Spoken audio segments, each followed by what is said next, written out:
folks. Working on some leather projects tonight. Enjoying my cheesecake I made.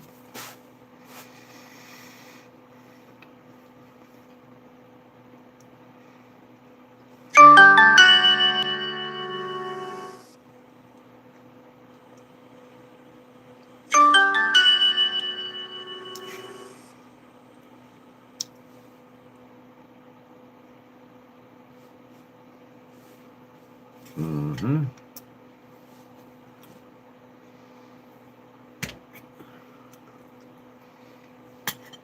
Man, where's everybody at tonight? Come on.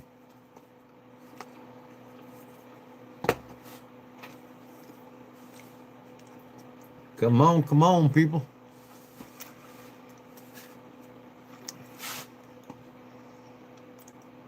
For watching.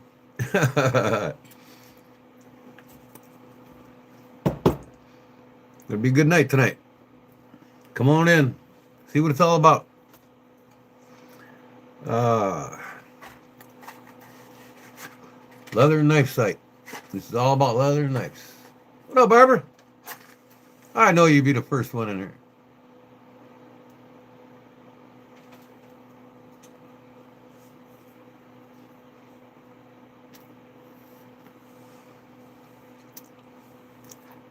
Rachel Nelson, what's happening?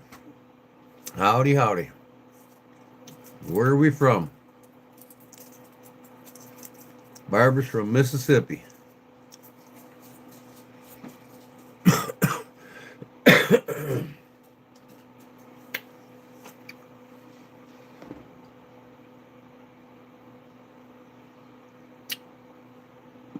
Canada. Wow. Pretty cool.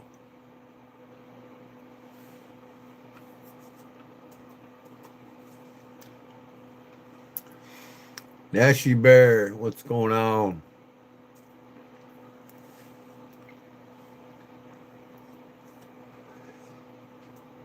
Oh,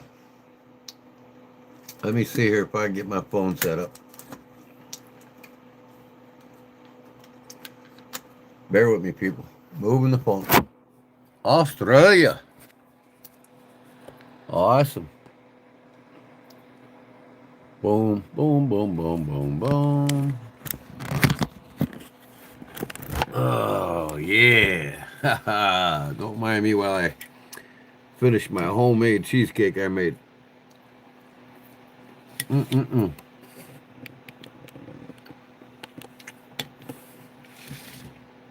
Don't mean to make y'all hungry. I just got done making a double baked potato in the oven. Loaded baked potato. And I'm topping it off with this. Mm-mm-mm. Call you Nash. Cool. Welcome, Nash. You into knives and leather? Gold Island Rock. You into knives and leather? This is the Knives and Leather channel. That's what I do.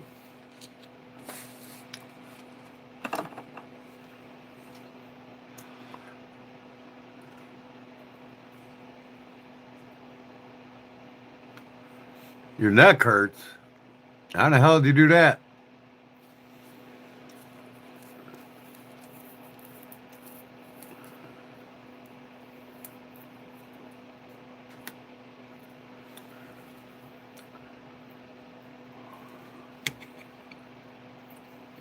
I texted everybody, Barbara, whether they come in here or not.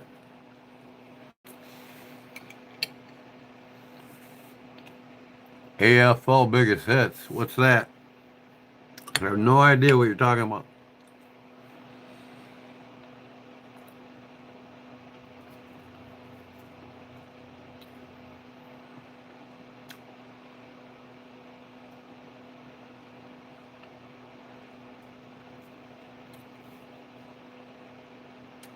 Hello, Tony. Tony's neck hurts. He needs a good rub down, Barb. Ain't nothing for dinner. Cheesecake. Late night snack. Homemade cheesecake I made. Polishing it off.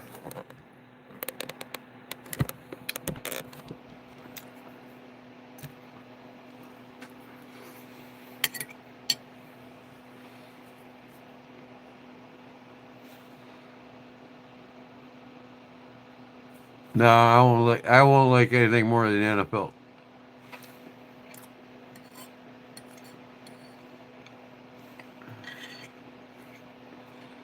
Ain't no way in hell.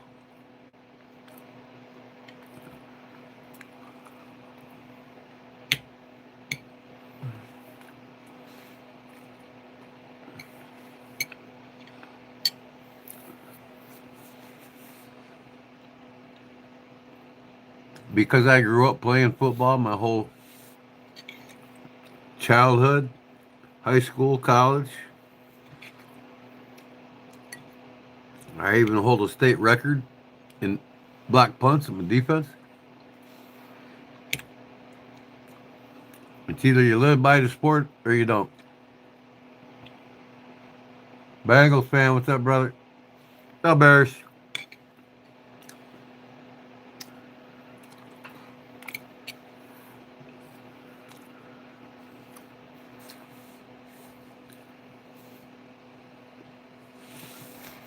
I know the AFL's coming back on, but no, I used to watch the AFL before, and there ain't no comparison to the NFL.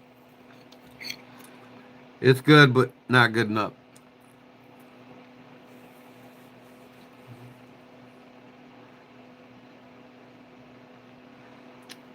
Well, Ryan, either you're a sports fan your whole life or you're not. If you played sports when you was a kid and when you grew up, you grew out of it. You never had any affiliation with other sports afterwards, then you're not really a sports fan. It ain't just football I love. I love my Blackhawks, Chicago Blackhawks, my Chicago Bulls. But I grew up playing football, hockey, basketball.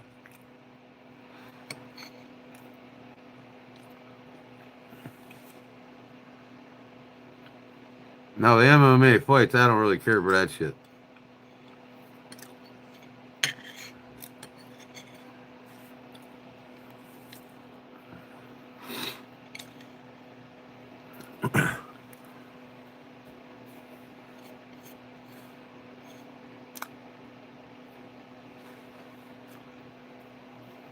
You bet they're gonna go all the way.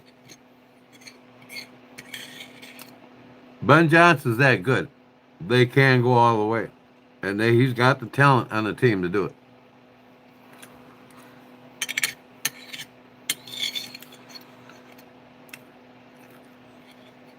We're going to kill the Rams. Absolutely take them right out.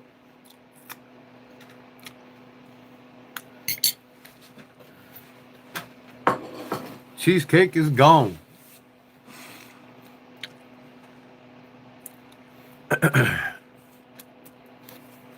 Well, Nashi, unfortunately, I stick with what I love for the last 60 years. And you can't watch it all. I'm not going to watch everything. I have my teams, and that's all I want to watch. I don't even watch college football. Occasionally, I'll watch the Tennessee Vols, and that's it. But I'm not a big... I don't care who's up and coming. I already know who's up and coming from college without even watching it.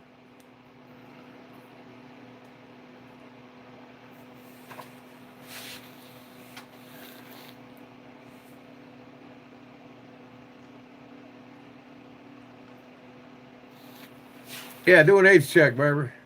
What's everybody's age here tonight? If you're not over 18, you need to leave the channel.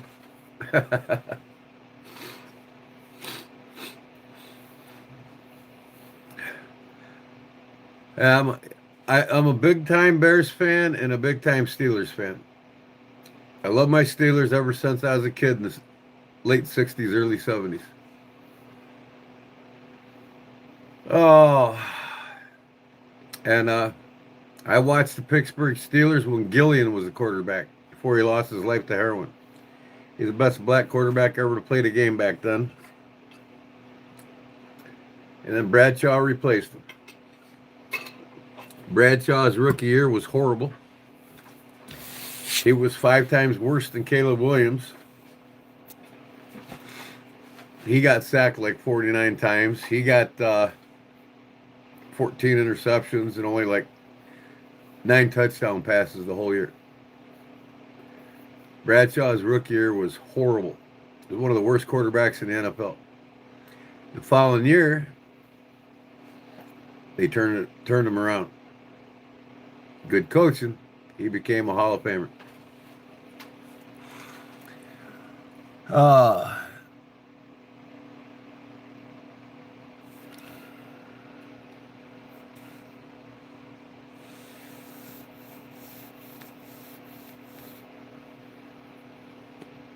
what's going on, Leon? Oh, no big Jim yet, huh?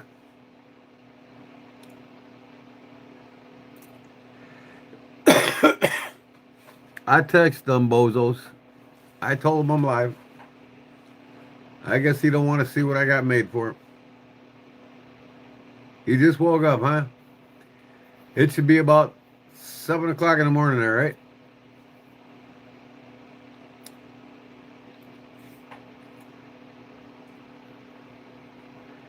I'm just working on projects. I got a buck 110 I want to get glued up.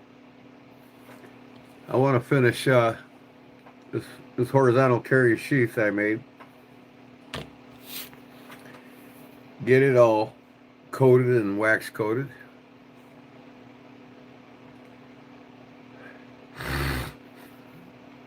And I might start something for myself.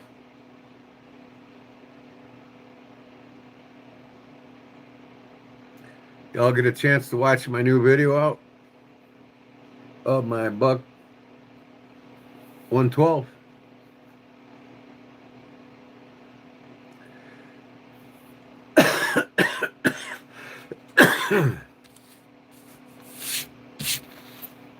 Oh. 6 a.m. there. I figure it's 6 or 7, yeah.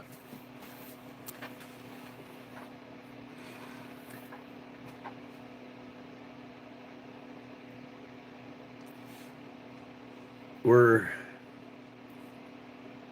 7 hours behind in front of you.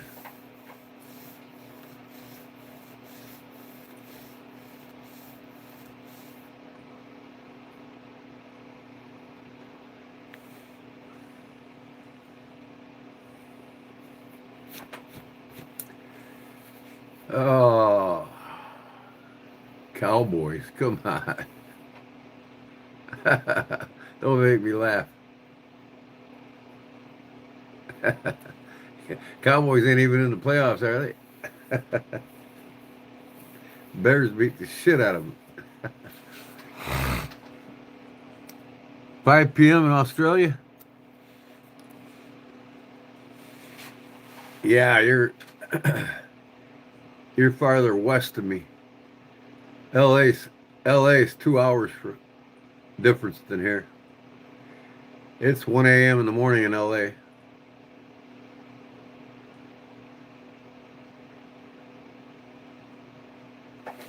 And that's closer to you than closer to Australia than me.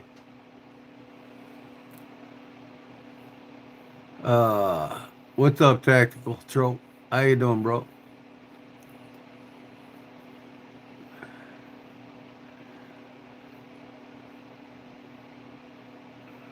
I've been to Kansas City Chiefs fan for 42 years. Nothing going to change, win or lose.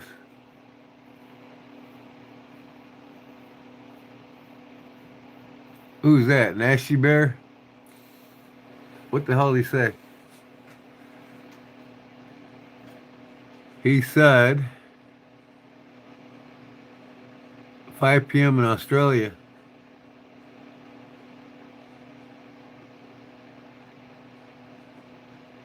Yep, the Bears are. I made $1,000 bet at the beginning of the season with my buddy. Everything that has happened, I predicted, and I told him it's going to be in the NFC North that the Bears would be in first, Green Bay second, Detroit third, and Vikings fourth. And I bet him $1,000 the Bears would win 9+ games, and they will make it to the playoffs. He's like, "Oh, bullshit! I'll put you up to that bet." All right. He lost. I had to go collect my $1,000.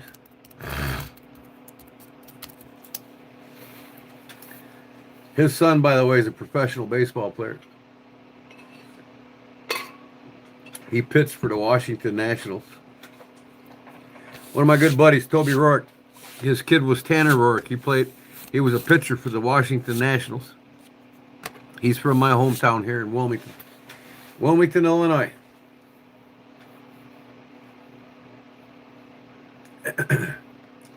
Well, Zigzag, you got another friend that's a Bears fan.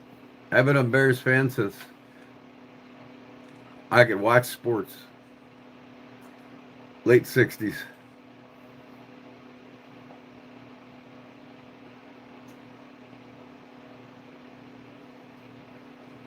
That's a good introduction. What's up, motherfuckers? Gotta be another 10-year-old. Wow. Pass on Bigfoot. I don't get into Bigfoot. I don't get into Halloween knives. I don't get into Christmas knives. I don't collect knives of seasonal, or not season, but holidays. I don't collect holiday knives. I could care less for them. Well, you have a wonderful day too there, Alexander.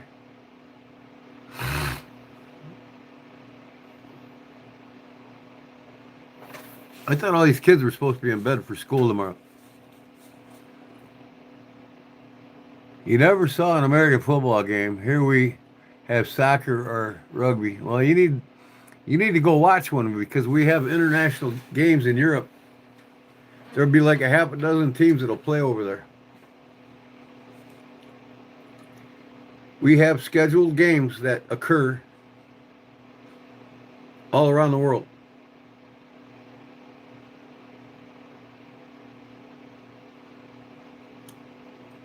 So if you watch the NFL schedule, you'll find one near you soon.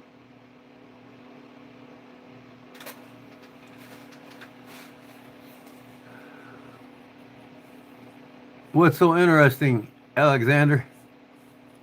What's the most interesting thing about the American people to you? Man, I need an EDC cloth.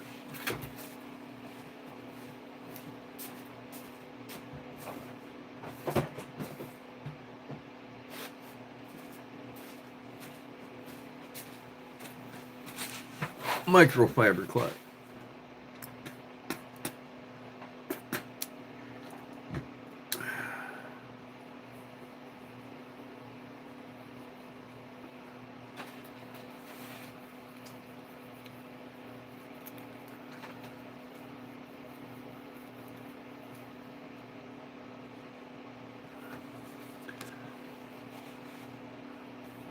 Soccer's the most popular sport in the world. Maybe in the East it is, but it's not in the West. We got kids here that play soccer in school, but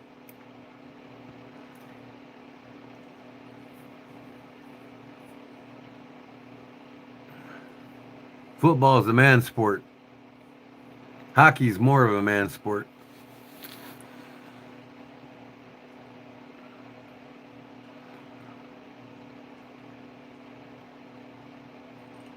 I don't know interest interest, and I don't know how to speak.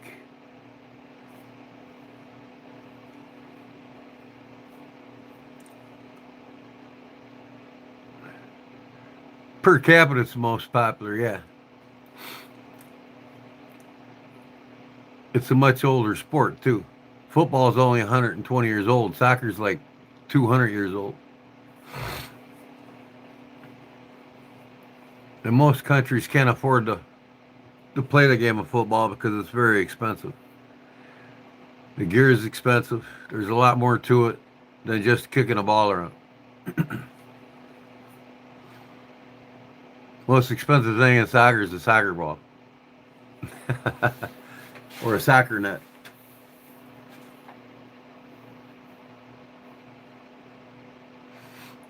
Yeah, rugby's pretty cool.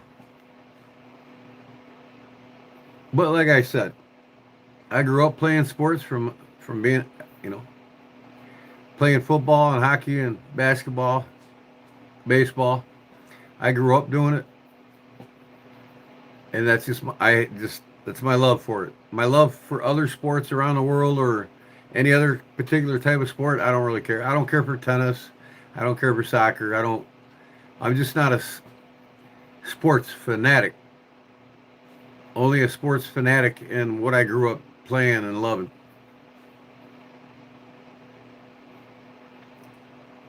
Football has, yeah, I mean it's a pigskin. It's an oval football, just like rugby.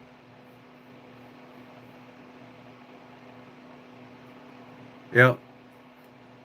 So, anyways, I'm gonna get going on what I'm doing, and then y'all could follow along.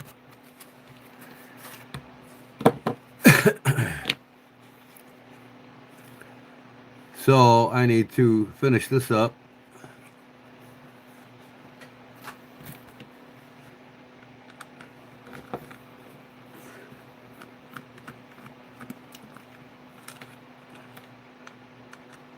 Enough about sports.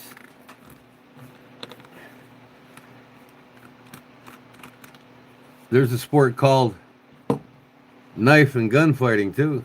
You know that, right?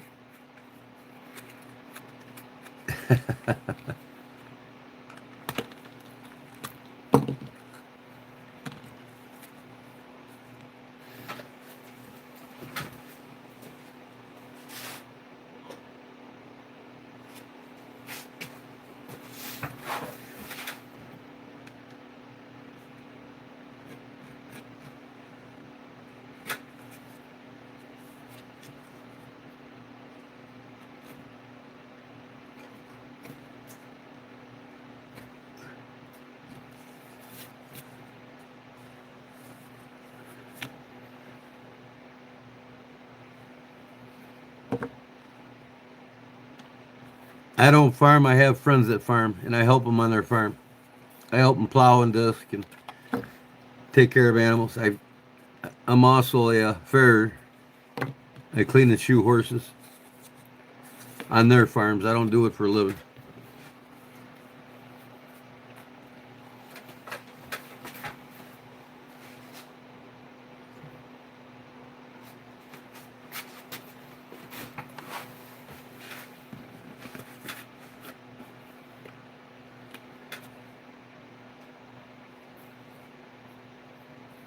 But no, I don't do it for a living. I don't need to. I'm a retired carpenter.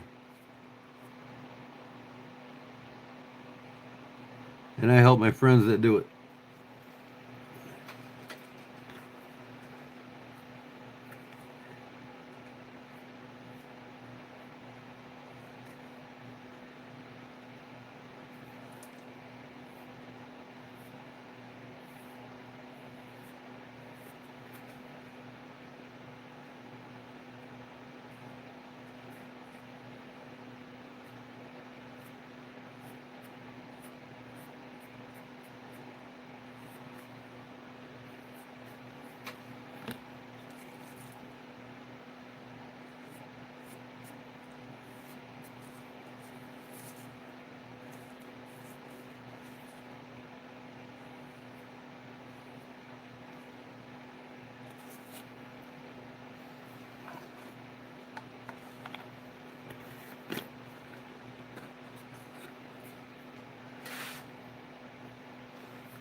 Yep, you just don't understand, Jay.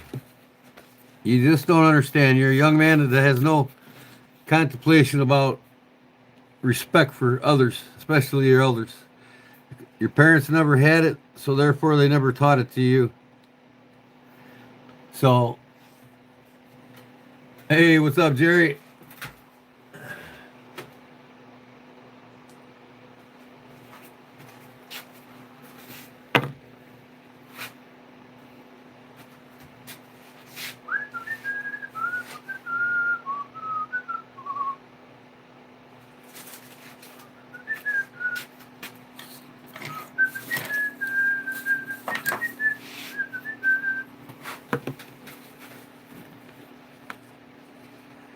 Man, I got all kinds of shit.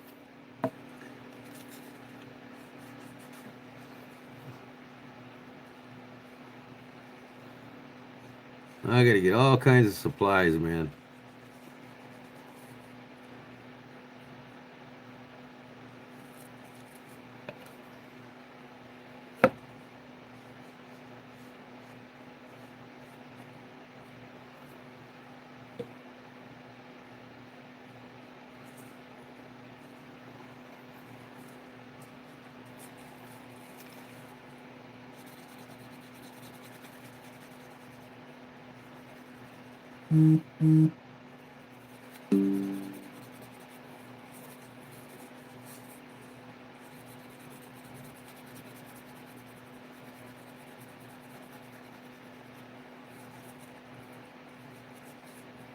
What's going on, Jerry? Back at home relaxing finally, huh?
Takes a bit, and for us, that hour jump ahead was rough. What are you talking about now?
You had a blast. That's cool. Need a vacation from the vacation? I'm gonna have one soon. It's gonna be called going to North Carolina.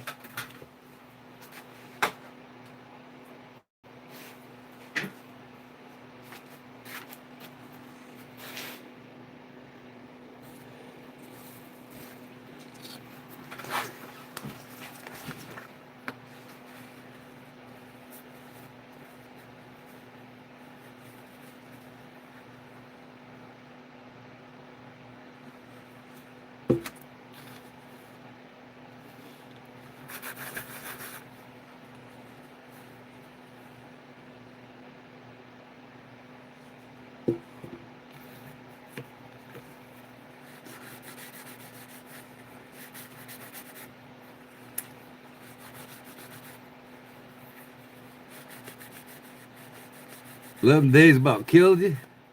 Well, last time I was in North Carolina, I stayed there 3.5 weeks. But I was in no hurry to leave there. And then my camper parked in Claude's backyard. It was relaxing.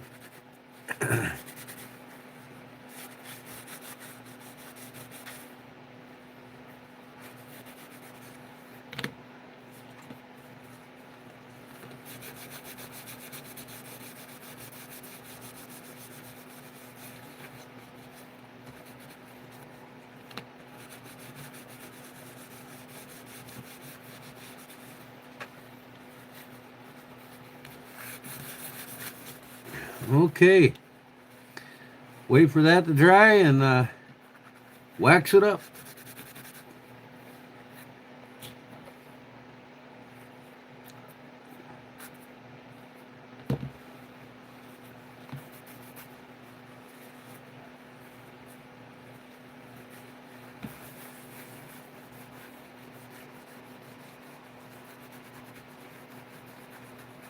Waiting for Big Jim to pop in. He must be sleeping or not passed out or something. And that side of the sheet looks a lot better, don't it? But this looks good over the top of it.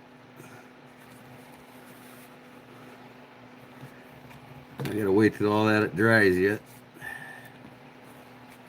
Before I put it back together. Yeah, this is Jim's. He won it, remember?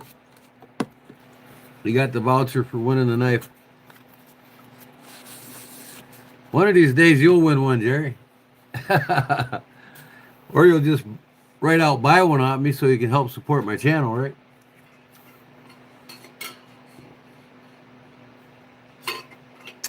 Yeah, he won. This is my 4,000 giveaway. He also won one of my 3,000 giveaway. He's lucky.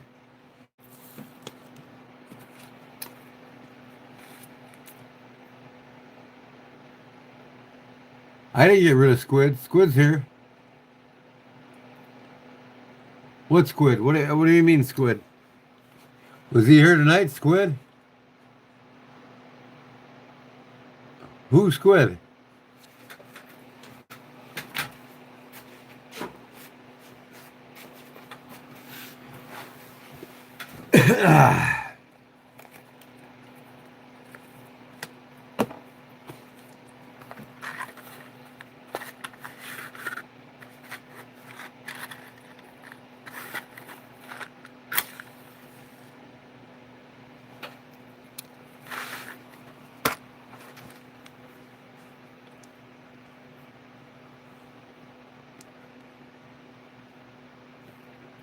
Look up 3 messages. What? 3 messages where? In my phone? In chat? What?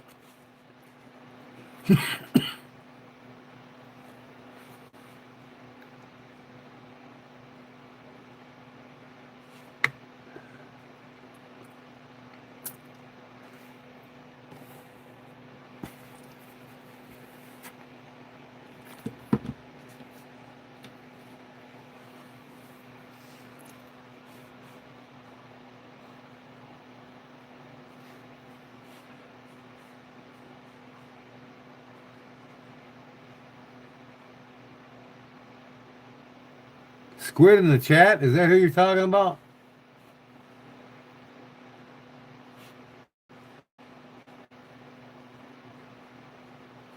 Jim said he's live. Is Jim live right now?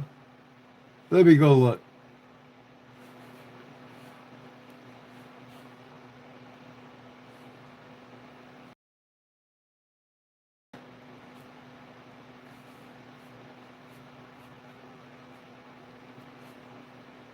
Come on.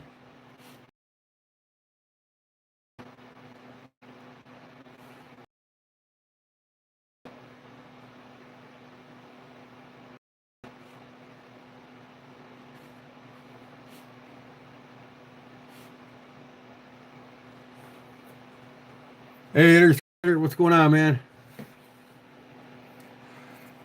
Man, I missed your last couple of lives, brother. Man, passing out on the couch. You always go on when when I'm sleeping. I gotta get on there again. How's it going, man? I'm looking for home. I'm looking for Big Jim. He said he's live. Where's Big Jim at? I don't see him.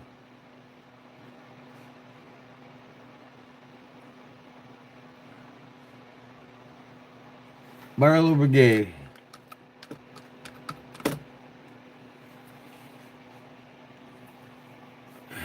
Here we go. 7 hours ago. All right. Let me see here. Barlow Brigade. Live.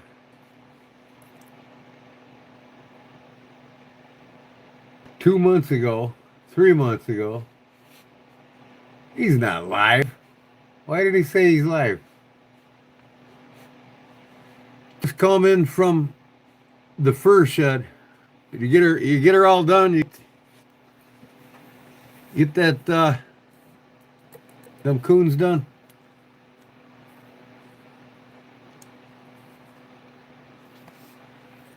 Man, I was gonna buy me some chewing tobacco today, and I forgot. Forgot to get me a can of tobacco.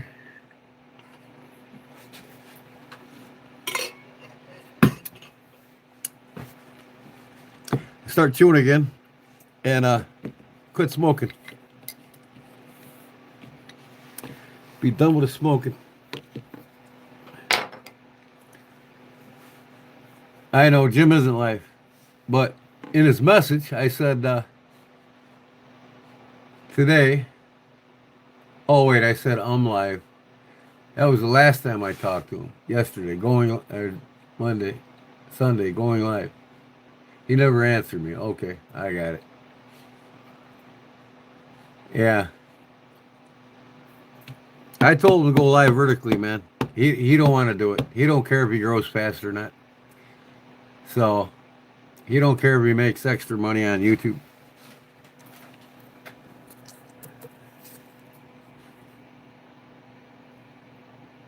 Jim isn't live. No, right, exactly. I see now, what was it? Tuesday night.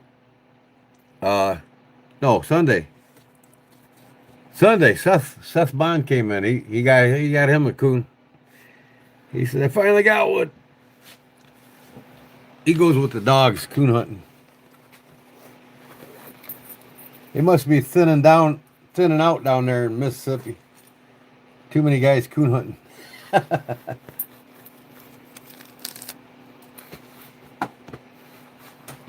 Down there, you got to go coon hunt in damn cypress swamps. Oh, I'm about ready to go coon hunt in my backyard. And I got a damn opossum I'm about ready to grab and take it down the road and let it go 5 miles down the road. Keeps eating all my cat food. I don't want to shoot it. They're beneficial. It's good to have them here. But I can't afford to be feeding them cat food every day either. I tried to chase them out with my BB gun. That didn't work.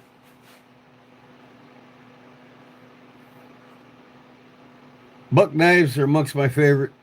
And then the ones I make for myself are my favorite. Like this is one of my favorites right here. This is my sow buster.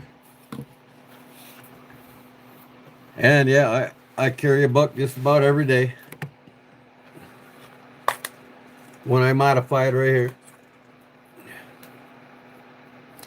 Buck 112. Made the scales for it, put them on, and carved the spine. So typically I'll carry a buck every day. I'm not too fond on carrying case every day. I'll carry one my wife gives me in a slip. She gave me this for Christmas, so I carry it. But that's not my work knife. That's just a little novelty knife. And then I'll carry one of these a lot. One of my sow busters. I carry knives that I work with. And I also have this one that I modded. My beluga. And a multi-tool my wife made me. But typically, I'll be found with a buck on me.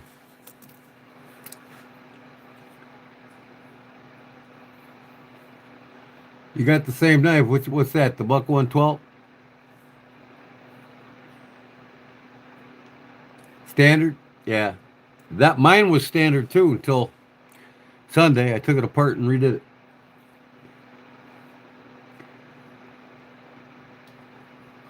If you want to customize your buck, you can email me and I'll take care of you. I'll put anything on it you want.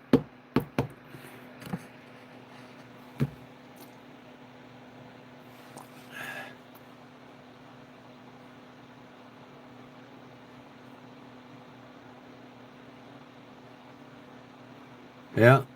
110? Well, this one here is a 112. It's a smaller version.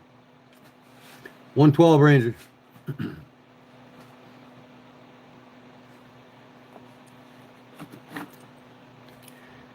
It's the version that wasn't outlawed in the U.S. Navy.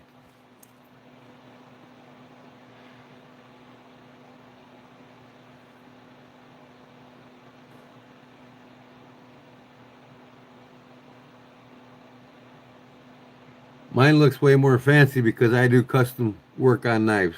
That's why.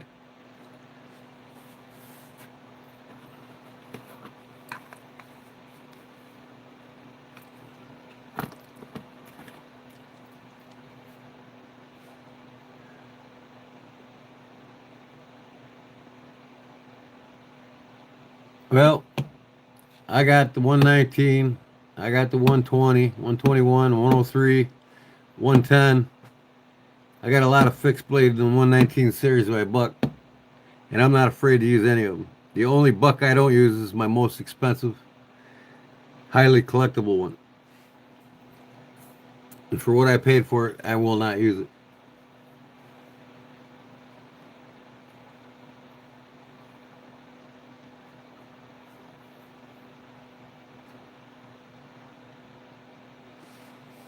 Yeah, you do, Jerry. You got to get making some goodies. I got to get one of your goodies done here now that I'm getting caught up with everything. I got to finish this one up for you. I'm going to paint it and lace it.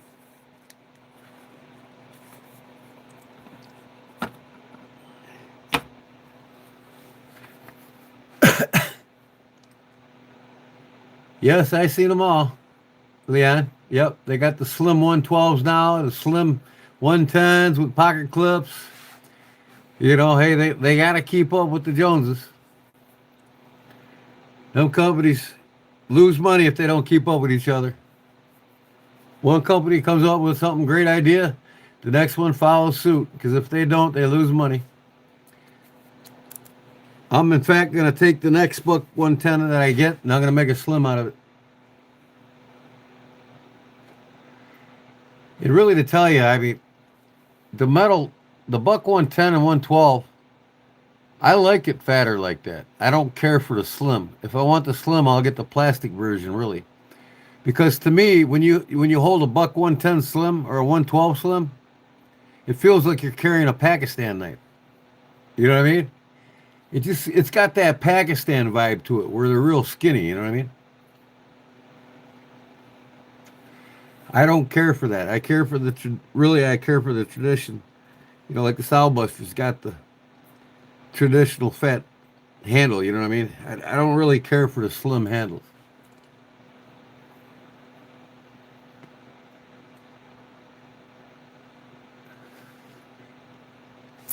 You get the 112 and 110 slim both with Magna Cut and a pocket clip. You know, these companies are meeting all demands. They don't, they lose money. Like I said, hold on.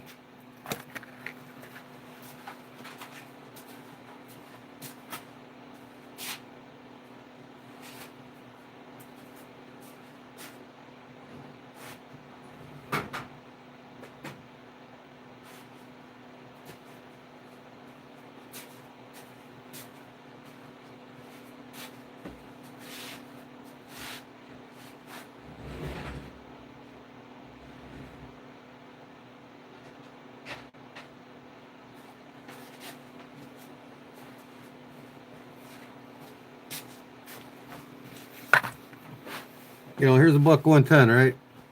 I I I love the traditional size of it. Of course, this is a custom by me,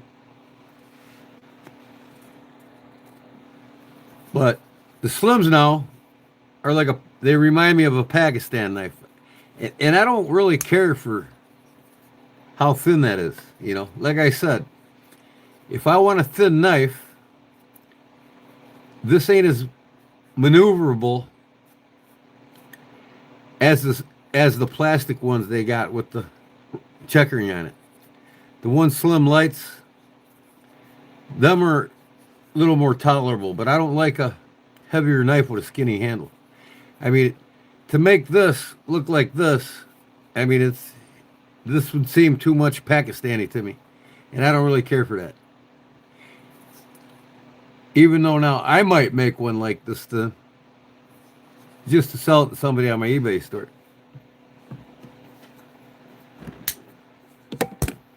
You know, and I probably won't even buy a 110 or 112 slim because I can make them.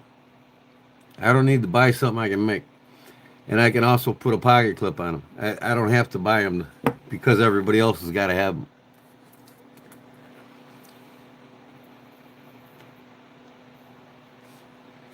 Like I said, I think I'm going to get another 110 and take it down to a slim just to see if somebody wants to buy it off me. I might do buffalo scales on it too.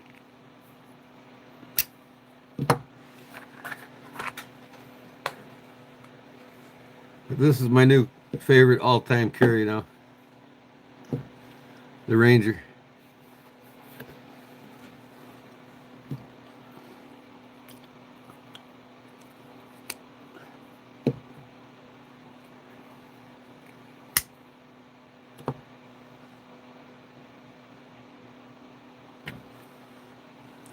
I love how my scales turned out.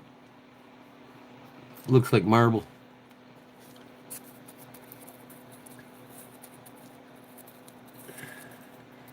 Carry Imperial Irish hook blade.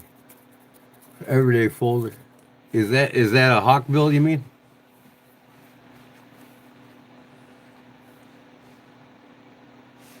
This is a big difference, Jerry, from what it was before or what? Or a big difference from that?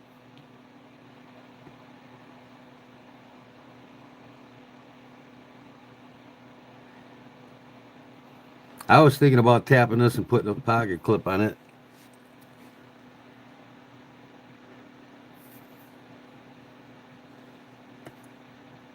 What's up, Botus?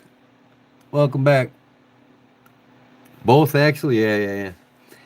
Yeah, like I said, I don't care for a slim when it comes to a brass bolstered knife.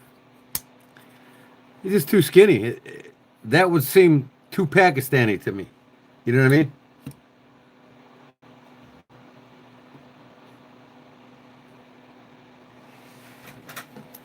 It just, these companies are trying to make a buck, you know what I mean?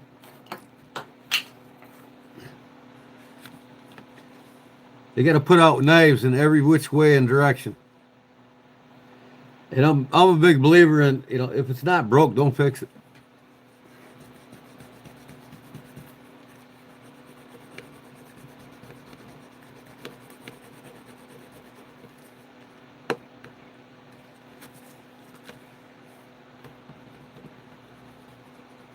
Beeswax.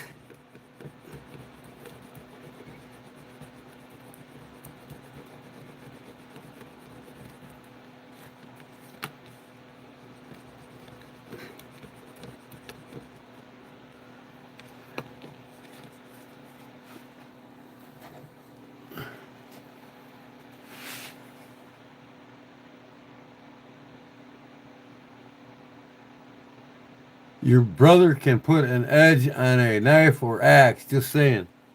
That's cool, so could I. And if you can't, have him show you how.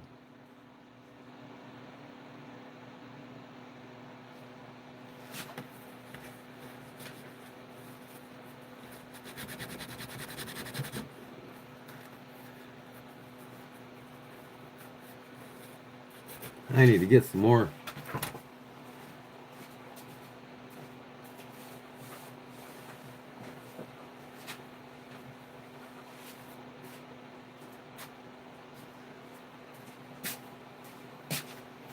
New piece of denim.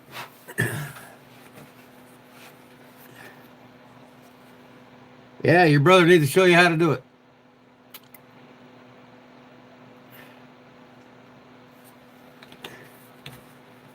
If you can't, I mean, you must be young. Nobody showed you that yet. Need to learn it.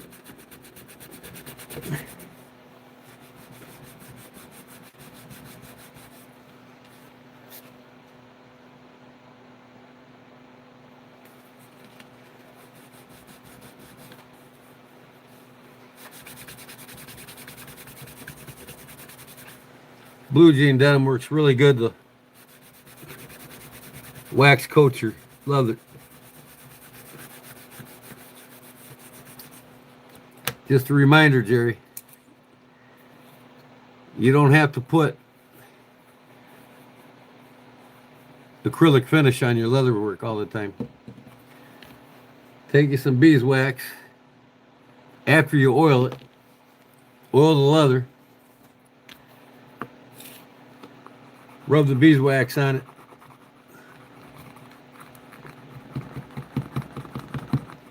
This is my favorite, most preferred way to treat leather. And it's the best way, really. Oil it first, let it dry a half an hour.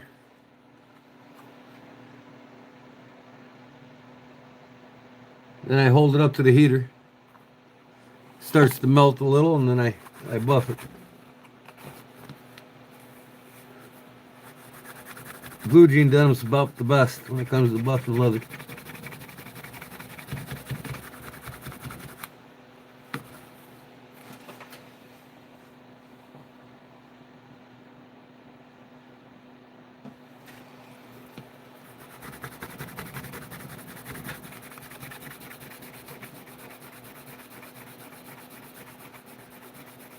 Burgers today, no way.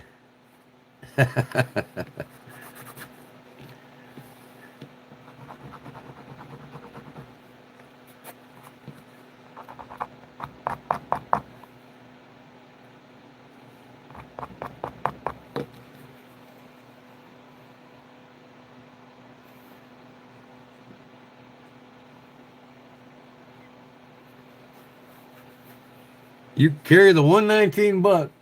Where do you live in? Australia?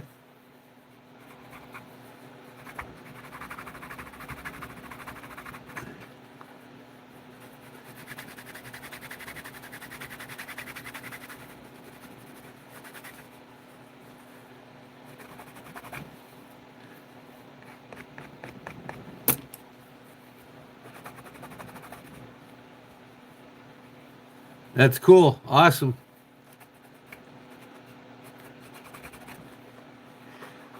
I usually use carnauba cream.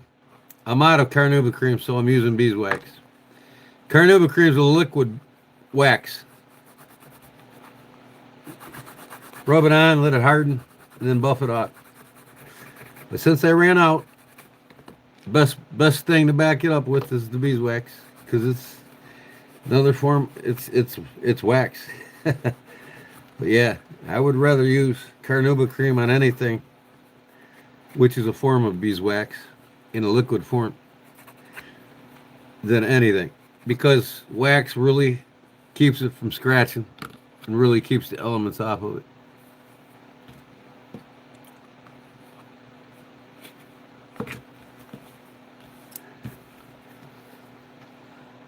Oh,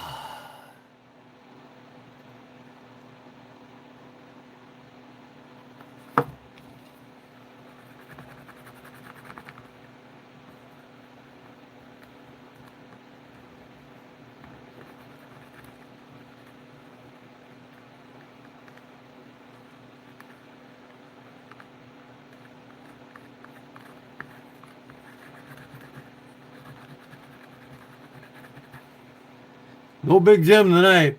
He must be sleeping.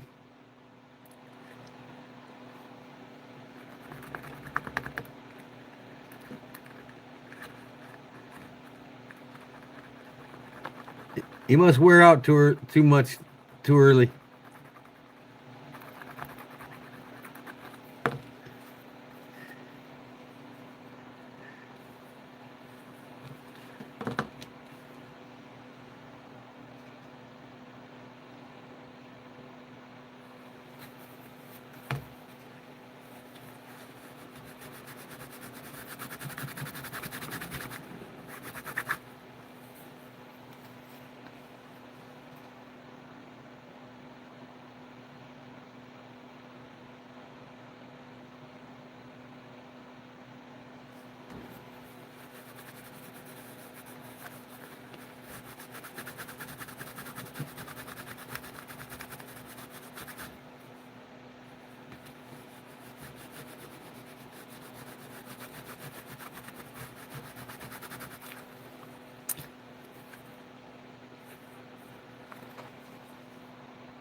Arts and crafts. What the hell is arts and crafts?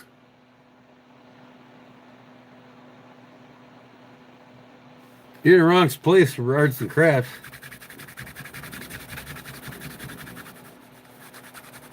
You think this is arts and crafts, boy? You got a lot to learn.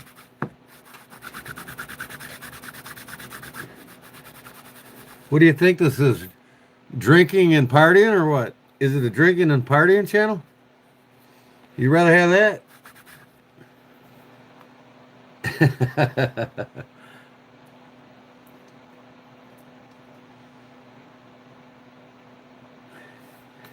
This is a place where you go to learn about leather and knives. That's what this place is. Arts and crafts. Make me laugh, man.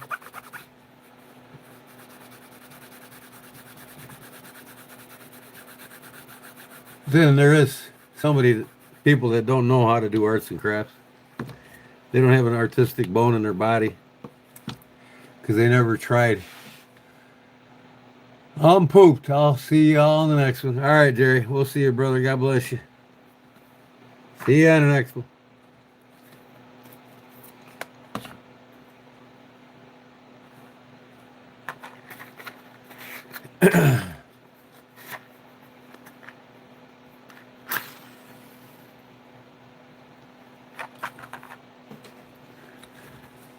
All right, this is ready to put together for a final.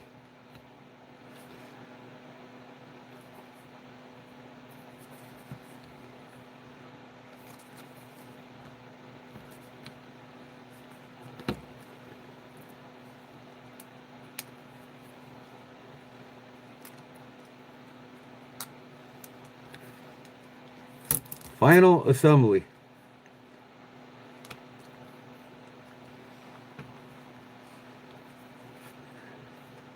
I think I'll send it to him tomorrow. Where's my other screw at now? Come on, man. Don't tell me it's on the floor. There it is.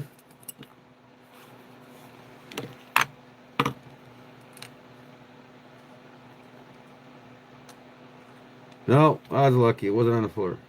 Even if it was, I could find it. I ain't got much on the floor. That black screws show up like nobody's business.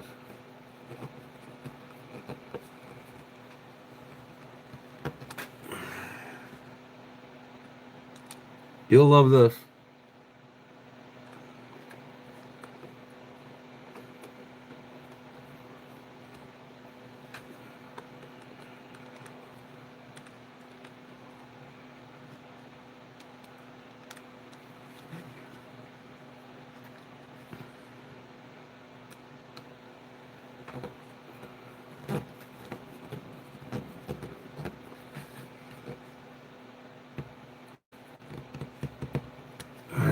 There we go. That is ready.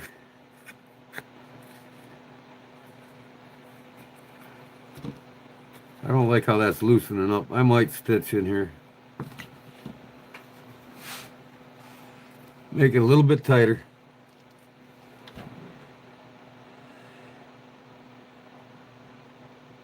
What's up, John? Horizontal carry for the old man. Let's see how she works.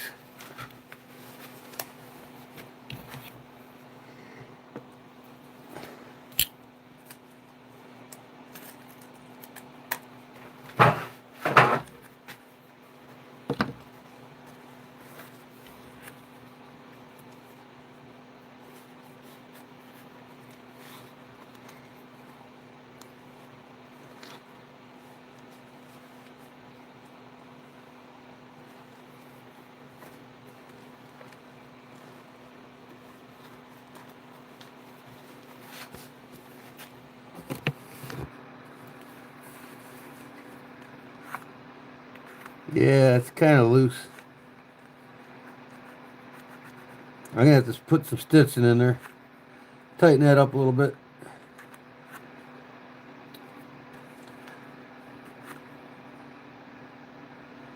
Yeah.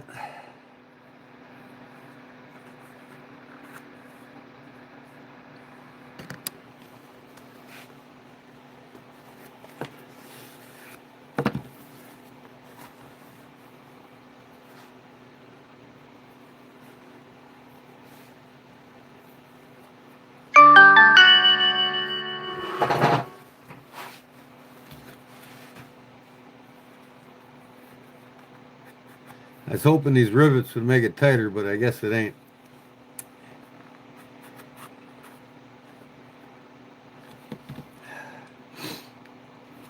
I think I'm going to put 3 stitches, just 3. Just 3 stitches.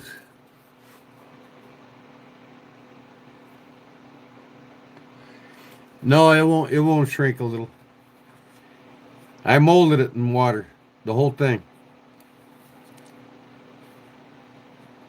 It's just not tight enough. I'm going to put some stitches along here and it'll tighten it up. Because no matter what, even if I did put it in water, it's not going to shrink. I can tighten it, put it in water and tighten it with the pliers, the flat nose pliers, but it'll work best if I put the 3 stitches in here. I might even put a series of them, five holes.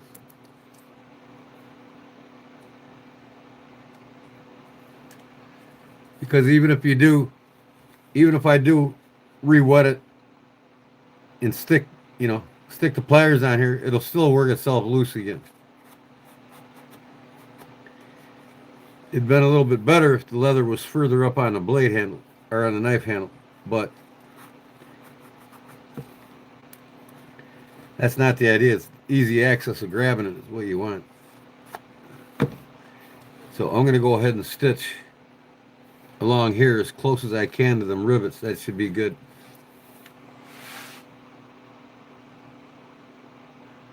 Can you do one for the Groman survival knife? What's a Groman survival knife? Never heard of it. I can sure do. I can make a sheath for about any knife.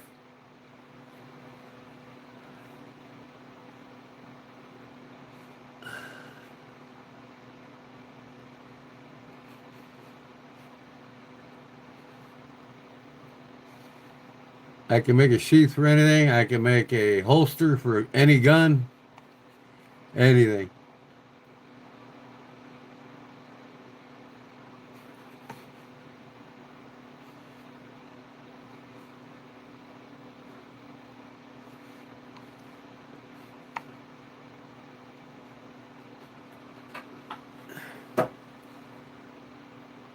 If you're asking if I can make a wet formed leather sheath for your knife for a Groman, yes sir, I can. Well, it depends on what kind of gun it is. Small gun versus big gun. Hand carved versus plain. They go anywhere from $75 and up. If you want to get a sheath made by me or a holster made by me, my link is in my description for my email, or Barbara, one of my mods, can post my my email here in the chat, and you can email me and we'll talk options. But if you want a Western holster from me,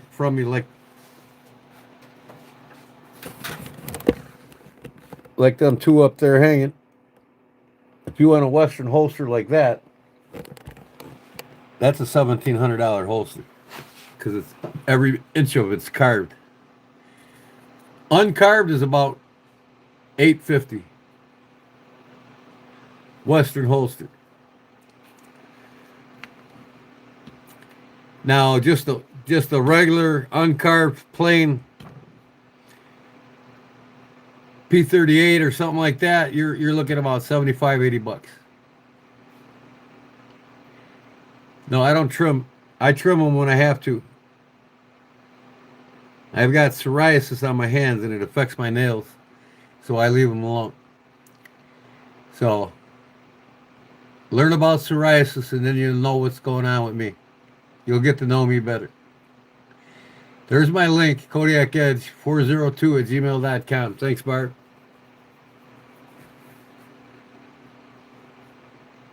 A normal holster that goes on your belt starts out at $75 for the smallest gun, which would be around a 38. And it goes up from there. I've got patterns for just about any holster.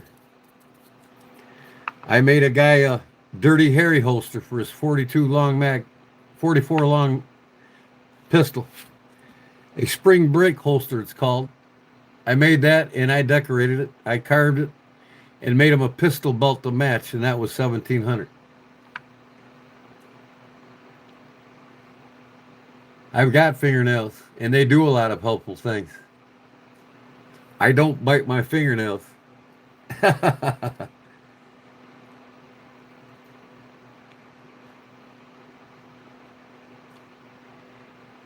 Oh.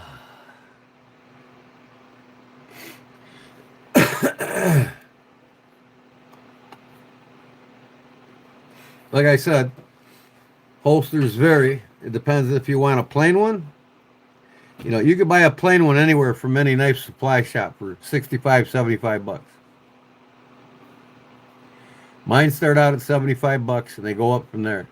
If you want them hand carved, which, you know, like this with a floral pattern on it, like the cigarette case I made here, you know, that costs When you start carving leather, it almost doubles the price. So,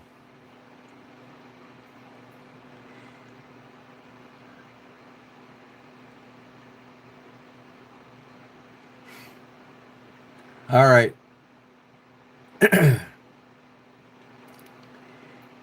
To make a belt holster for that, 22 with a 6-inch barrel, you're probably plain holster. You're probably looking at just plain at 120 bucks. If I put any decorations on it goes up. So basically, my prices are competitive with just about anybody. So if you're looking for something cheap and it's handmade, you're not going to get it here. Cheap is, they got Amazon for cheap. They got Walmart for cheap.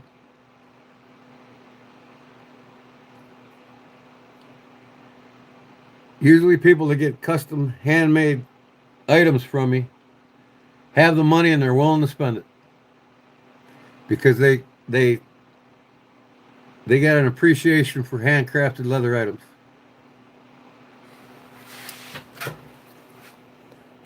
And if it's been made from leather, I've probably made it already.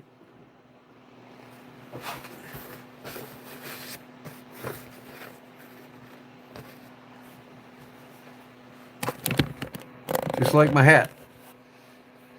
My Australian Outback hat. I made it and made the band on it.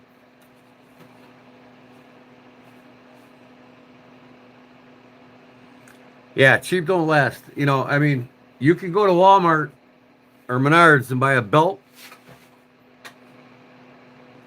and it will only last you probably about a year if you're lucky, maybe a year and a half if you're real lucky, because they're cheap. Or you can buy a standard belt from me for 125 bucks, and it'll last you a lifetime if you take care of it.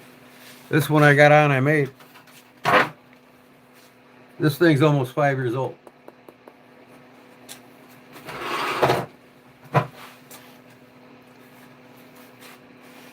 And it's a gun belt. It's 14 ounces thick.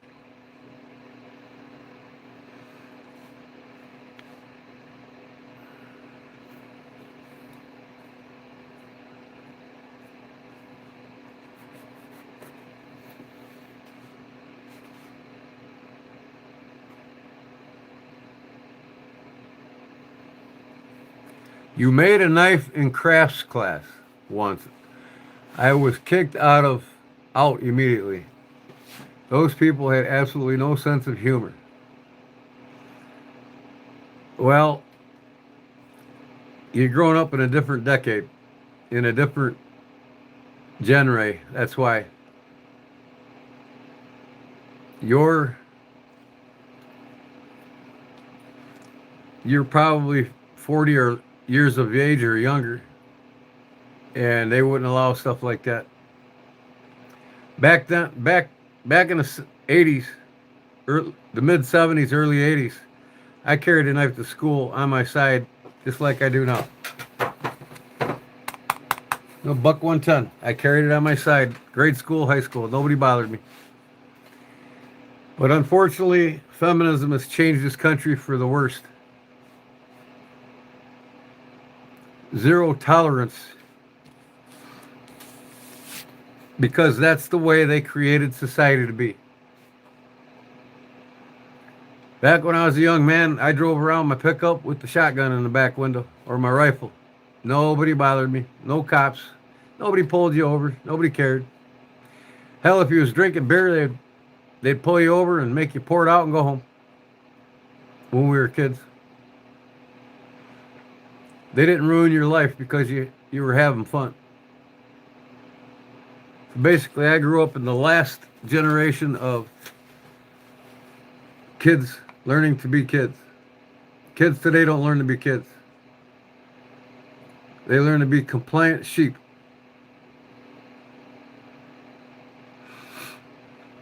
And that's because of feminism.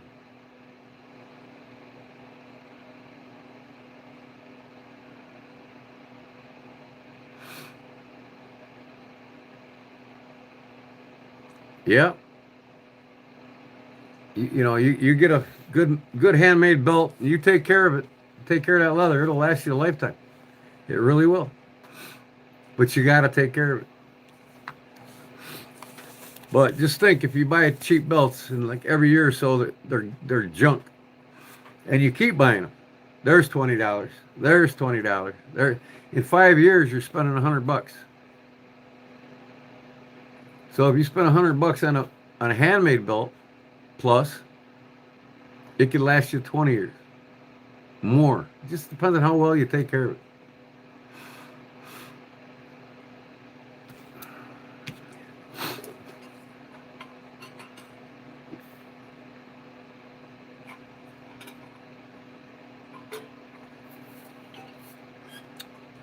You got to keep them oiled and conditioned. Keep them wax coated. The wax keeps the scratches off, keeps the elements off. And the undercoat, the oil, that keeps it conditioned. Once the oil dries, coat them with wax. Buff it in.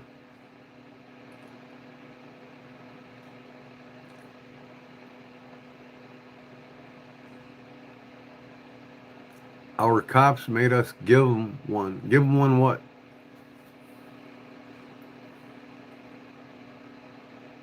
What are you talking about? Give them one.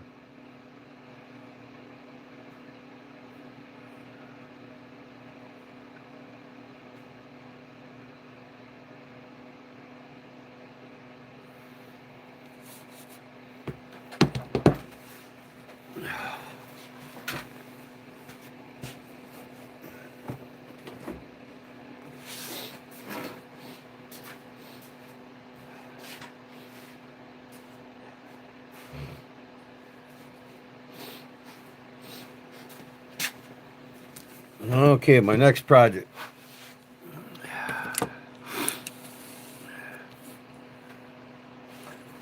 Ooh, shit.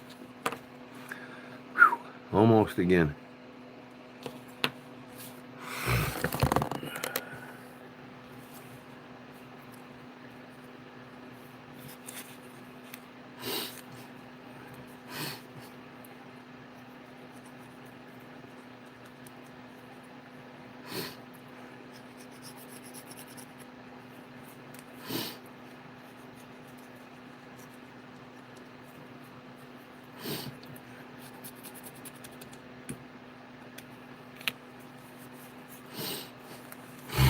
Be right back.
Made him give him a beer or coffee and donuts, right?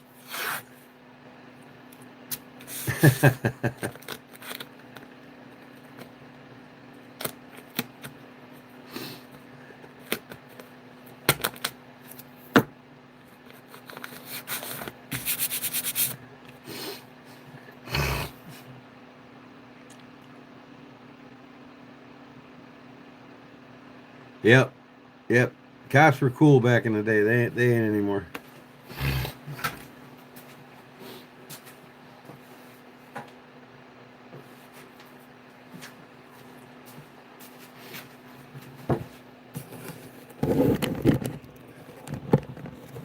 I gotta get this thing. Come on, man. Hold on, guys. This damn stand of mine is terrible. Ugh.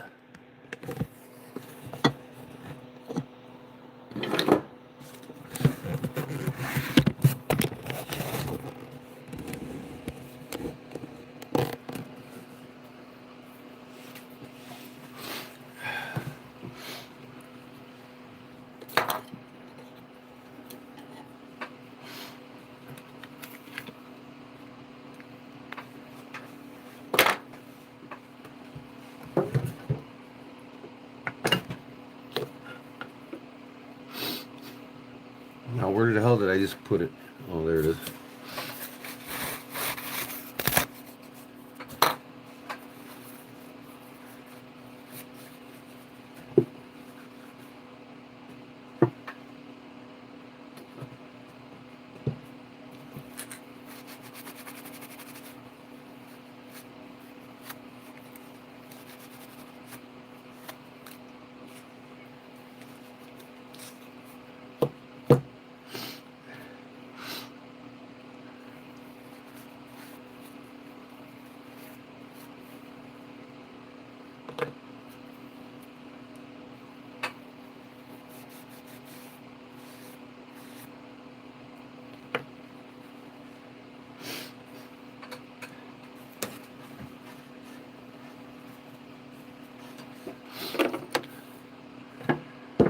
Okay, now I gotta go get my epoxy.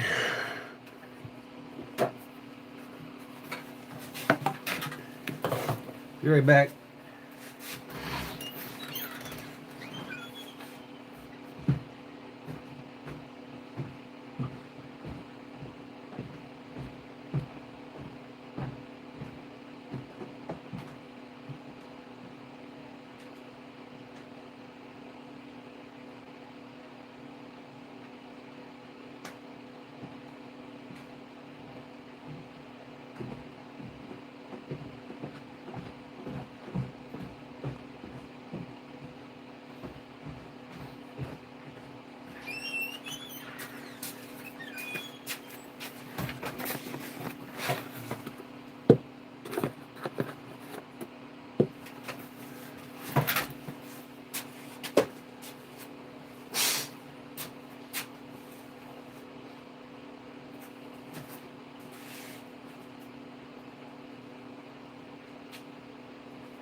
Cat got everybody's tongue or what?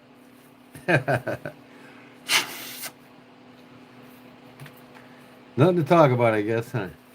Sit here and watch me.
Yeah, these are real stone, turquoise and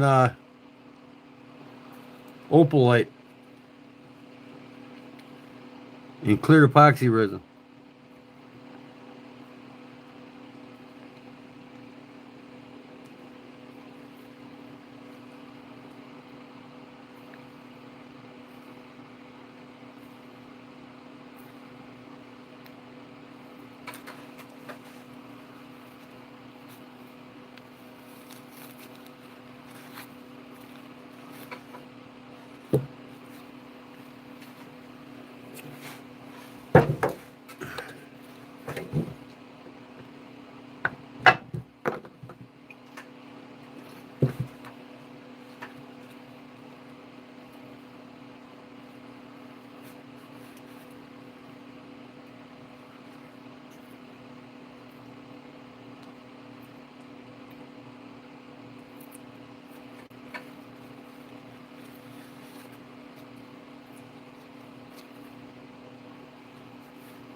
Come on, man.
Okay. That can dry up, harden up.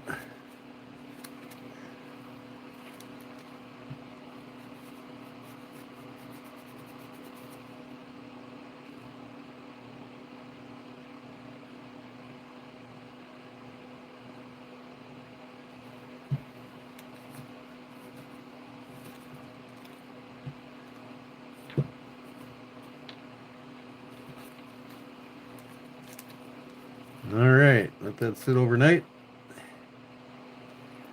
I need to get some metal, man.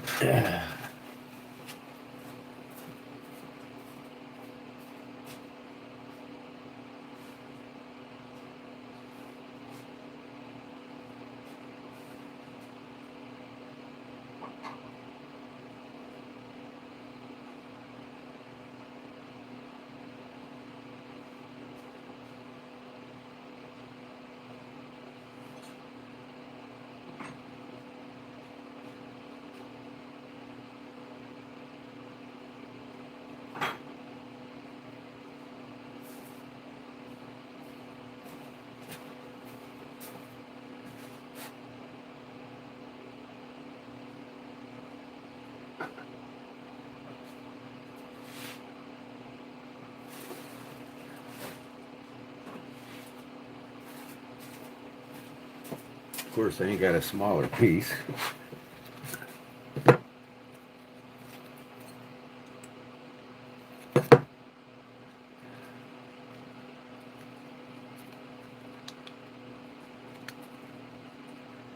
I got a small piece somewhere that's just a little bit, but this will work.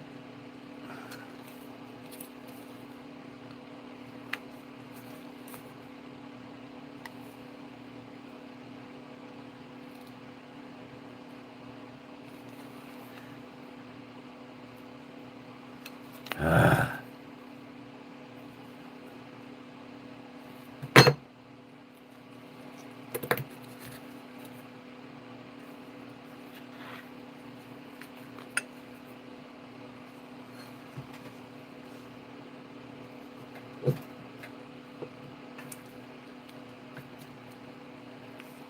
Son of a bitch.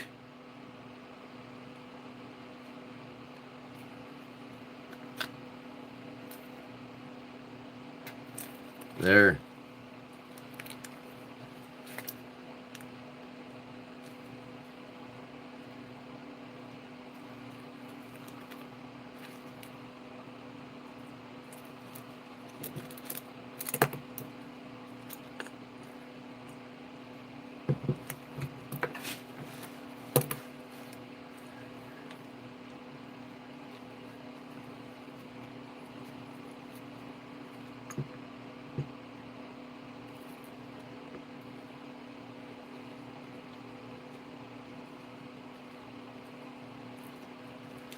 I'm gonna have to cut that out this time and use it for my next one. I lost my other piece.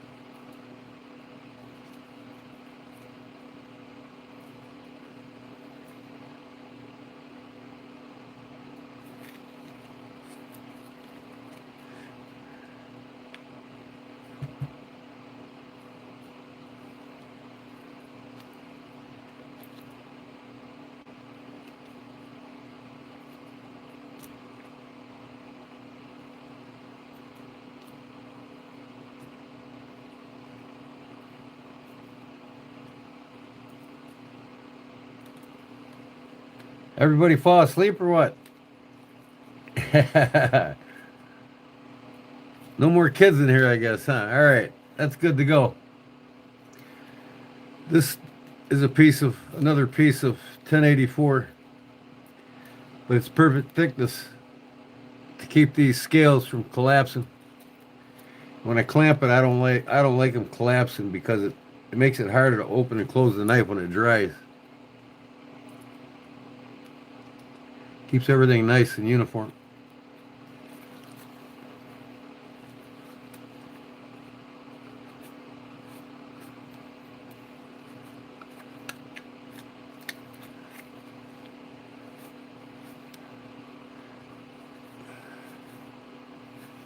This will be on my eBay store here when I'm done with it. Turquoise and opalite. One of a kind. With a vine, no, I didn't do a vine pattern on this one. I did a half moon pattern on it. Otis going to bed. All right, brother. Thanks for stopping in, man. God bless you. We'll see you on the next one, bro. Thanks.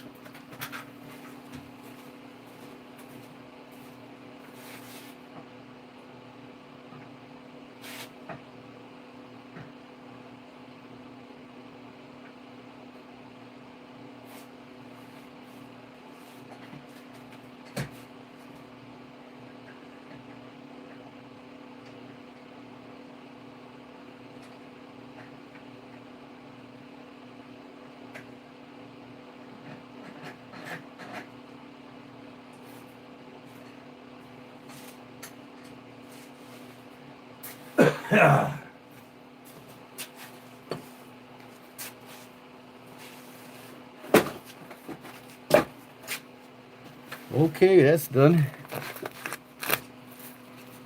It's already getting hard.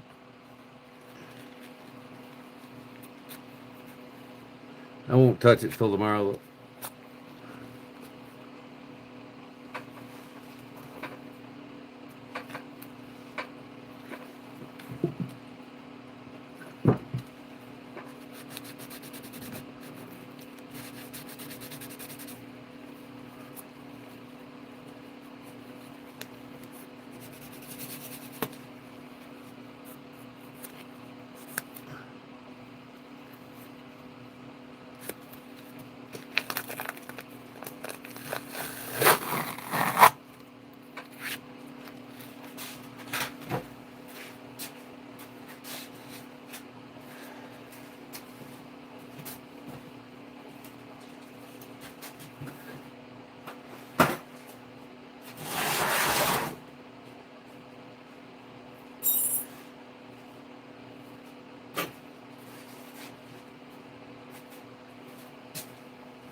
I need to rebuff this one. Need some good buffing. Not tonight, though.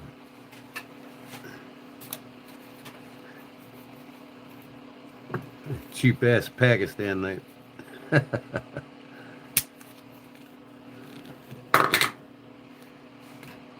Howdy, Luis. What's up?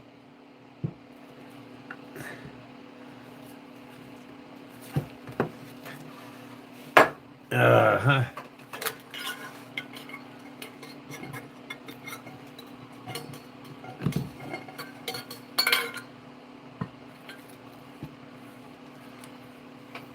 Okay. That's done. Time for a smoke break.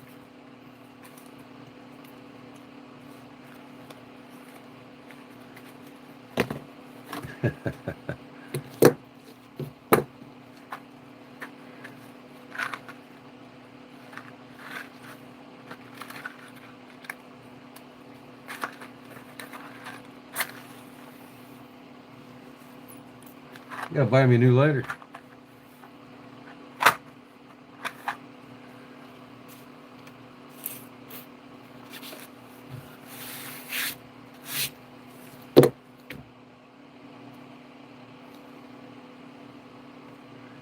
I just got done gluing together some scales on a buck 110 that I'm doing.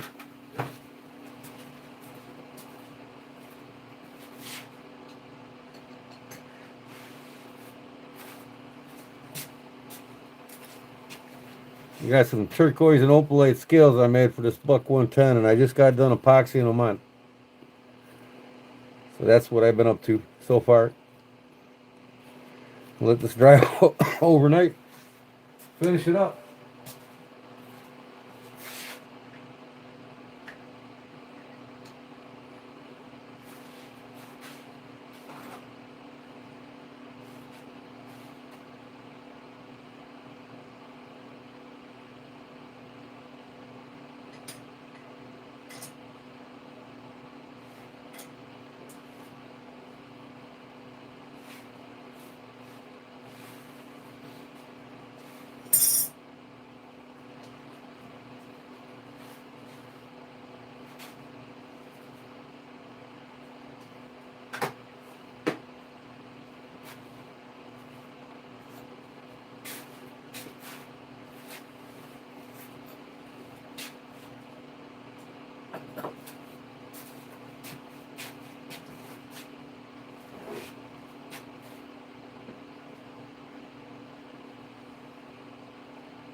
I think today I'll get out all my Barlows and play with them.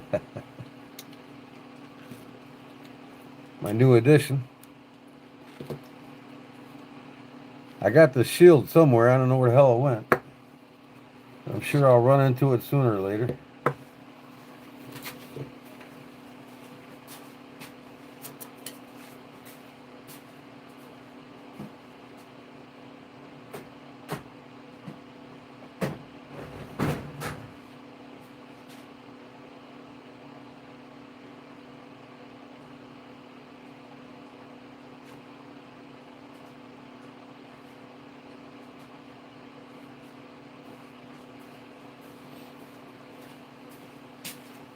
Let's see how many Barlows I got.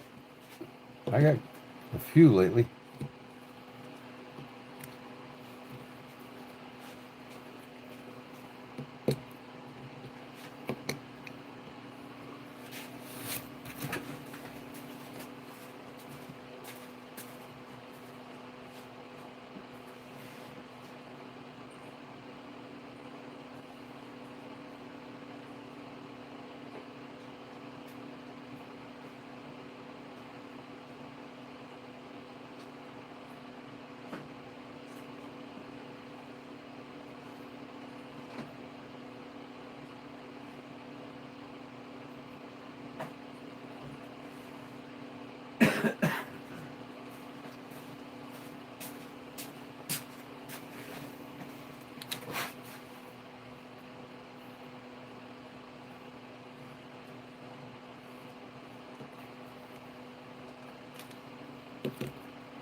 First old school style I like the best for me.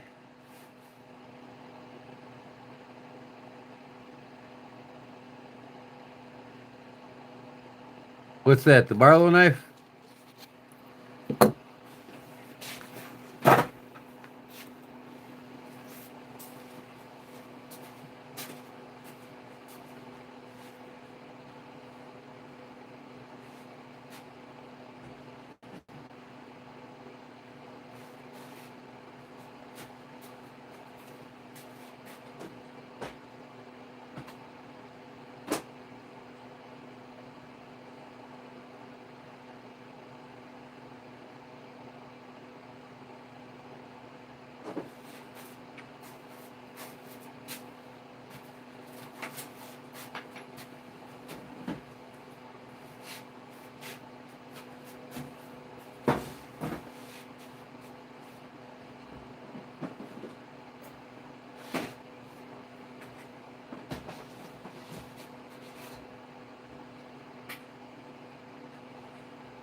This one I gotta finish.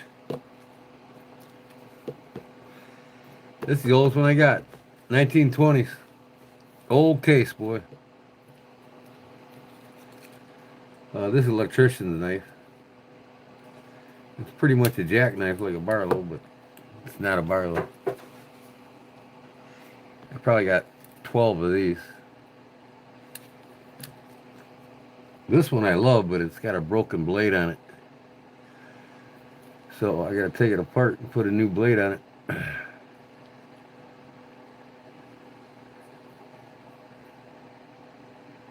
I got just the blade for it. The main blade. Wow. What's this say on it? Mark Twain. It says Mark Twain on it. The main blade's broke off of it. No, I'm not putting a comb on a damn knife. I got combs to use. I don't need to put a damn comb on a knife.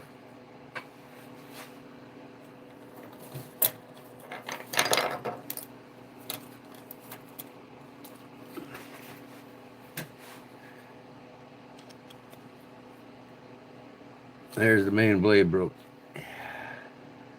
Imperial Province. That figures. Oh, wouldn't it just so happen to be the same size as this one, huh? And guess what this says on it? Imperial. So I think this one's worthy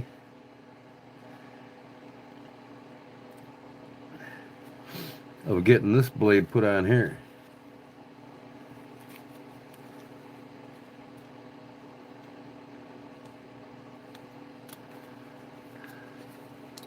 But is it too big? Not really. It's about the same size.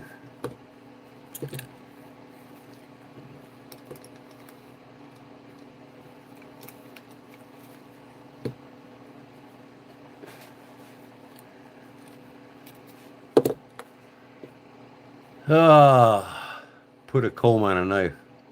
Come on, man. You're killing me.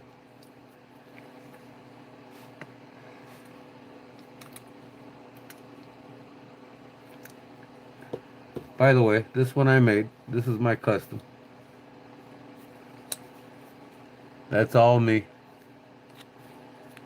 Ironwood scales. Or handles, they call them. Half stop. This one used to be one of these with the cheap clamshells that I took off. And I made all new liners and new bolsters, all brass. White G10 liners, and I put leopard wood on it. So now it's a worthy Imperial.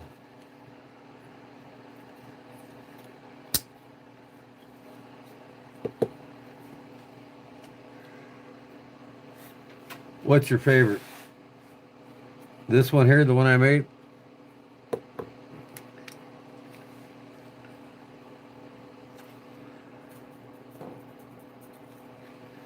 This one's a Boker German one, handmade in Germany. The 495.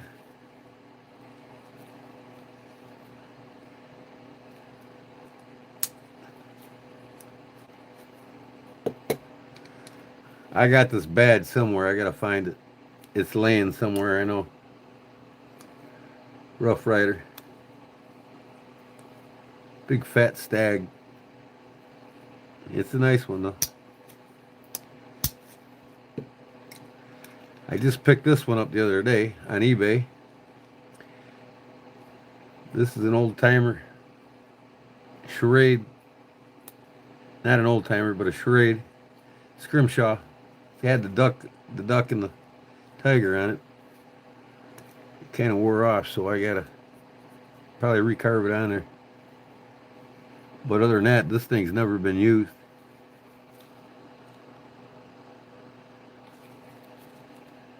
What's up, Daryl? This one's from Sheffield, England.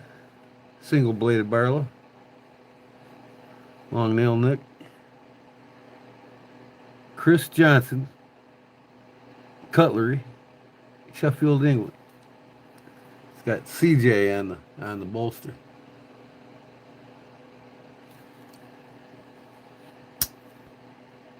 Who uses surgical steel?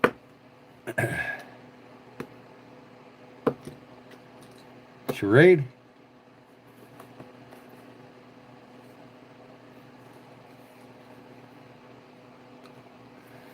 Here's my newest case. 2001, 2, 3, 4, 5. 2025 case.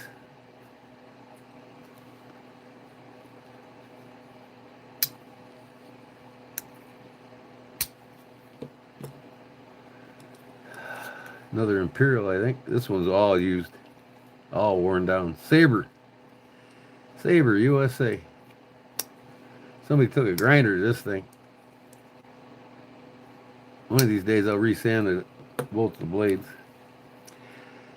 This is limited edition, number 7 out of 600 made. Bone Stag. Baron Son. It's one of my favorites.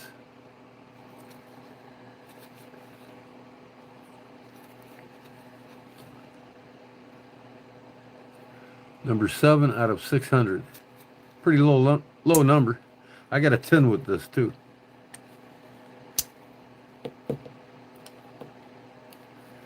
This was gifted to me. Deep South Cutlery's auction. A fellow bought it and said, whoever's a Navy vet in here tonight, give it to him. And the guy gave it to me because I'm a Navy vet. Baron Son. Chief's Mess, it's called. It's got the chief, the senior chief, and the master chief. And it's bone. This is a novelty knife. Don't tread on me, Barlow. Novelty Knife Company. What's it say on this side? NV257 China.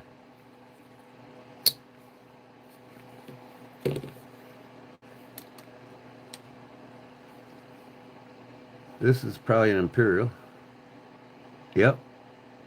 Imperial Ireland. This one was made in Ireland. It's got the clamshell bolsters. And that's what this was when I started. I took the Imperial, I took the clamshells off and made brass bolsters, brass liners. Big difference. But this is the newer version of that one.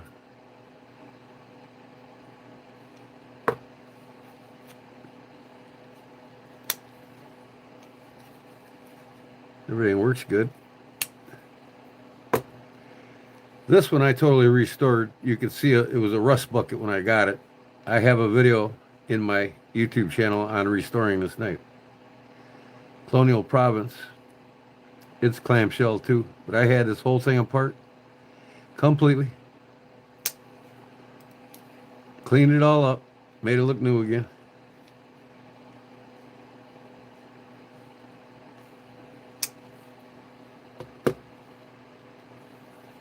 Here's one I cleaned up. Took a little bit of too much of the nickel off. You can see the copper underneath it. I think it looks cool.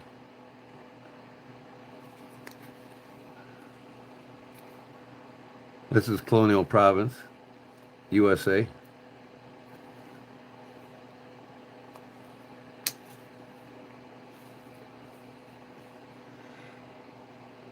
What's that one? They gave you a Tonto blade? No, it's like a modified Warncliffe with a long nail nick.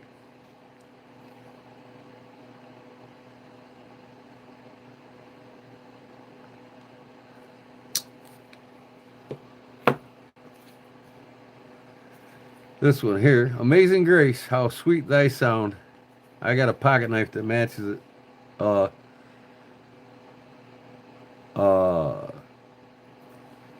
Another knife that matches this one. This is a Rough Rider.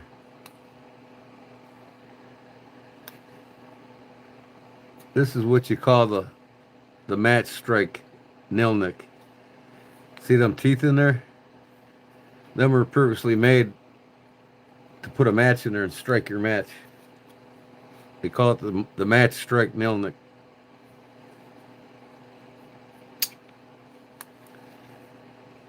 That's bone by Rough Rider. Razor sharp steel, 440. RR 198, China. They make better knives than Case, man. This is a better knife than that one. Except for that one. Last one here. This is a 1920 Case Barlow. You can tell it's a pocket user. It's been well worn down. But from 1920, you know what I mean? No cracks on the scales, the bone.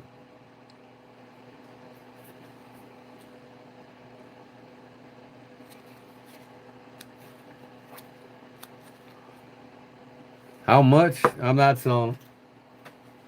I collect them, I don't sell them. I have knives in my eBay store. If you want to go check them out, I got a couple cases in there, and I got brand new I've got brand new I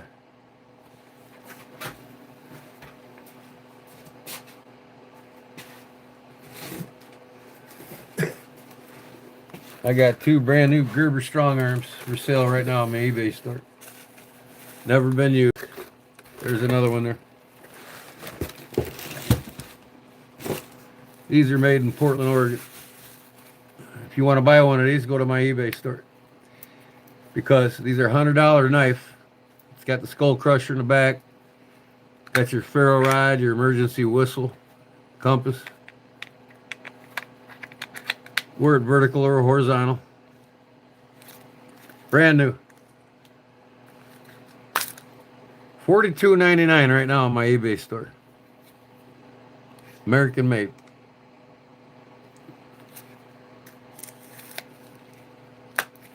Like I say, these retail for $100.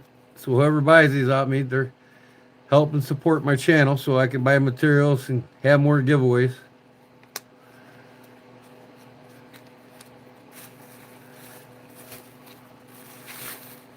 Every Sunday, every other Sunday now until I start making more money, I'm giving away, making a knife or making something leather and giving it away. I can't do it unless you all help support me. Go buy my stuff. Yeah, the link is in my description for my eBay store. If you want to go to my eBay store, go on my YouTube channel, click on more in the header, under the header. You'll see my eBay store in there. All right, there's my Barlows. Get these off here. See if I can get them all in one hand without dropping them.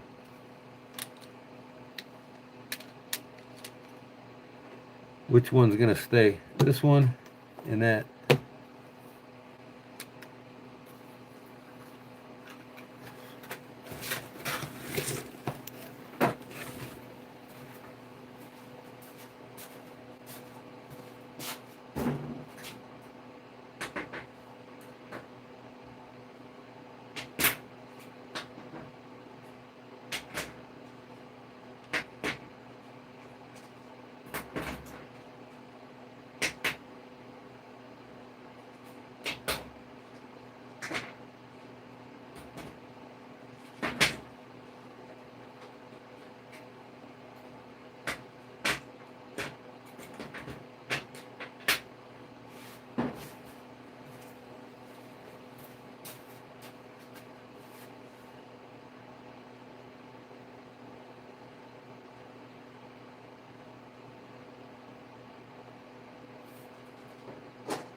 Okay, now take this thing apart.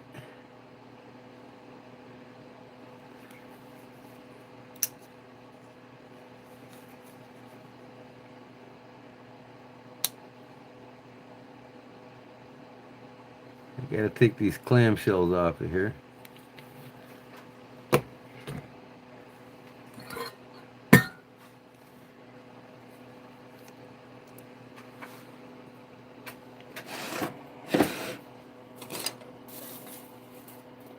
Where did I put my darn tool?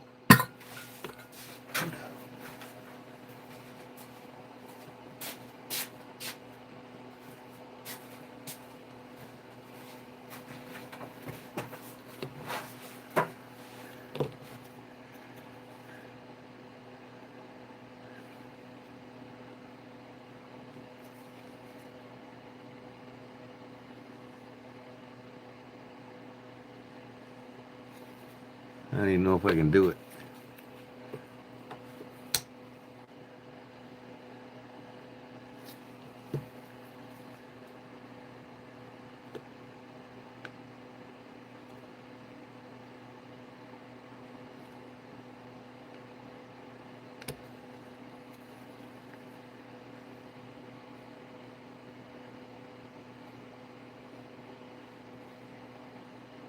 Don't even know if I can get it open. I gotta hook that clamshell hook.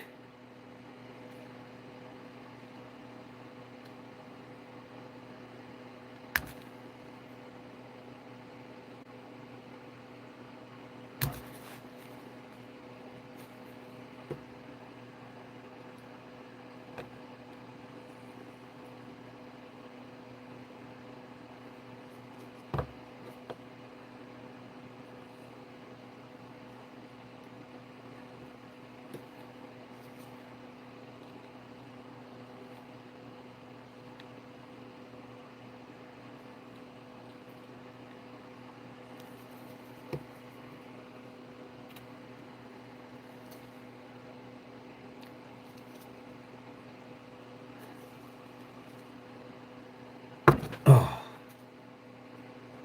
they're boogers, man, but you gotta get them out.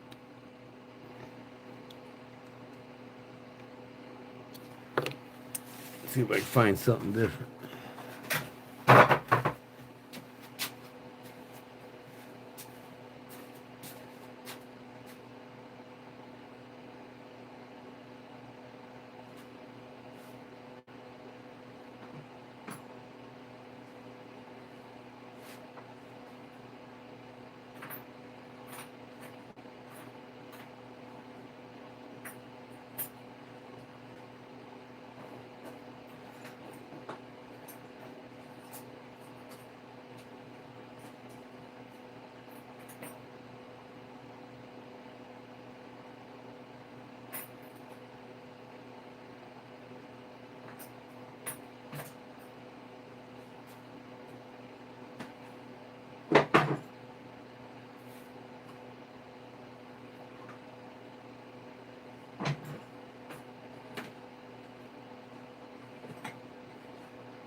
To keep at it.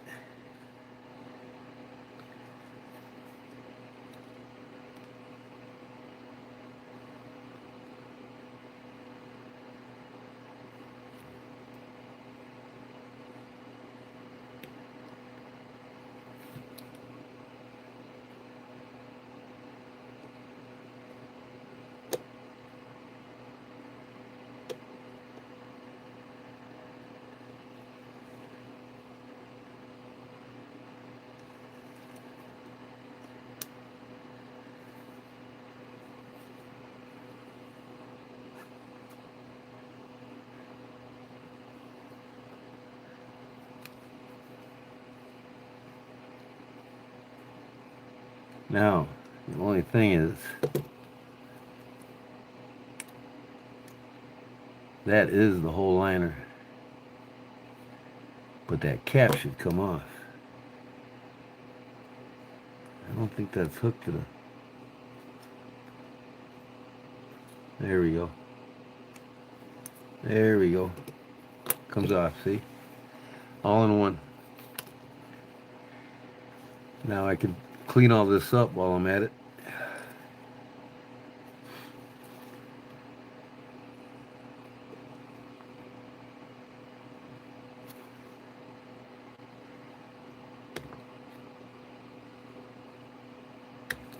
Or, I wonder if this will fit on there. I don't think so. Yeah, this is a double clamshell one. These aren't. These are not. See, it's got a hook here and a hook in the back. This has got the hook in the front, but not in the back. I literally have to glue this on here. It will hook in the front.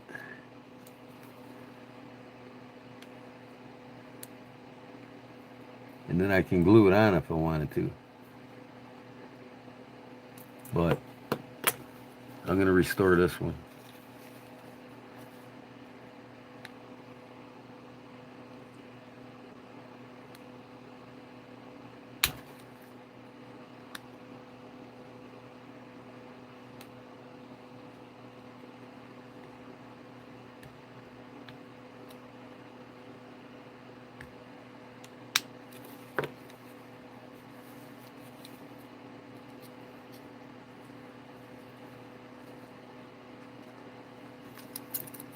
There you go. All right. Scott in Imperial has a question. Imperial, like from your store, Imperial, what would you recommend for someone starting to collect knives? Well, what do you like? I mean, and are you going to use them for tools? I mean, if you just want to collect to collect,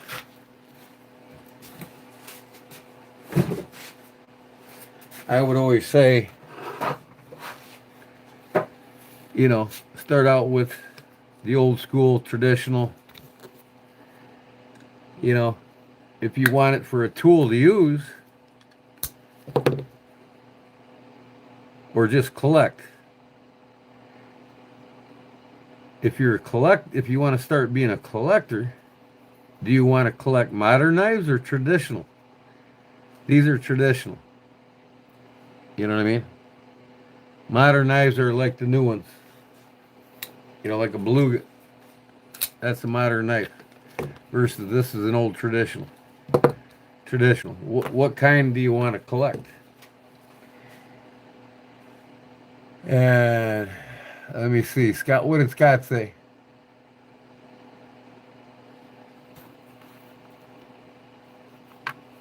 Scott's still here? Just found your channel. I have an old timer, Texas Longhorn, that I've snapped one of the drop points in half years ago.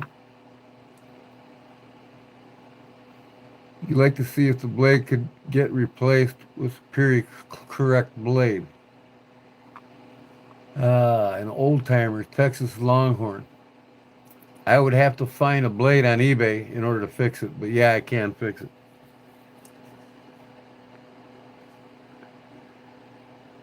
So now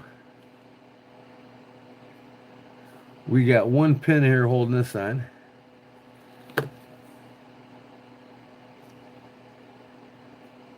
So I can pop that pin out, take this blade off of here. I thought I had another one of these knives already apart.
I like to collect them, but also to use as a tool. I'd like to collect traditional style knives first.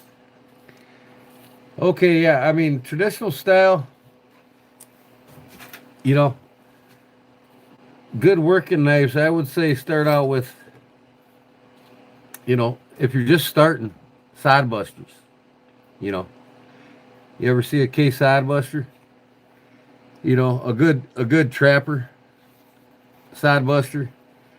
Great working farmhand tools, great working knives.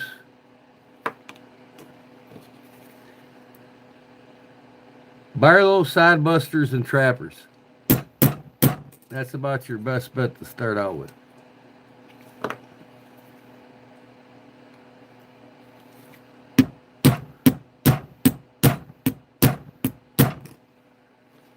Come on now, what the hell's going on there?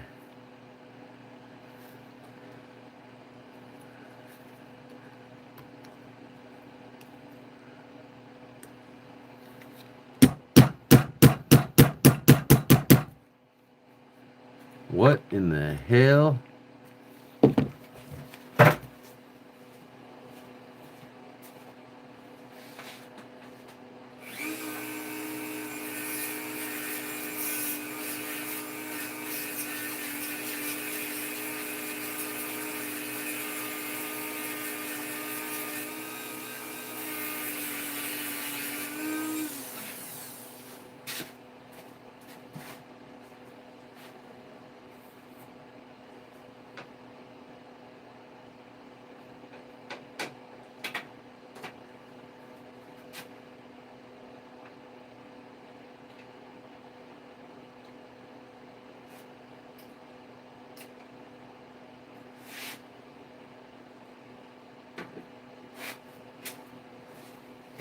Like good trapper knives. I love the German handmade knives. I got a lot of them. This one's a Parker. Trapper knives. I mean, trappers and side busters, farm hands.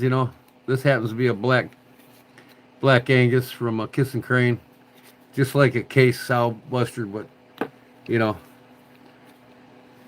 trapper lockbacks. Like this one here. But and even a Barlow. Like I'm taking apart here now. I mean, you can't go wrong with the trapper, the Barlow, or the sow buster. Now, pick the company you love the most. I prefer German handmade knives over anything. This is a Parker. I collect a lot of Remington bullets. I would say if you're starting out to collect, can't go wrong starting out with old timer. You know what I mean? Charade, old timer.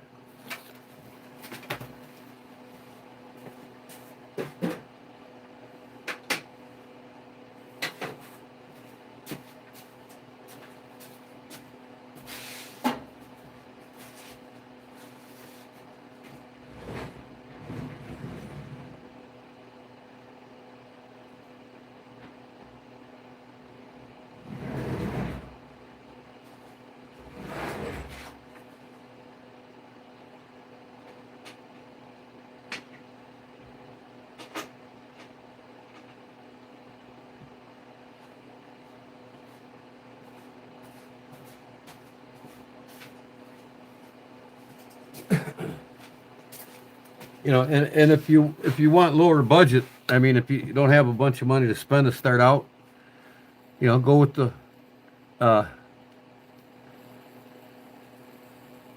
Baron Son or the Rosecraft. You know what I mean? Appalachian Jack. It's the trapper style knife.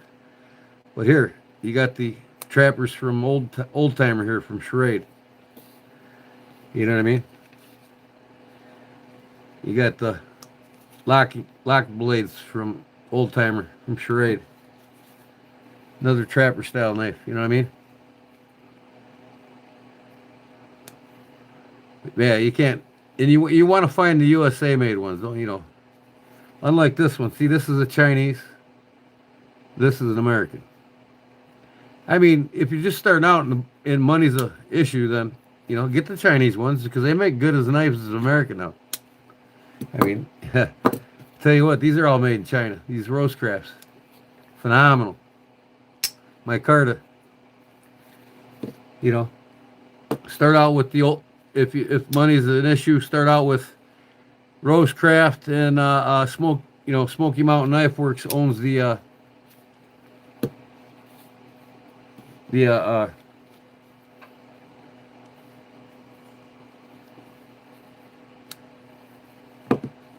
Rough Riders. Rough Riders and Baron Son even low budget. What up, Leon? Lost the internet because of the windy weather. Oh wow, no good.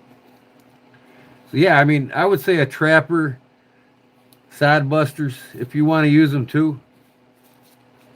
The money's an issue. Like I said, start out with like Rosecraft or Rough Riders. Collect them all, man. I mean, but as far as collecting, you can't collect every style, every brand.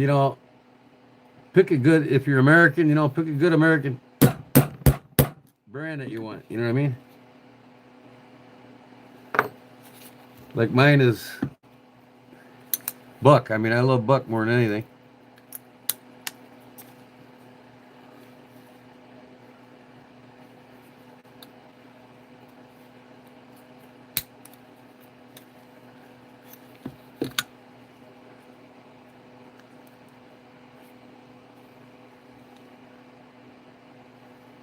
I'm just not going to get this up till I pop this other one. I'll tell you that right now.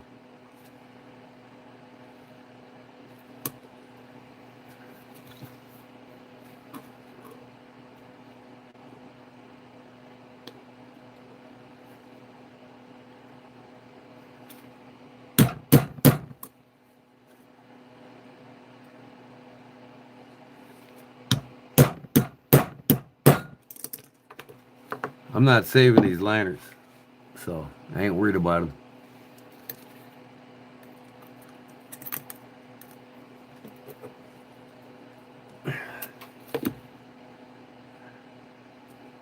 So what I can do in the meantime is just pop them. Make this a lot easier.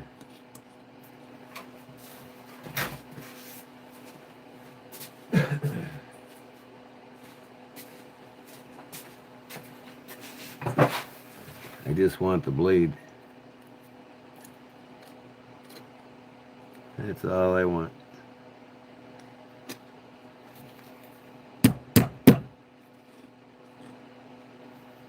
That's not going to help me.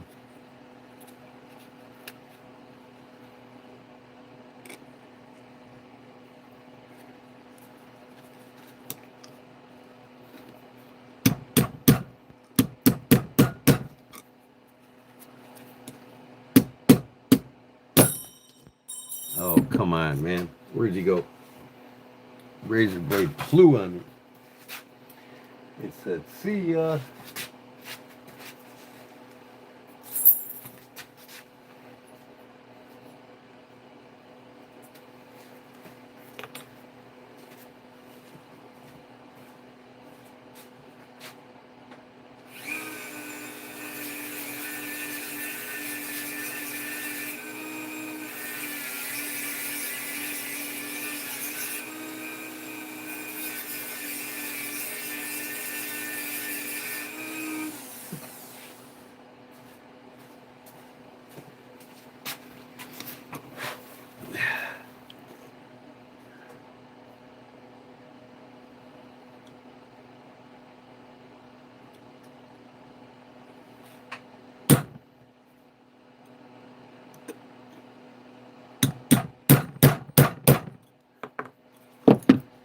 There we go.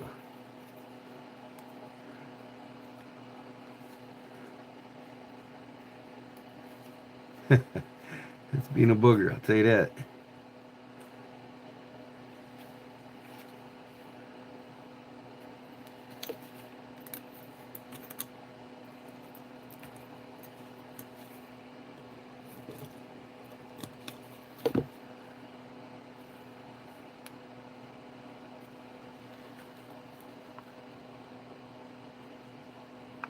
Back in a few.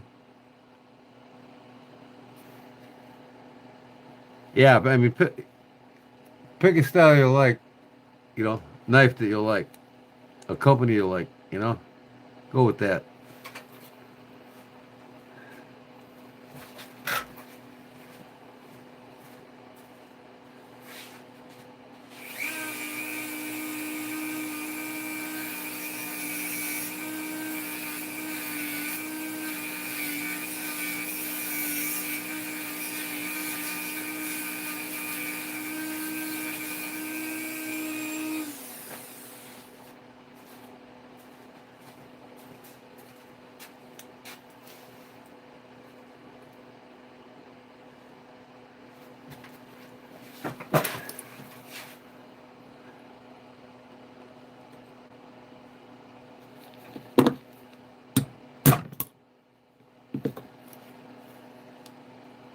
Come on, man.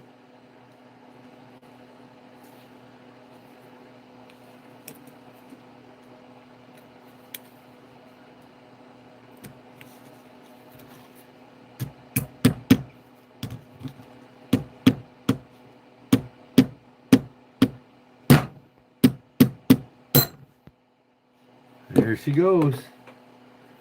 Flew right into my shirt.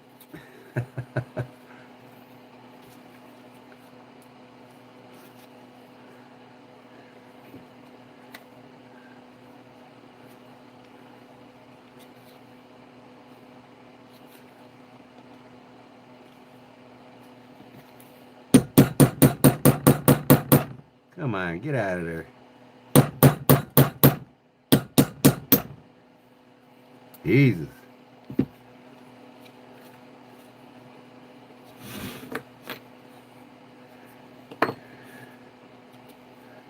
Now,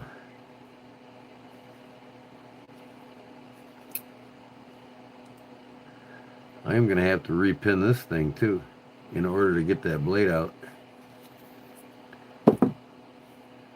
This thing shouldn't be a problem. Yeah. Be right back.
Okay.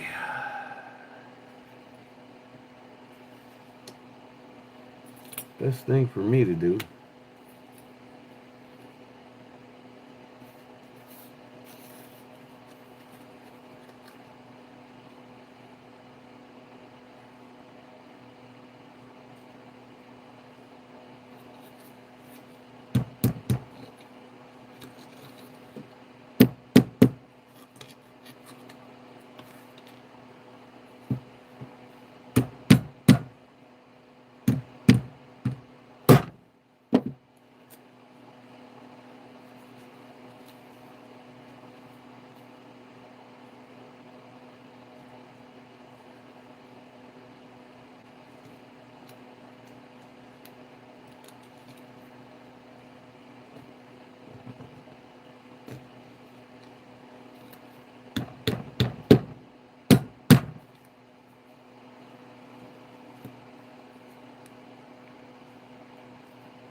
I got one more. Of course.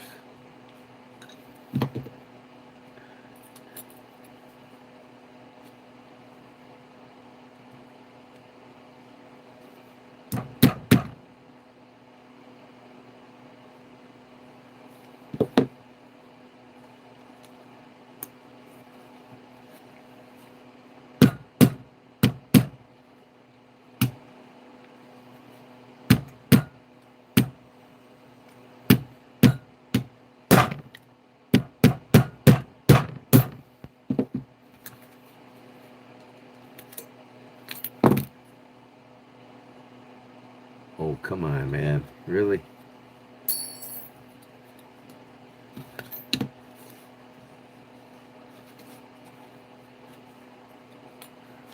Be right back.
Oh, there we go.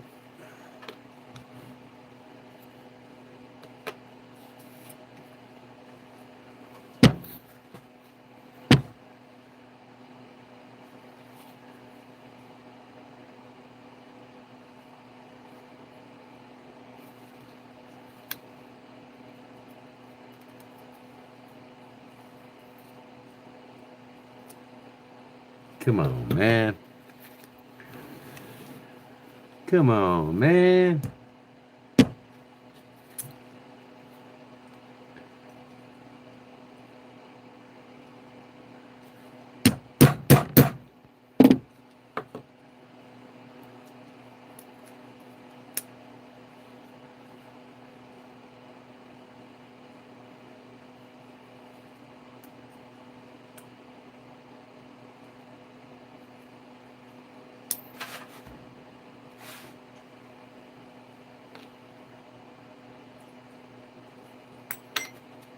Okay, that goes with that. This goes with that. Now, see the size of this.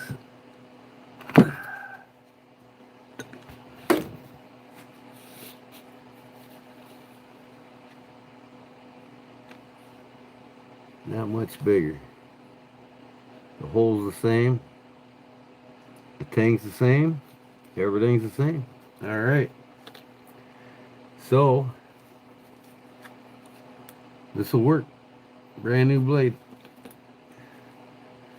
Now, I gotta clean all these up.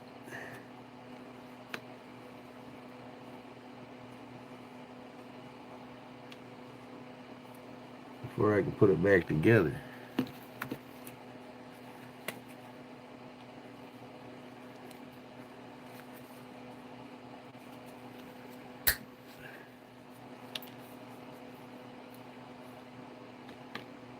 So you can see this goes on there. You can see the rust, the dirty rust.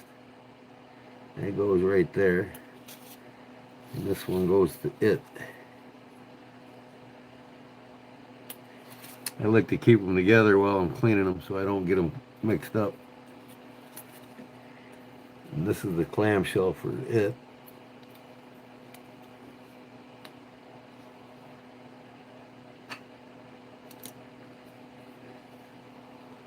Where's the other clamshell?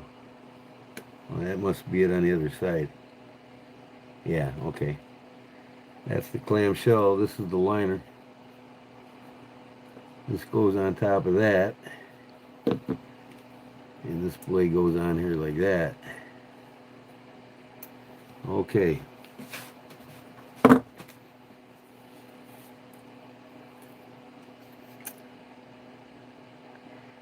I'm trying to. Abdurago, USA. USA, man. USA. I got a couple fans from South Africa. That's going to work nice, man.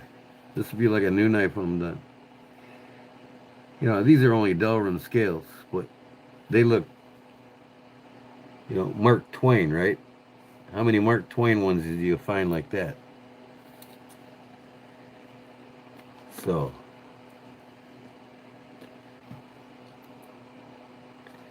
I need to get me some sandpaper and sand all this shit off.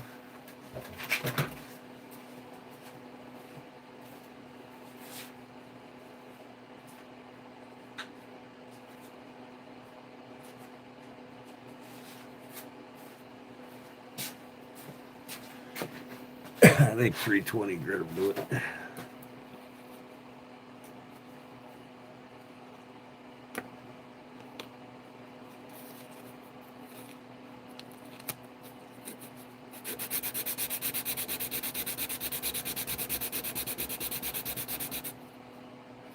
Oh yeah.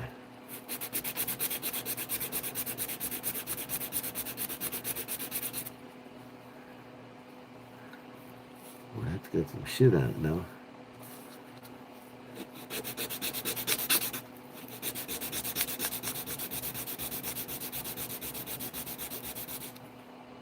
There we go.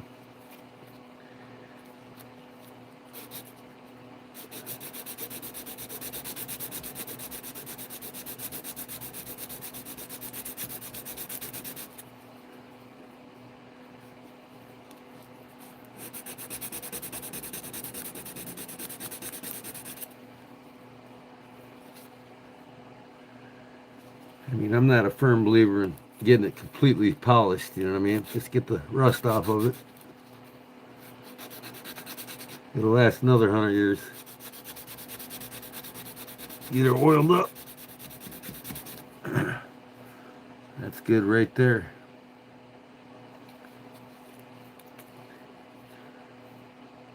That can all be sanded when it's back together.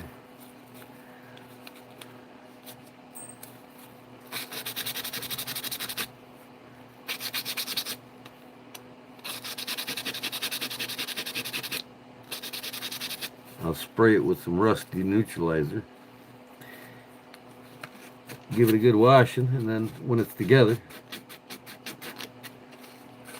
and then I'll oil everything.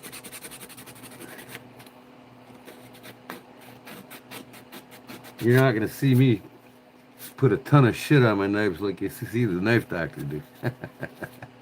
Ain't going to happen, man. Waste of time and money.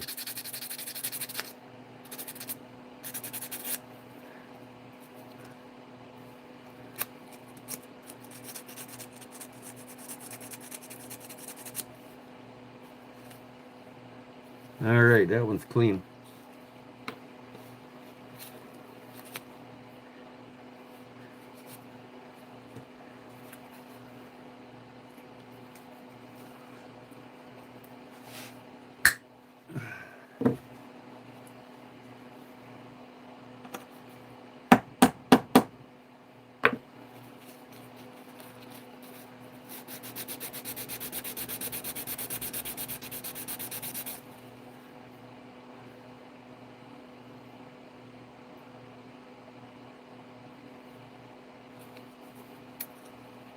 Yeah, this is the center liner.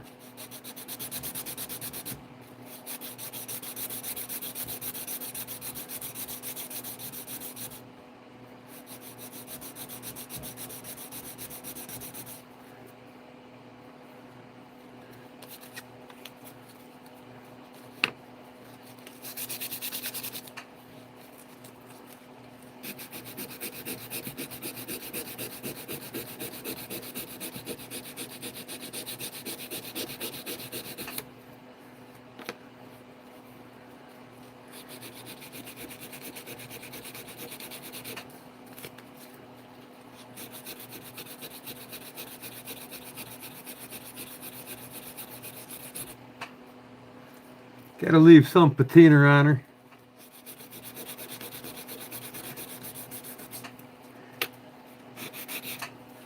This says number 2. It's got a 2 stamped on it. I wonder if these say 1 and 3.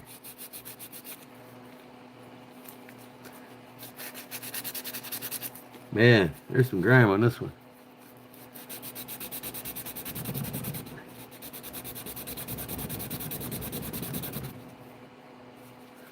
Little elbow grease.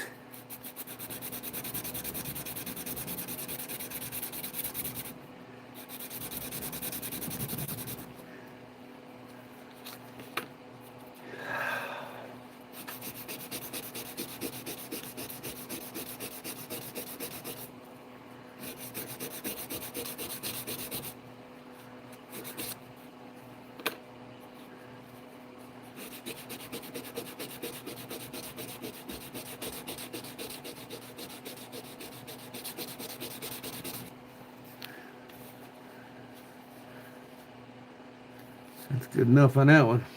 That's the middle liner. So that means that goes there. I can see the where it was sitting before. And then that'll go there. Oh yeah. Okay. Next one. Now the thing is, I might as well put both new blades on it instead of refurbishing this one. So I might as well just take the other blade out of here since they'll both fit.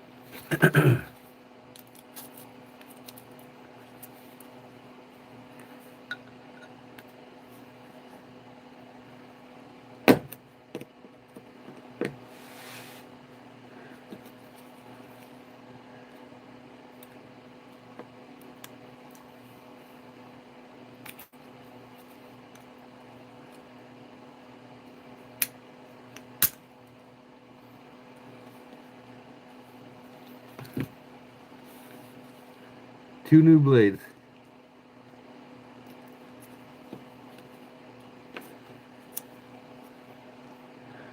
Out with the old, in with the new.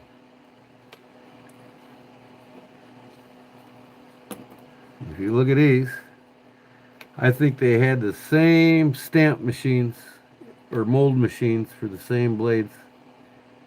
I mean, they're identical. Right? They're both imperial knives, so it makes sense.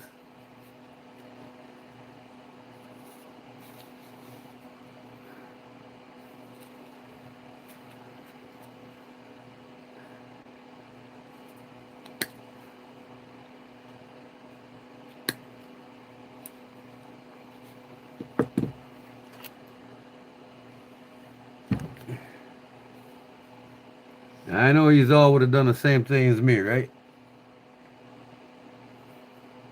Antler.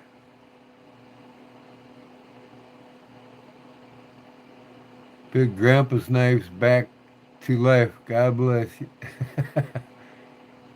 Ever make any out of deer? I make deer stag knives all the time. I've made them for many years. I'm not a rookie. I made just about every kind of knife there is. Except for swords. I'm not into swords. I don't care for swords.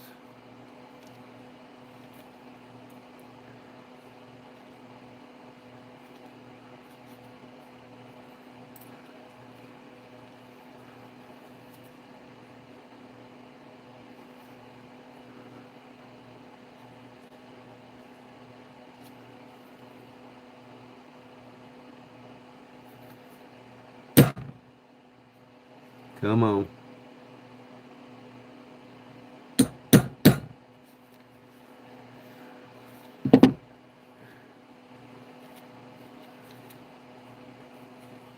I got a pin set in my shop. Hold on, I'll be right back.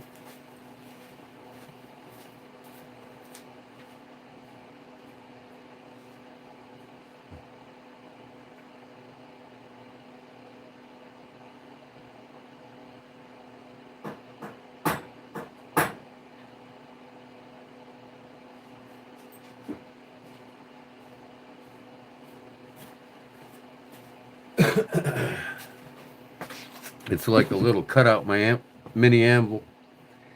Allows me to put this in the pin, slide the pin in it, and knock it out without having any problems.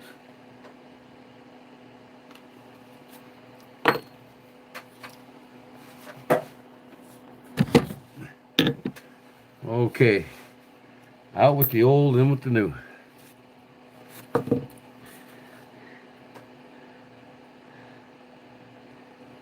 All right, this is the new. Gotta clean this one now. This is for that knife, that's for that knife. You gotta remember the nail nicks go on the same side when you go to close it. If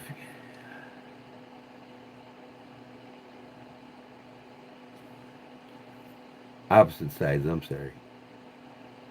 In this case, it's the same side. So this will be on here like this. See here? And then what do we got here? No. This is on here like this. This is the liner because it's flat. So we got that, and the blade. Okay. So now you got the. I'll know when I go to put it together. These are both on the same side, so the nail nick's on the same side. Okay. So I know that goes on that side. I'll leave that there.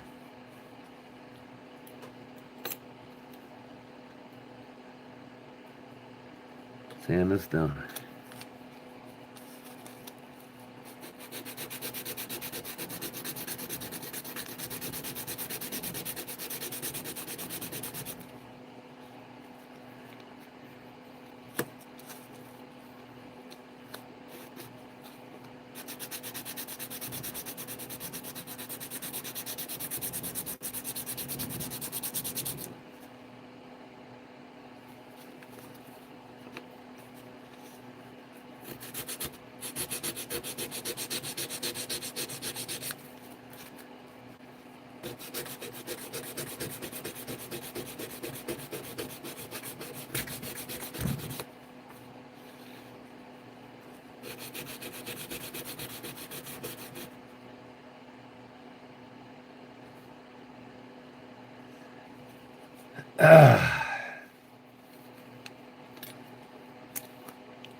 Anatomy, what the fuck are you talking about?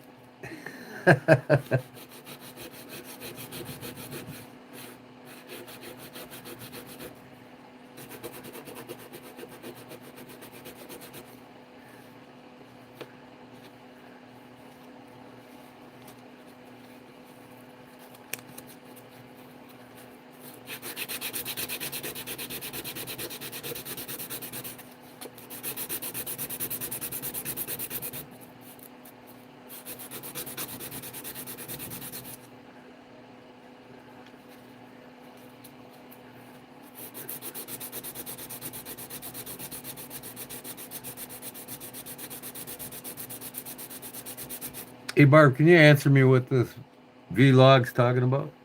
I have no clue.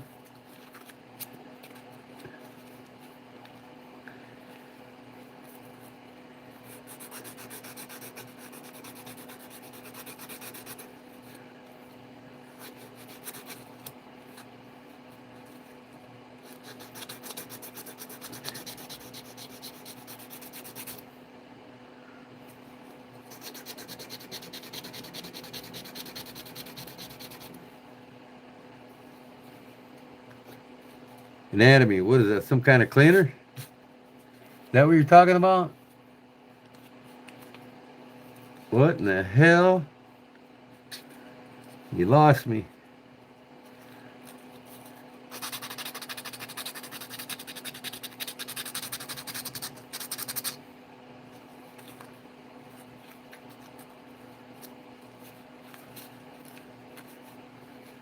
Could use my Dremel tool, but I don't feel like setting it up.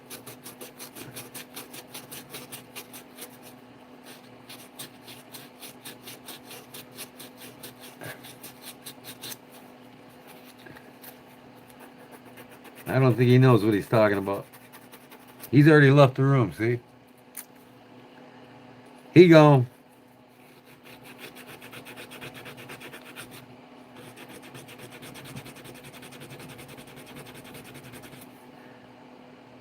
That's good enough. Okay. 2 clamshells and I'm golden.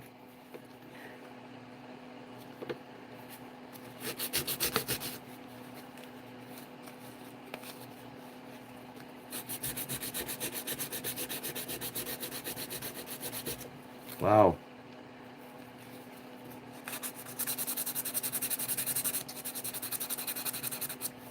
I could use this. A lot of this is grime, man. Probably use Goju and get it up.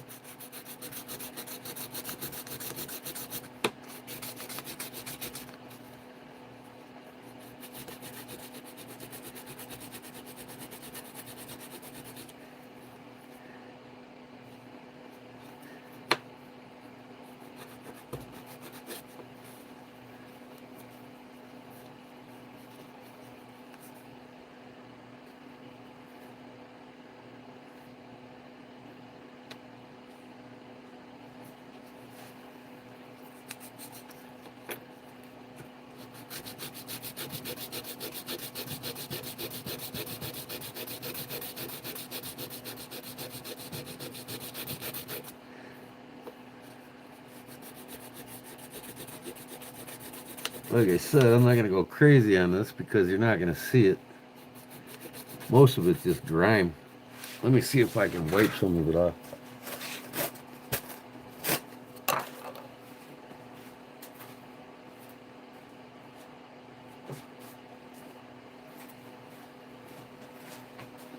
See how the Goju hand cleaner goes.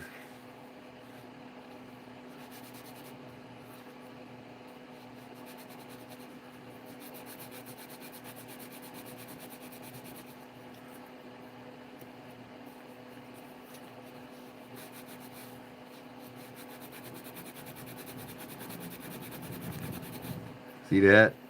Wow.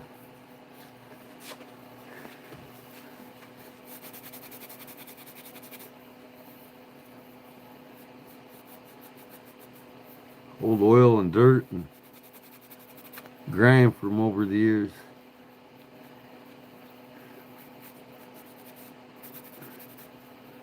That's that old oil. They don't make it as thin nowadays.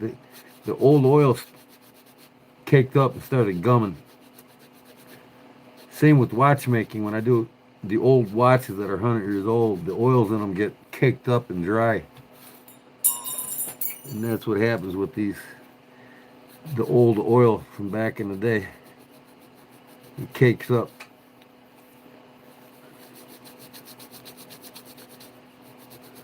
Not like today's new oils.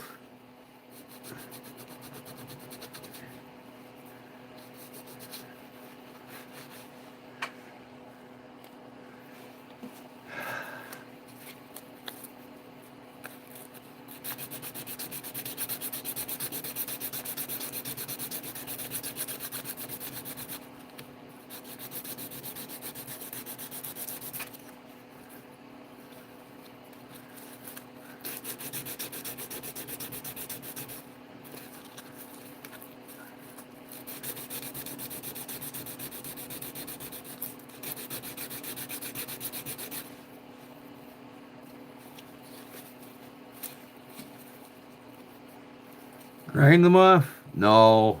This is too thin a metal to grind. You want to fuck your knife up, go ahead and grind it.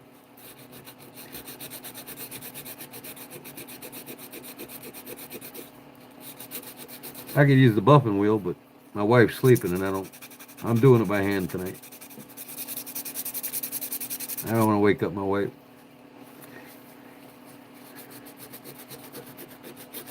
That's pretty good.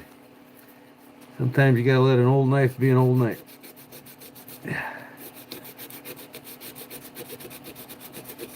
As long as it's not rust, it's not really. Like I said, when I get it all back together, I'll hit it with a rust neutralizer.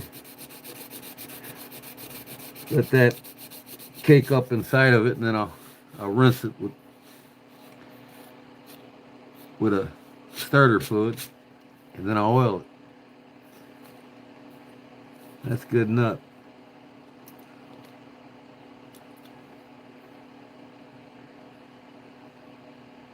See here now, when I do this, I got to bend these tabs back ever so slightly. You got to be careful with them because them things will break off. Them rabbit ears, they call them.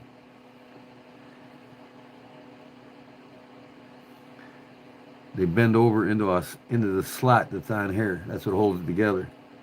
Now there's two of them on this. There's one in the back. This one grabs that one after the knife's together. And then this one goes over the front one goes over the top of that one. So you got to be careful bending that because they will break. See, I got a little bit of rust on the inside here.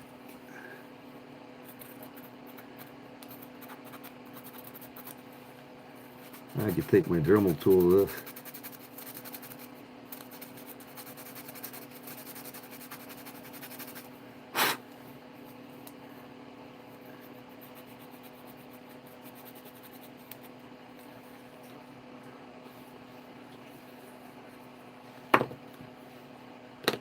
The best things for removing rust is a carbon pencil.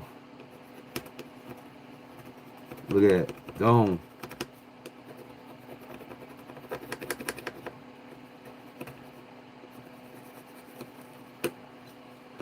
Carbon pencil makes it go away.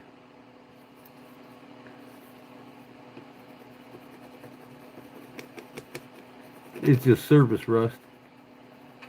Like these old blades, when you can't see the tang, open the knife, you can't see the tang stamp, put a lead pencil on it, go back and forth. It cleans all the grime off, all the rust, everything. Now you can see it.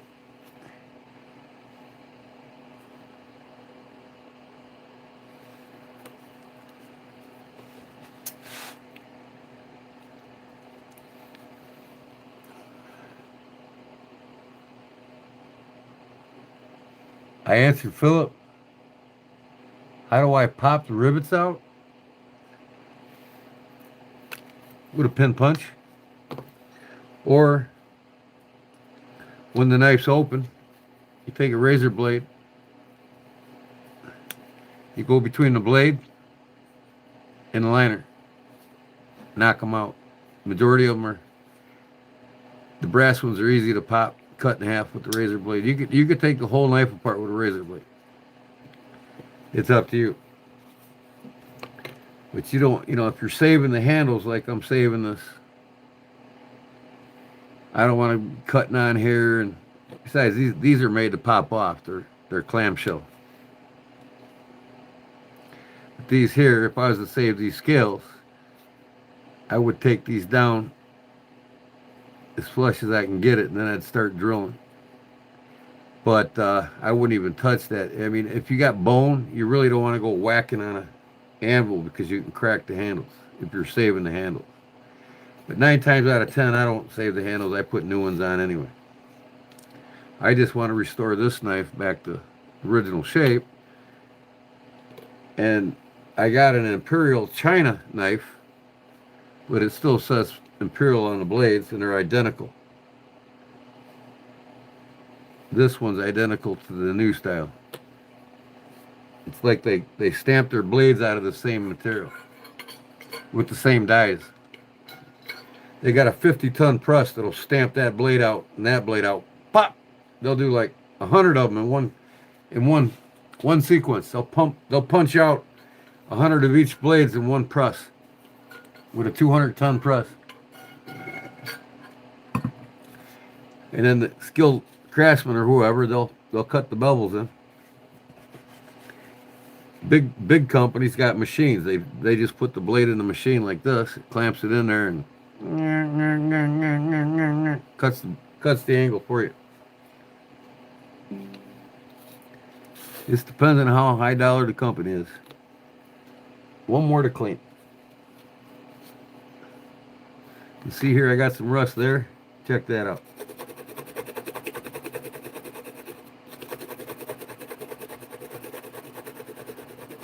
I could clean this whole knife up with this carbon here, see?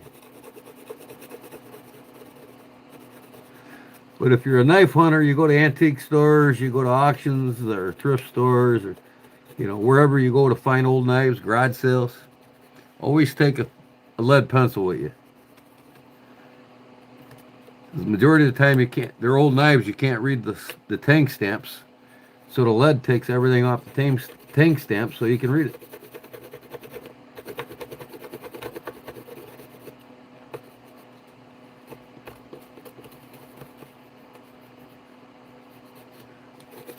This will save you a lot of sanding if I was to use this first, like I did on the other ones.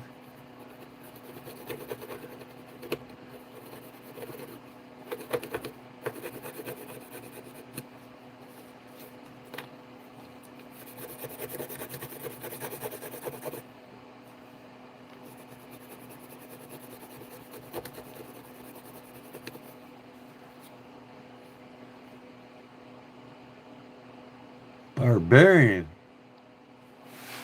What up, Joe? How you doing, brother? Hello, Robert. Welcome in.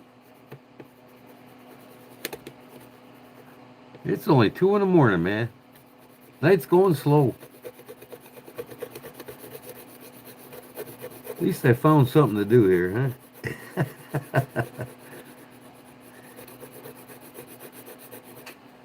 I'm a retired union carpenter. I work the night shift in my shop.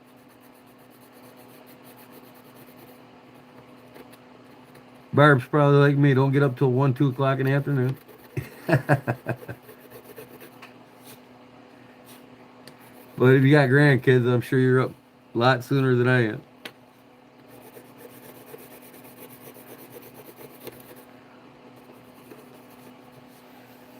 All right.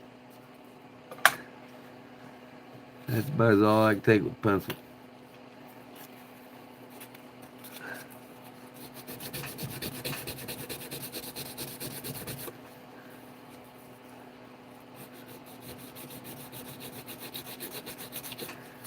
Like I said, this doesn't have to be perfect as long as there's no rust on it. Because you will not see this side here. Or you won't see either side.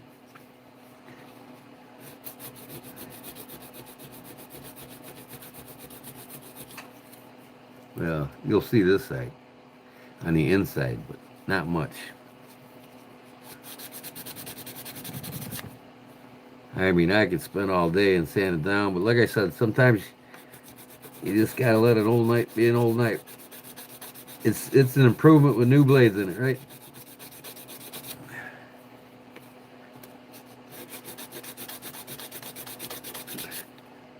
This thing here,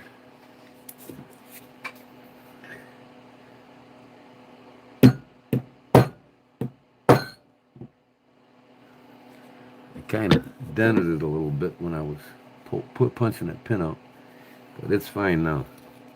All right, does this have a number on it? No numbers.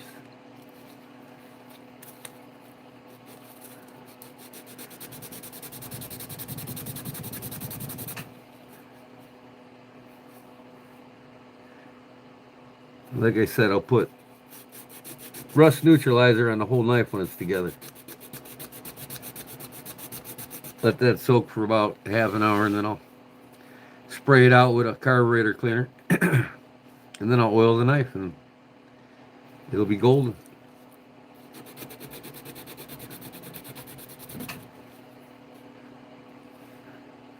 Okay.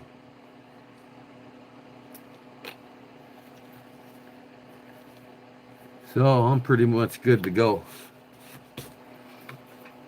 I can pin this knife back together.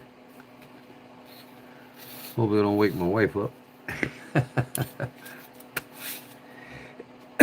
If I got the right size pins, I hope I do.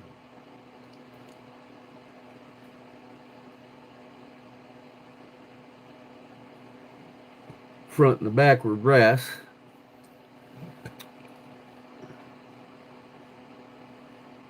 I can use nickel silver if I want, but it looks like the front one was nickel silver.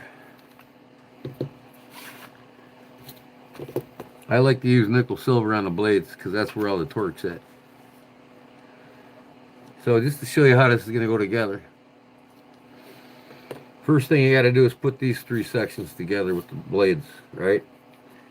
So we know we got that there, and then this one here is the liner. No, this is the clamshell. That's the liner. So the clamshell has to go up. So this is backwards. So we'll turn this one around. Right there, like that. This is the middle liner. So that goes like that.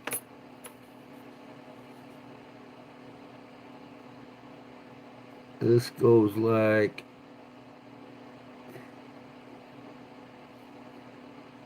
that.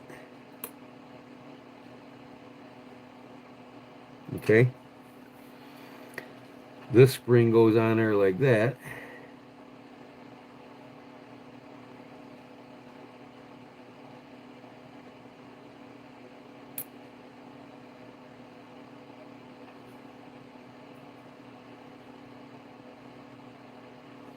Okay. And this clamshell goes on first. I can see the impression of the spring there, so I know this is the inside.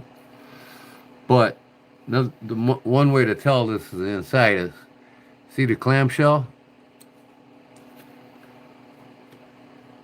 This hook has to hook that. Same in the back. So they go out. So this one would go right there like that. And this other one would go on the bottom. So just to show you how it goes together, this hooks that hook there once it's pinned together. And then there's your clamshell, right? There's your clamshell. So now that's together. So next would be, once that is hooked over, that won't come apart. But I can't do that until all three of these are together and pinned. The last thing I do is put these liners on, because I got to pin the whole knife together first.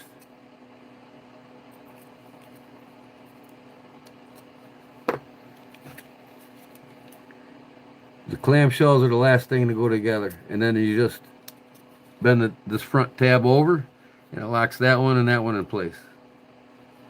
Okay? So this is what I got to pin together.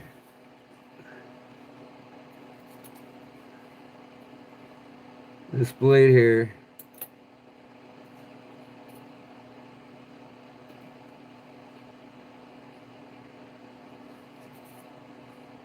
liner next.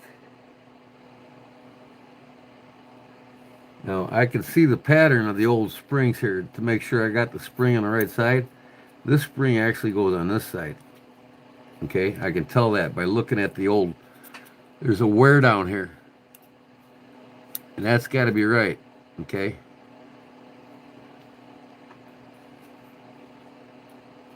So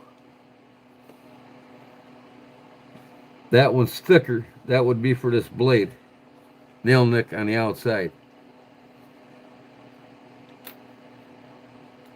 That's how I can tell that blade goes there. Thicker spring, thicker blade, right? Smaller spring, smaller blade. Now, see that? I can see that exact pattern of that spring, so I know this goes just like that. See here?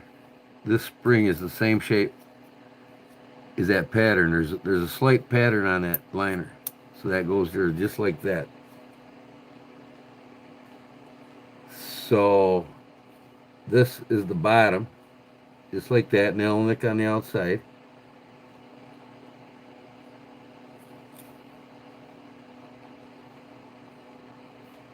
What am I doing here? That's the middle. Okay. I've got to start with the right clamshell here. Okay.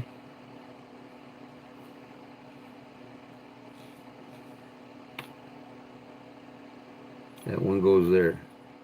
Okay. All right. Now this one goes on top of that one.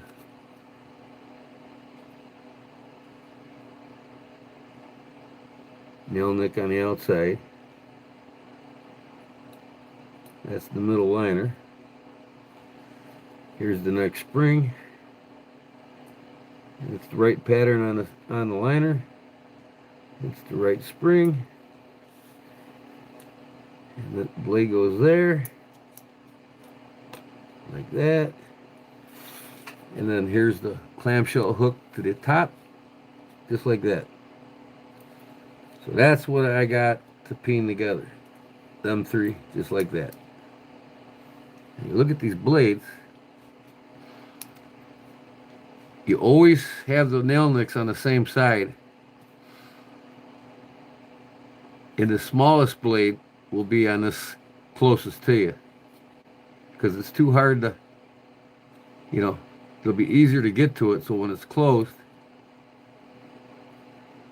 the bigger blade you can get to easier. See? Boom. So both nail nicks come to you.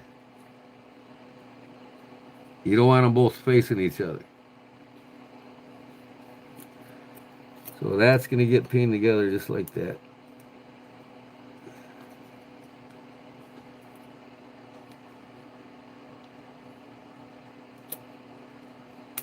Now I got to go get my pins.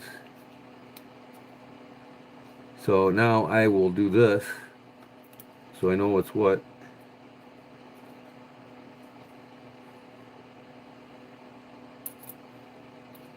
Okay. I know this flips over.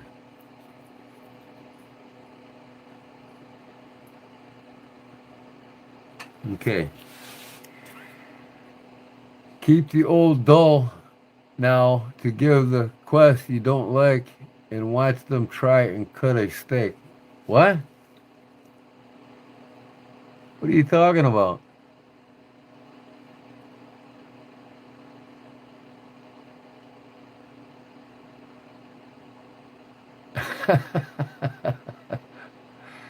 Oh, God. Everybody's a joker. They laugh at their own jokes, too. That's what's funny. Okay. Time to go get my pins and see if I got the... I hope I do. I think I do. I just did one just like it.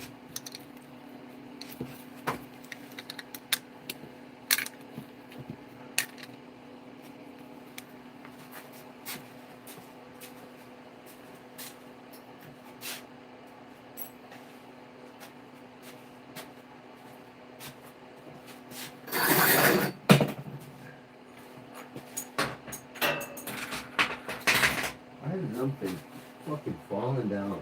Cat? Damn. Me? No.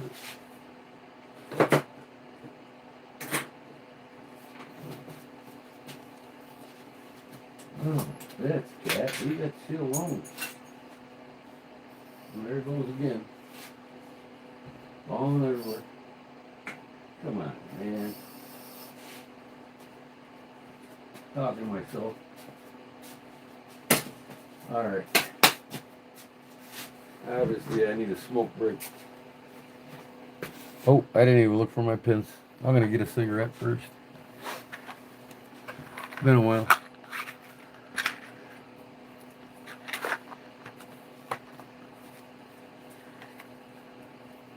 Ooh, one more left in here. I gotta make some more.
Man.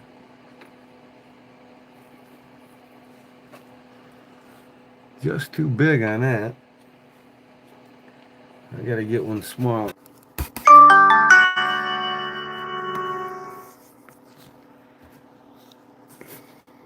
Sorry, folks, I'm back. Wow. My phone died while I was searching for pins. Yeah, I got different thicknesses of pin stock. For different knives, different thicknesses.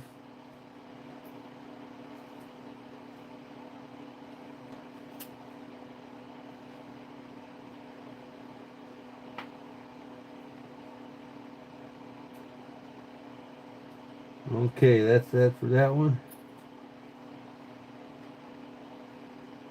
Now, I gotta find another one like it for the back.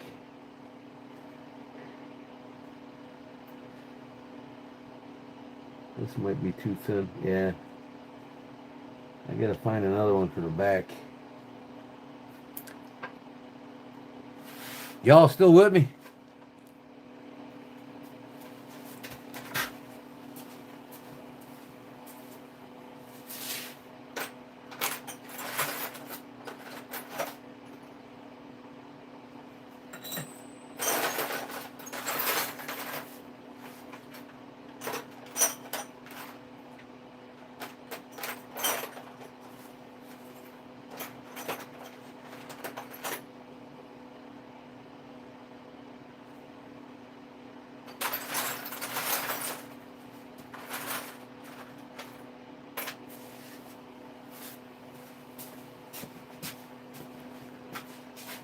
Hello? Everybody still here? I'm live. Say here if you can hear me. That's it. All right. I got the pin stock.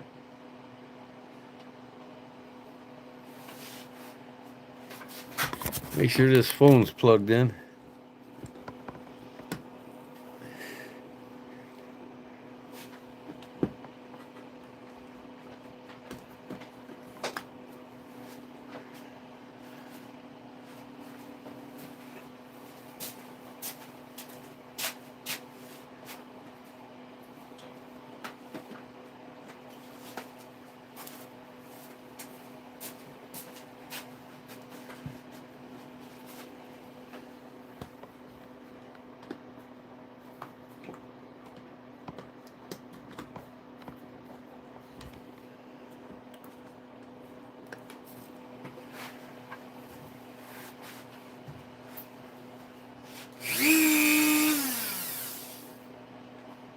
I guess I gotta reboot my thing here.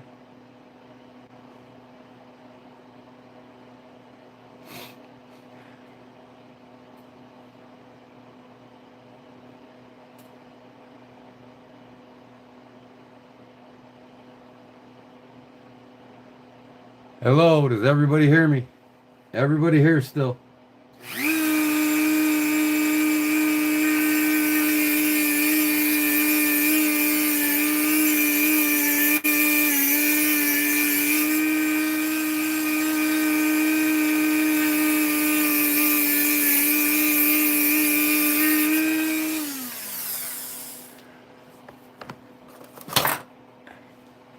Harbor's still here?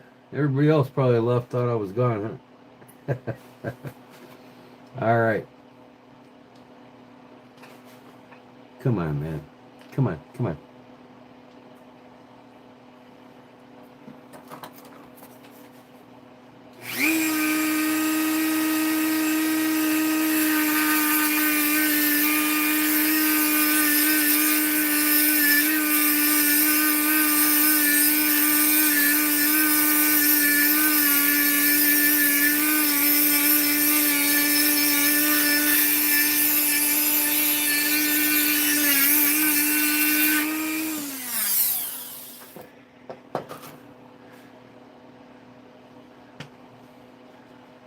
All right.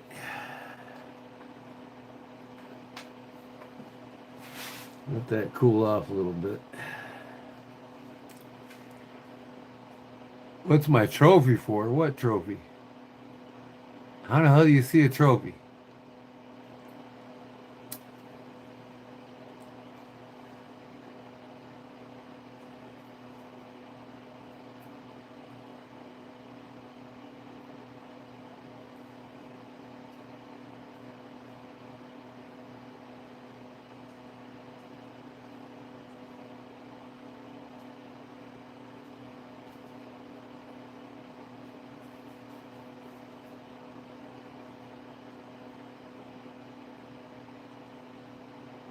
Oop, what am I doing, man? That's for the blade.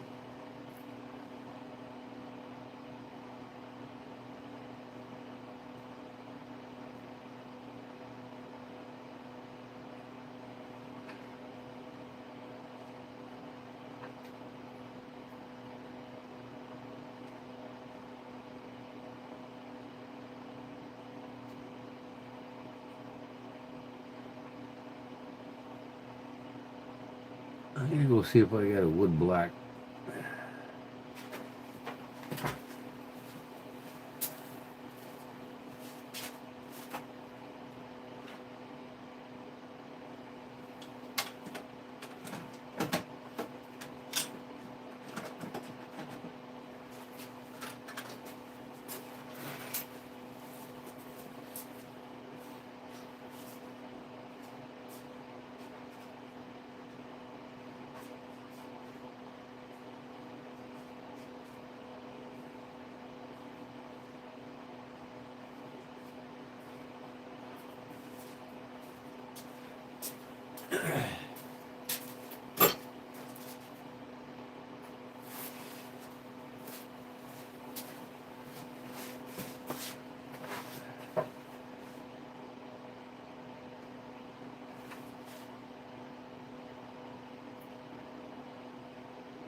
What the hell?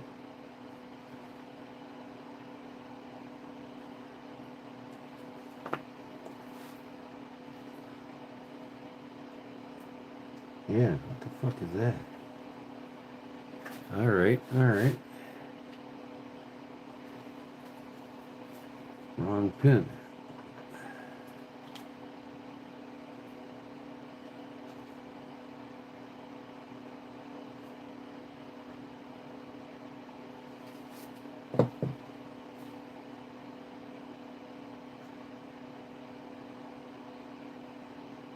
Why is it so deep? There we go.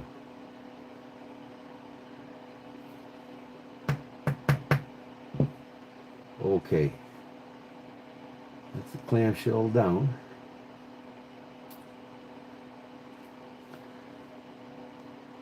And that goes on there. And that goes on there. But I gotta get these holes drilled. I'll be right back.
This helps the assembly a lot better.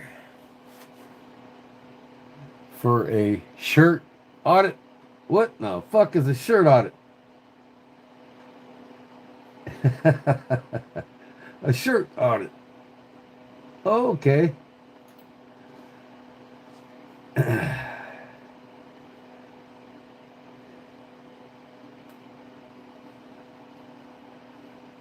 Come on, man. I just cut two of these. Where'd they go? Oh, they're in it.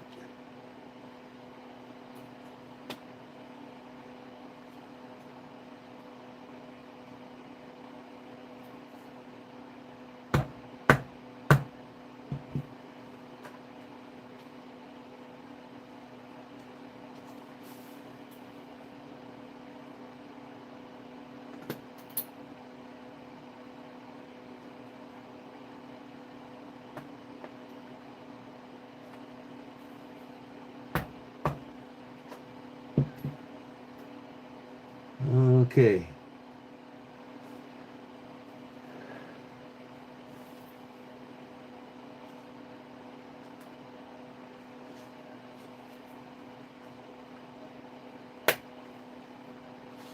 That's one part. Now the liner.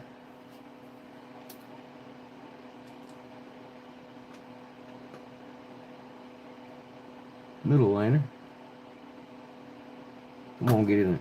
Get on there. There we go.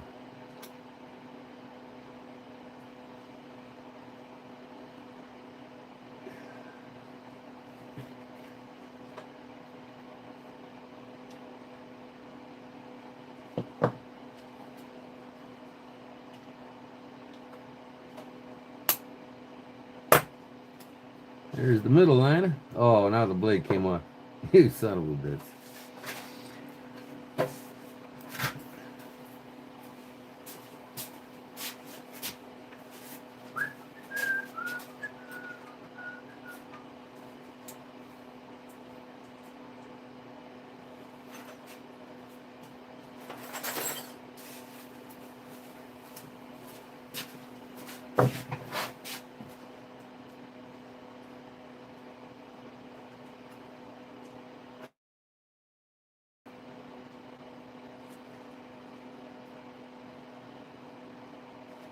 There.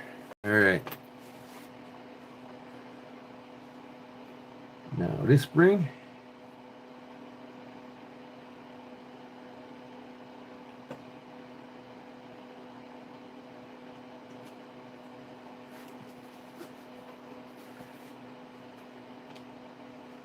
This clamshell with the tab up after the blade's on.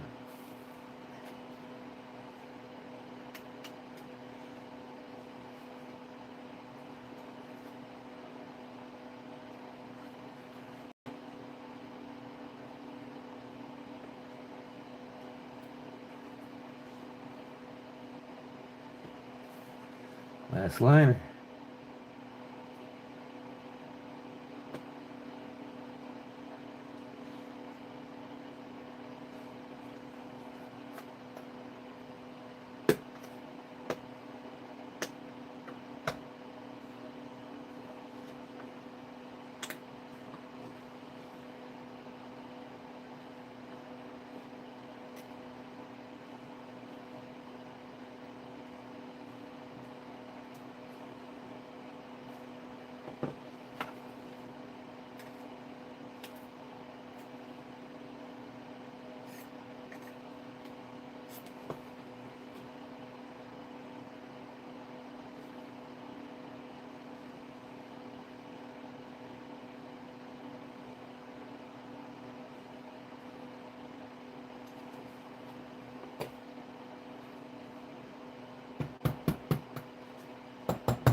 Okay.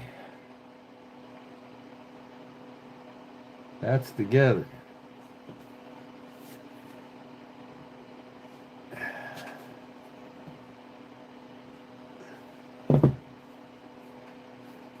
See how the blades work?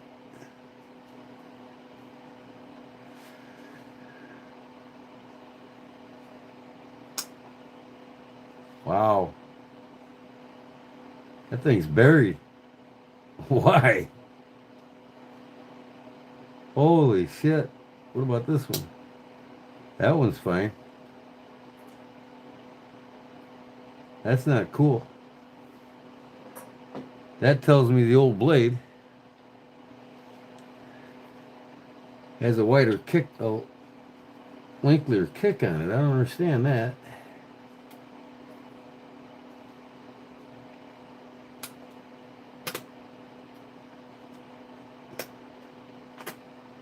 Come on. Get out of there. Ah.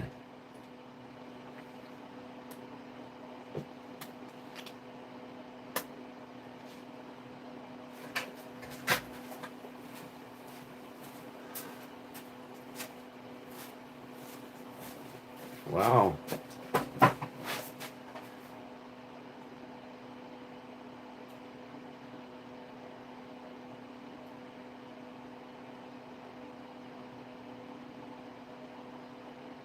That blade's lowered too. It comes up. Hits that spring. Yeah, see that's different. I might have to use this blade. It is what it is. Let an old knife be an old knife, right?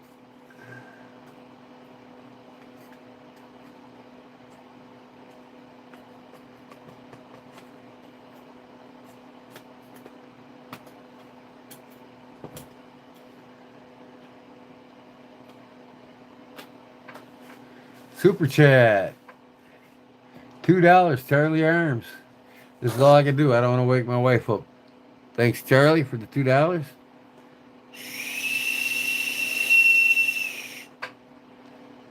The Wintermobile for Charlie. With $2 super chat. Thank you, brother. Appreciate it. All right. Now look at this and look at that. That's fine. And then when it comes to here, that kick touches the spring. Oh yeah, it'll hold that thing up further too. That's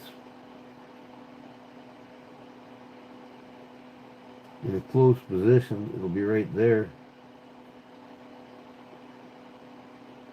Not much though. I'm telling you what. I mean, look at the two of these. I put them together.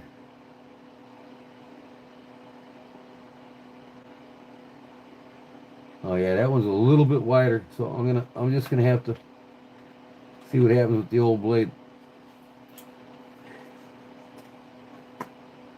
The kick's a little bit wider.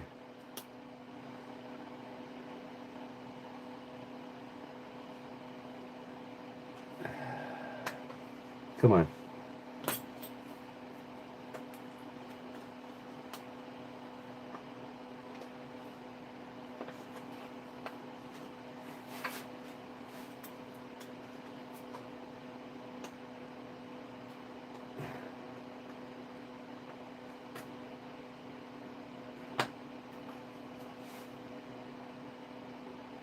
Okay. In the close position.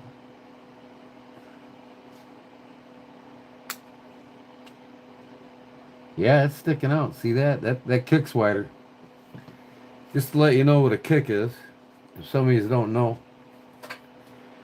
This is called the kick. You get your tang, ricasso, tick.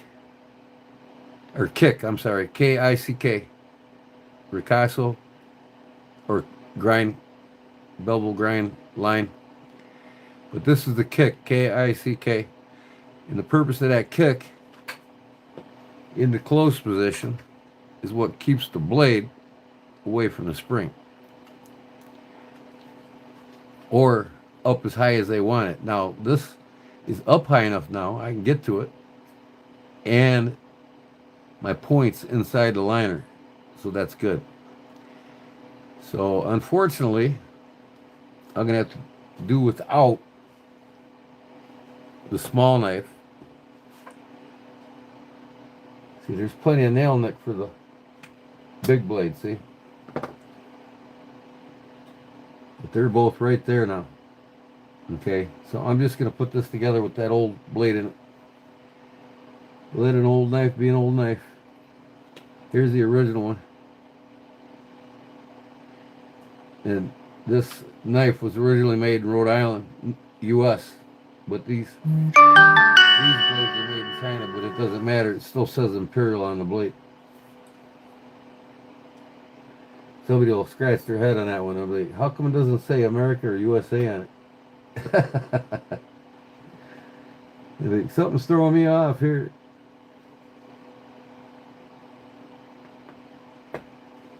All right, that's together.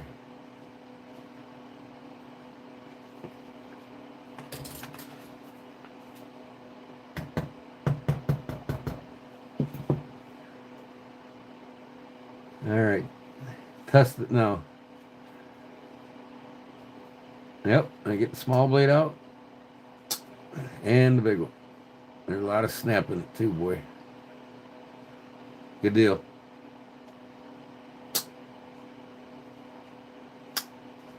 Yeah. All right. Now, off of the jig.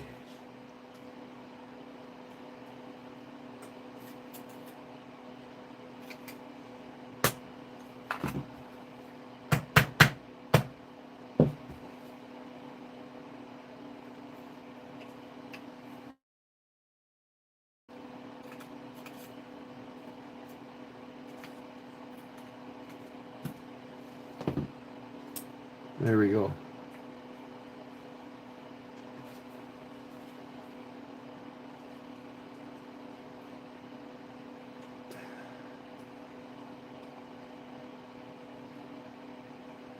You guys are going to see this knife complete tonight. From start to finish.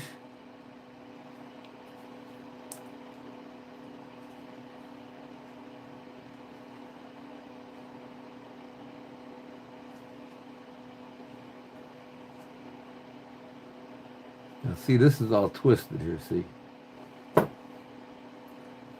They're on an angle. So when I peen it, I get a peen for straightening it out.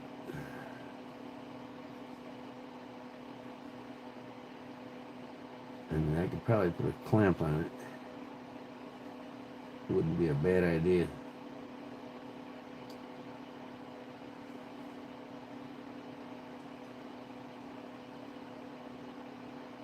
One thing I gotta do is cut this pin flat.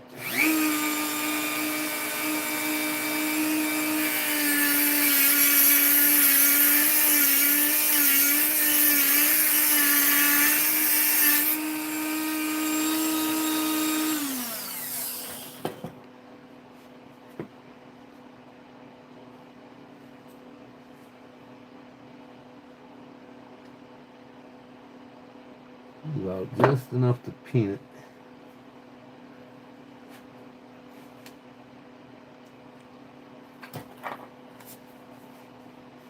Oh yeah.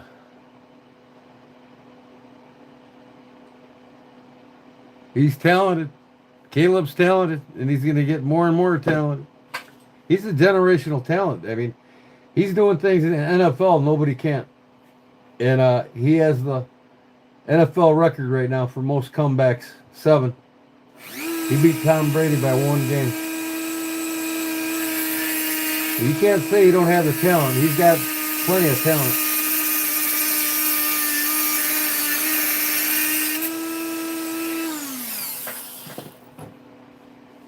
He's getting better and better and better every game. And that's all that matters.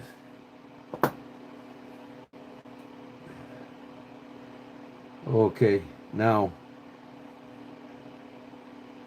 be a good idea to put a clamp on that.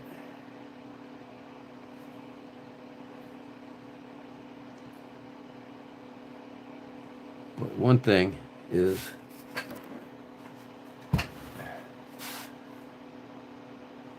I have to pin over one pin side of the pin first.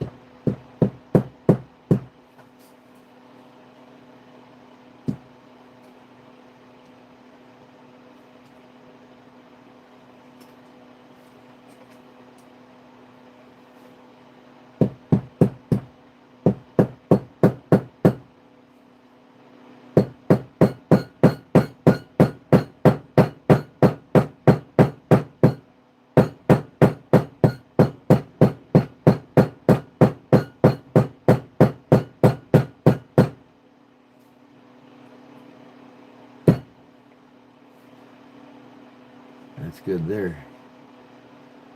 Alright, like I said, I gotta clamp this thing so it's fucking not drifting on me.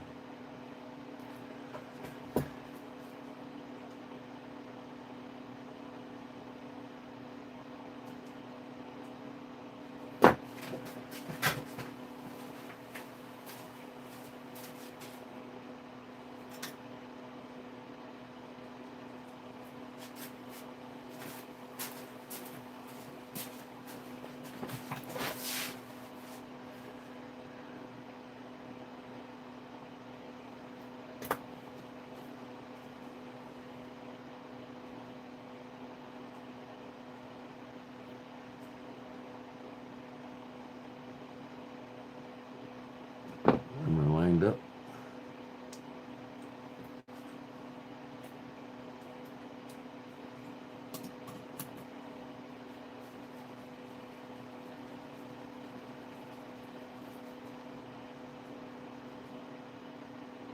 What's up, Jen?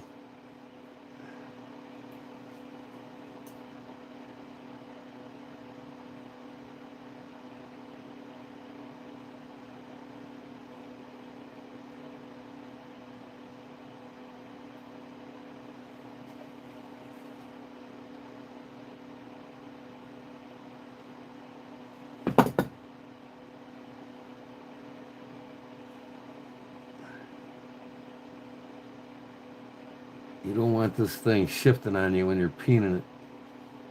Because if you peen it on an angle, you're doomed.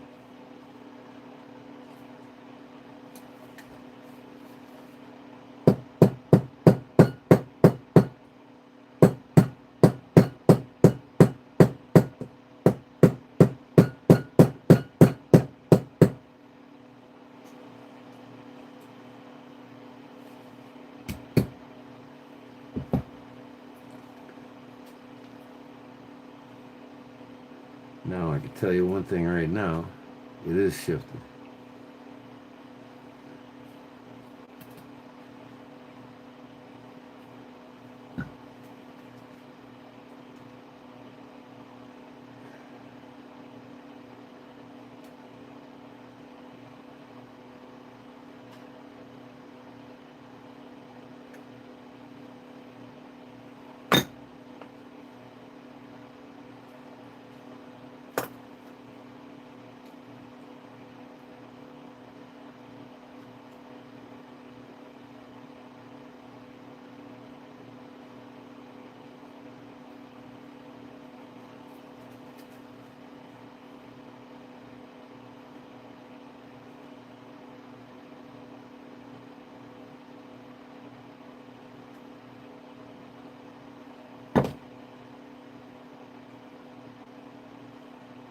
I got this clamp on the wrong damn side.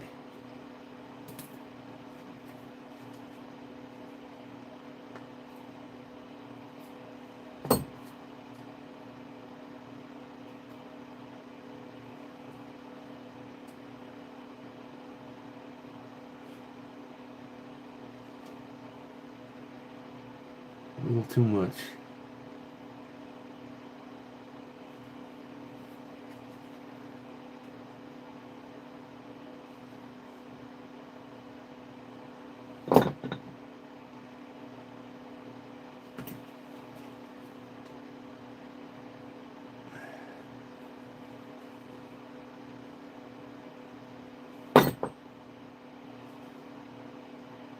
That looks good. All right.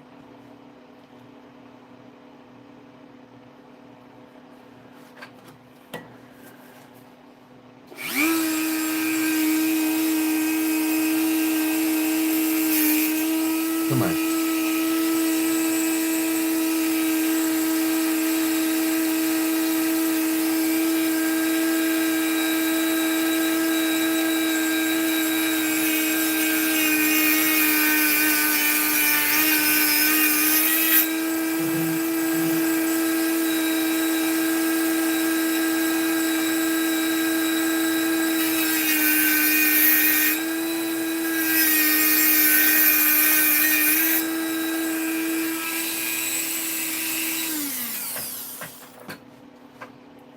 One thing, I got the wrong tool on there. I got to fucking file that down a little bit.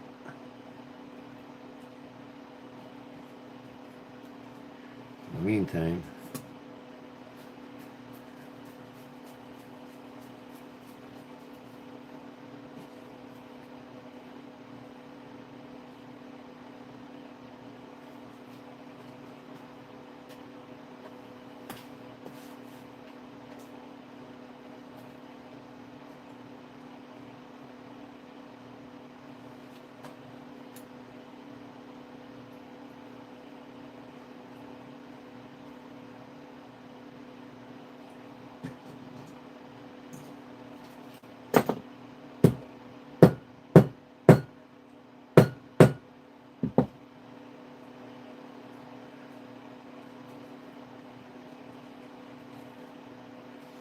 keep that thing from moving. I don't want these three liners to be offset from one another, see? So I got to make sure they're all lined up before I start painting, because I don't, my final painting on this, I gotta go get a file and file that thing down a little bit. Thought I had one here somewhere. Guess not.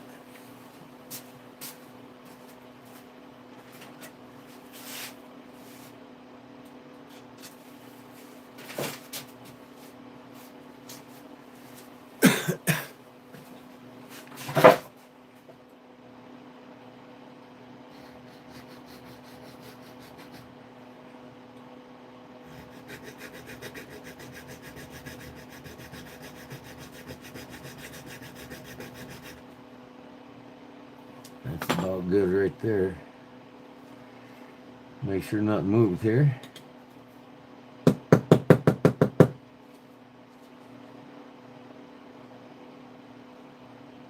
It'll look pretty good.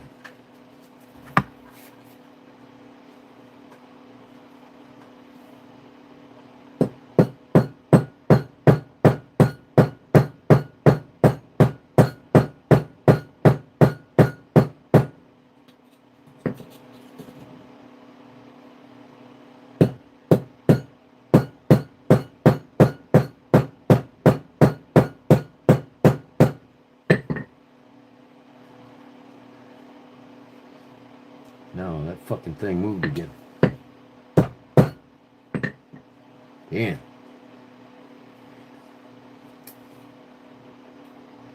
Okay.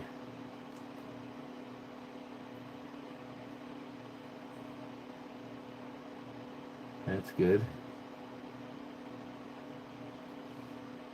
See, these gotta be, this pin's gotta be pretty tight.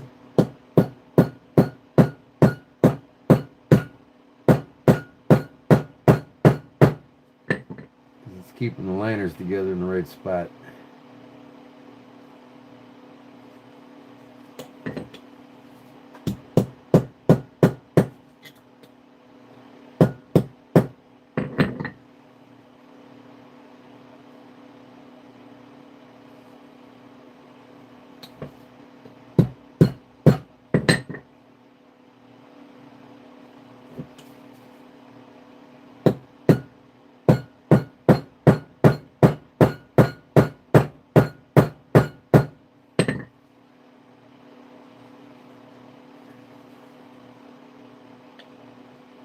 Ooh, is that tight?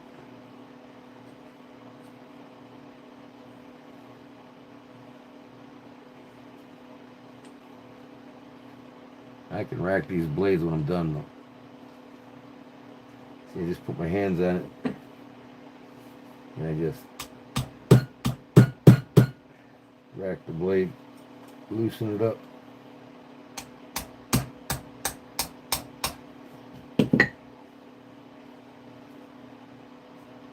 That's good for now. All right.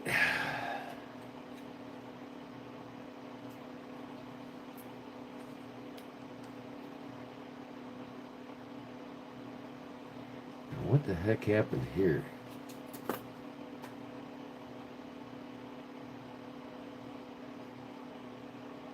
It's like that liner got pinched somehow.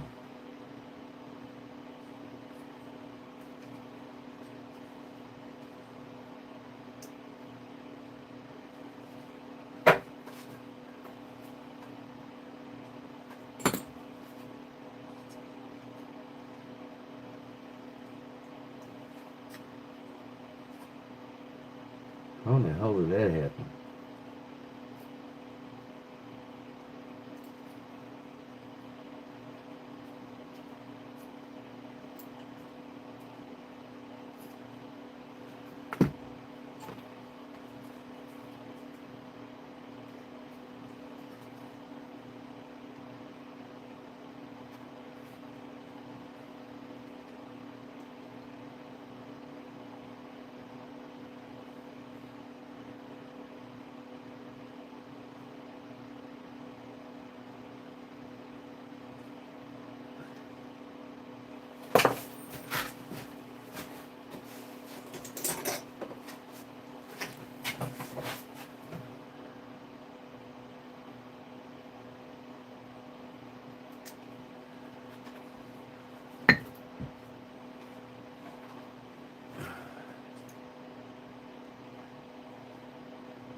Wow.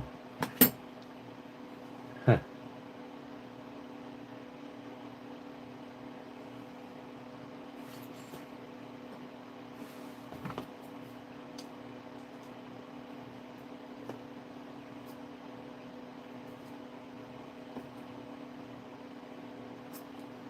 What's doing it is this. Let me see here.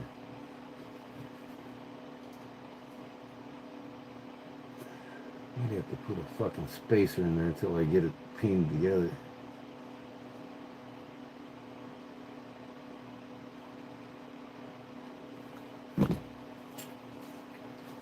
This is when you're working these old knives, you really just got to pay attention to what you're doing. Don't try to force anything.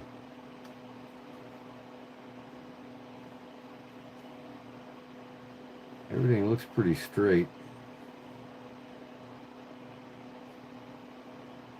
Just I got a little pinch there. Maybe I got some.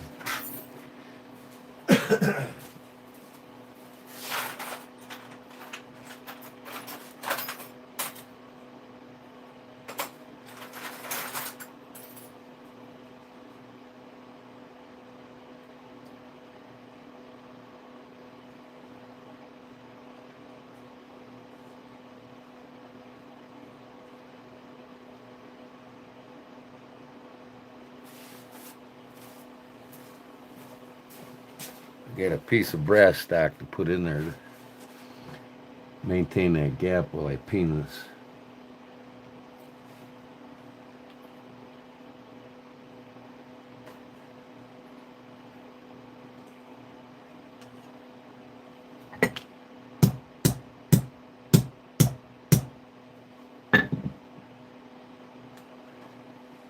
If you look at these clamshells will cover this peen pen. So if they're a little high, it doesn't matter. Just what matters is getting this lined up right and down right. So, and two, I can cut these off nippers.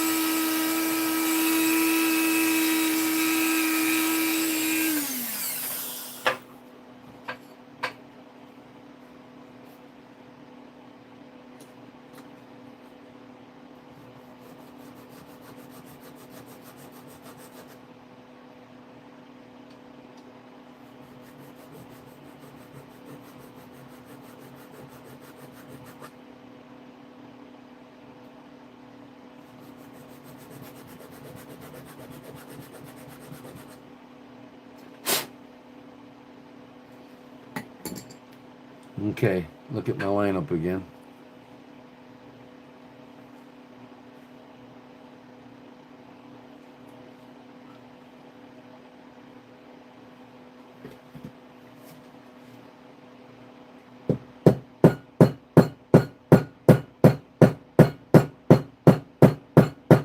I need a smaller peening hammer.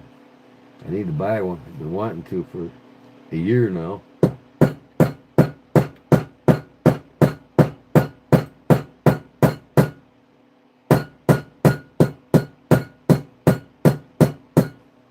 See, because I don't want to collapse that clamshell. That's what holds our hook there. That's what holds that clamshell in place.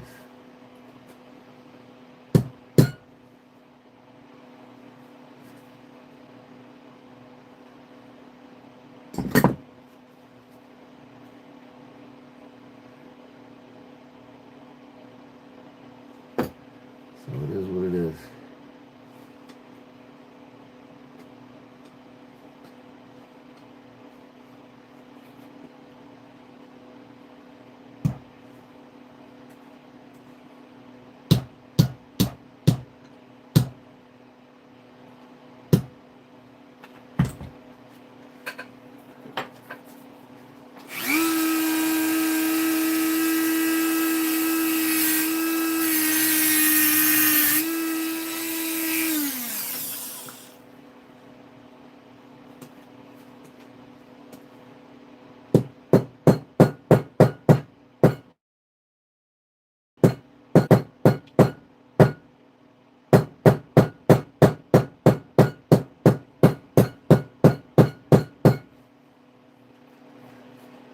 A persuader.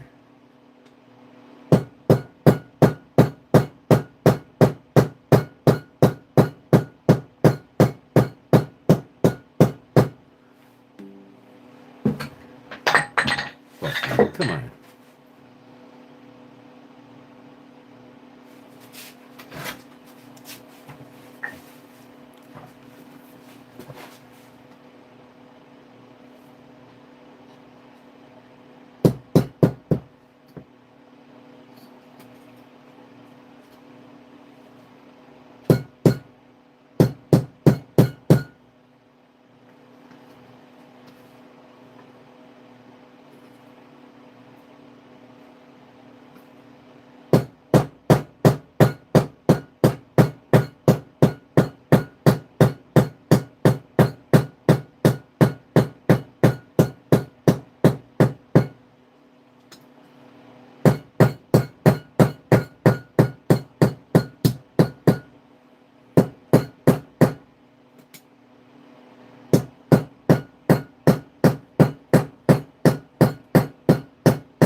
Okay, see, I smashed down one of my clamshell holders, so now I gotta pop it back out.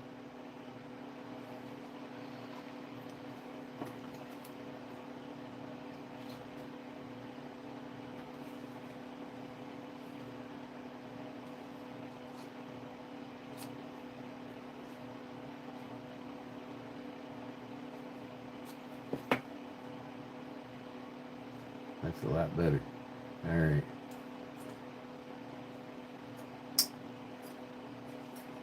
Nice, nice, nice. Everything snaps in perfect now. I just got to get this clamshell holder up. And I'm ready to put the clamshells back on.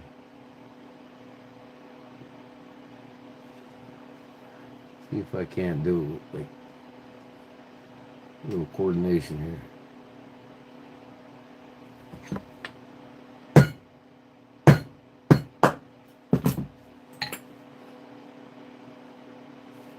No, I'm gonna fucking stick something in there. Hold on.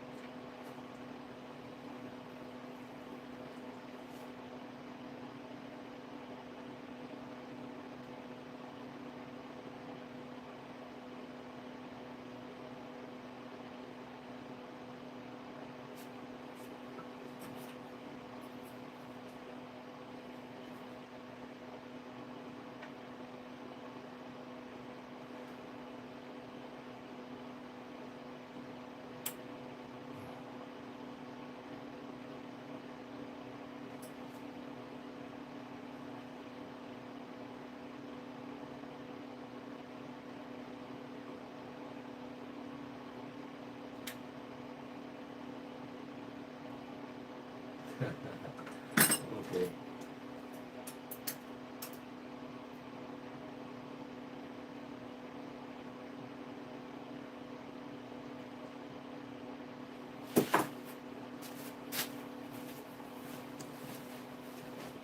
Okay. Moment of truce. This knife's back together. Clamshells. All right. Always got the name on the right side.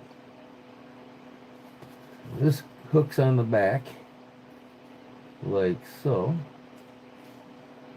Comes around the front and hooks in the front. Getting them on there without breaking is a different story. So you just gotta take your time. Oh, you cut your finger wide open. That was smart.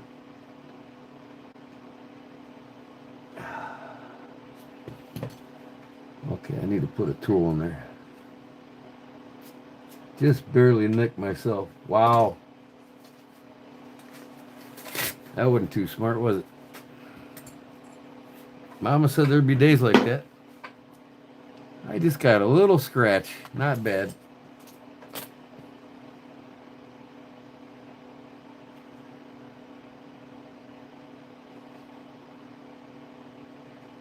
So I need a small screwdriver.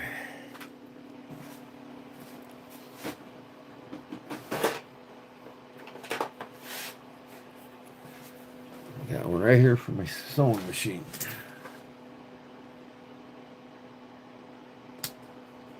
Push down on the clamshell clamps.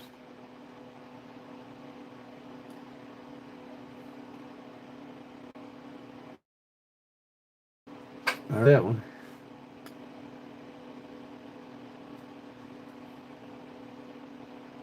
A little bit in the way though.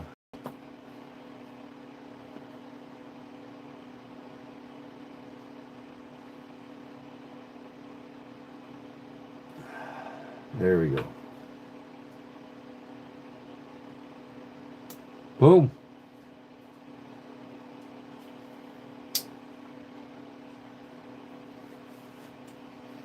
Next clamshell.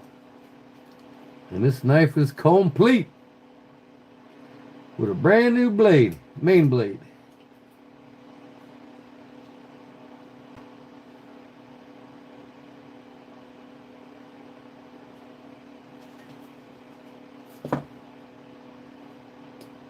Please do not break on me, clamshell.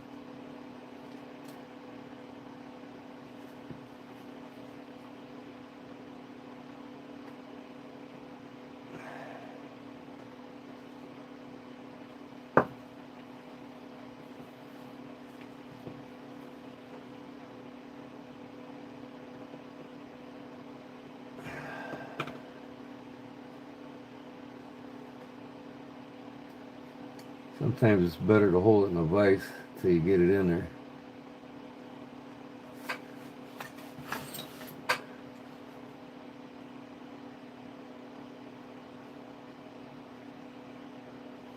The persuader.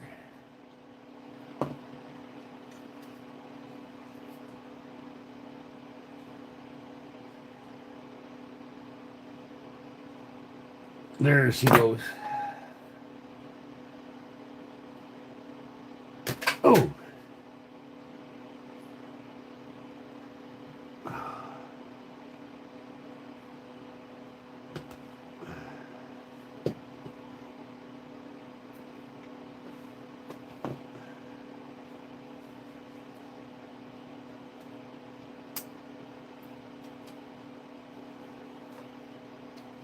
Look at that, boys and girls. Just like new. I had to salvage this one. It's got Mark Twain on it. I don't think I'll find another one with Mark Twain on it. Good snap. Works great. What did that take me? A couple hours?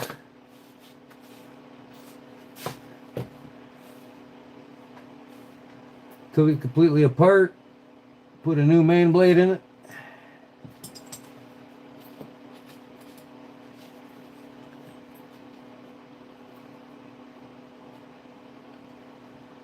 The clamshells are when you don't have pins going all the way through. It's a whole shell. They hook in the back. They come down and in around the liners.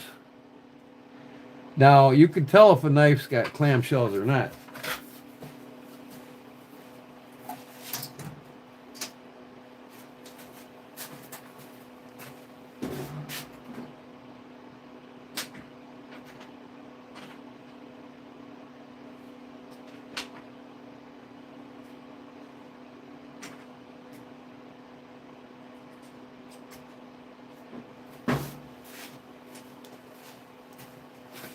Here's similar barlows, and I'll show you.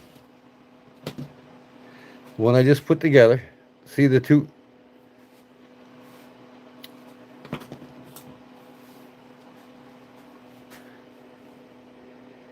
See the two clamshell? That's what I bent over. Once they hook in here in the back, you lay it down and bend that clamshell pin over to hook them to the liners. The liners are made, now see here, on a clamshell, you can see the liner separate from the bolster, see? Here's one without a clamshell. See, there's nothing in the back, right? Solid. There's no clamshell pin coming over the top of that bolster. See here? Here's a different one. Clamshell. See the clamshell? Now see, this one don't have the hooks in the back because these pins go all the way through. See? But this one, it's complete clamshell. The pins go on the other side of the clamshell. That's it. It doesn't go all the way through. But this one, the spring, it's got a pin going through it inside. But this one in the back is going all the way through. And this one's just going to the liner because the blade's got to come in. See? But this is a solid. That's a solid. No, this is a clamshell. So here, it hooks to a pin on the inside. This hooks onto a pin so you don't see them in the back. And then these levers go over the liners. Unlike this one, this is solid. It doesn't have it. See here? This pin and that pin goes all the way through. This one just goes into the liner.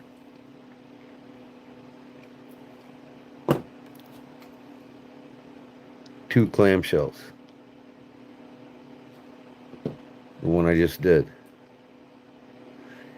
Now, like I said, clamshells can clamp differently. This has got a pin that sticks out about 1/16 of an inch on the inside of this, and it slides onto it. See what I mean? And then it bends over here.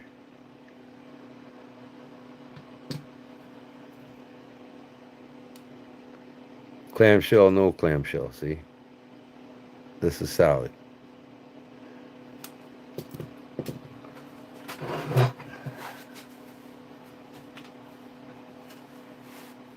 No problem, Phil. 404 found live. I hope I'm live. Am I live? Tell me, please, if I ain't.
It's all right, just picking a few things up.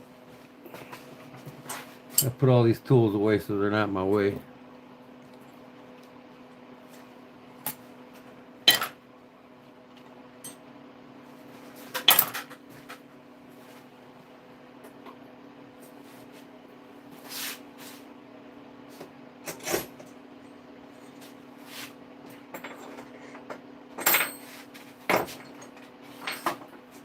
Okay. Oh. So that looks nice, works nice. It's got a new blade in it now, finally. That's why you always save your old knives. You know, if they got decent blades on them and one's broke, save them. Because you might find another knife just like it without a blade, and you'll have a blade from the other knife. See what I mean? My case, I buy these cheap imperial knives from China,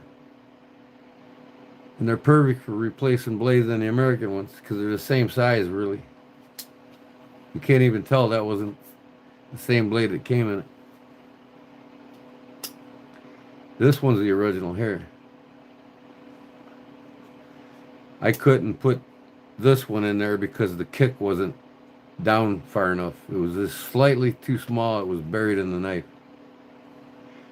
So I'll clean and polish this one up and little pen blade. Good to go, man. It says Mark Twain on it. I'll probably never find another Mark Twain charade. Imperial, I mean.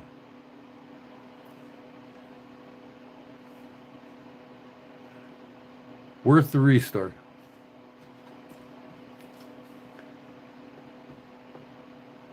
A little bit of play when I pick a play.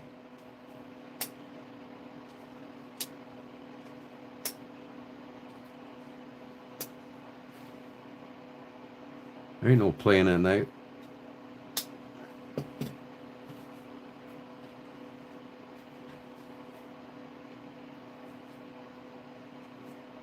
Look at the blade. Oh, you're talking about your knife. A blade that's loose. Not sure if it's the tang or the washer at the front. What kind of knife is it? I gotta read the comments. Sorry about that. What kind of knife is it? Is it a Barlow? What is it?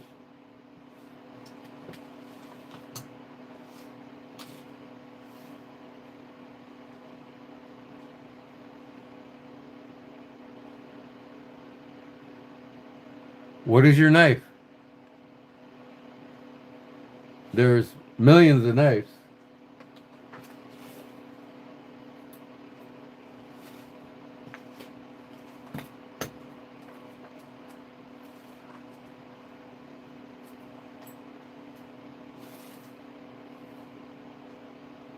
It's a World War II dagger.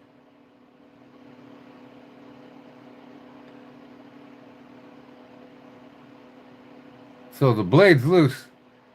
How can the blade be loose if it's all one? A fixed blade is a fixed blade. It's one continuous blade and tang. You're saying the handles are loose on it, right? A dagger, is it a folding knife or is it a fixed blade? And World War II dagger, I think I know what you're talking about. Folding knife.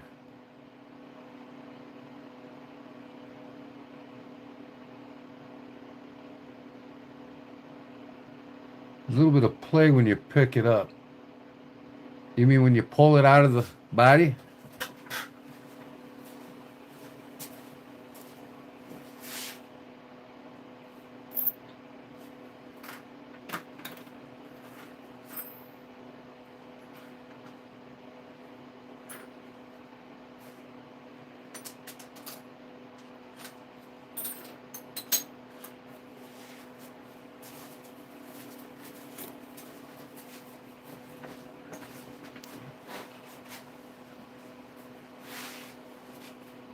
Okay, so the blade is loose. What's wrong is the pin is loose in it. And it's in and The liners have separated away from the blade. The thing needs to be repeened. I mean, what's the name of the knife? I got to see a picture of it. Is it got solid silver bolsters, brass bolsters? What kind of bolsters has it got on it?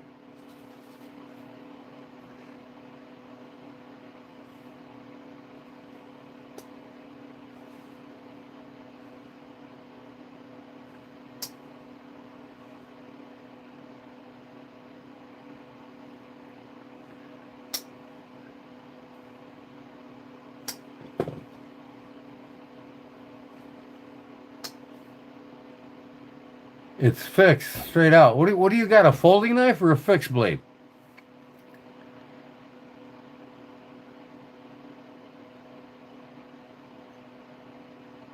If it's a fixed blade, how can the blade be loose from the handle? A fixed blade goes all the way through the handle. The handle's got to be loose too. Is it a fixed blade or a folder? Do you fold it or is it a fixed blade? Is it a Fairbairn Strikes? What is it?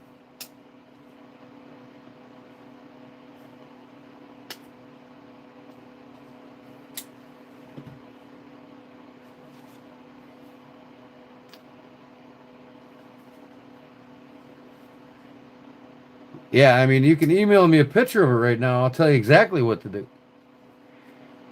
Barb put up my email for you. Email me a picture. I'll tell you what to do to it.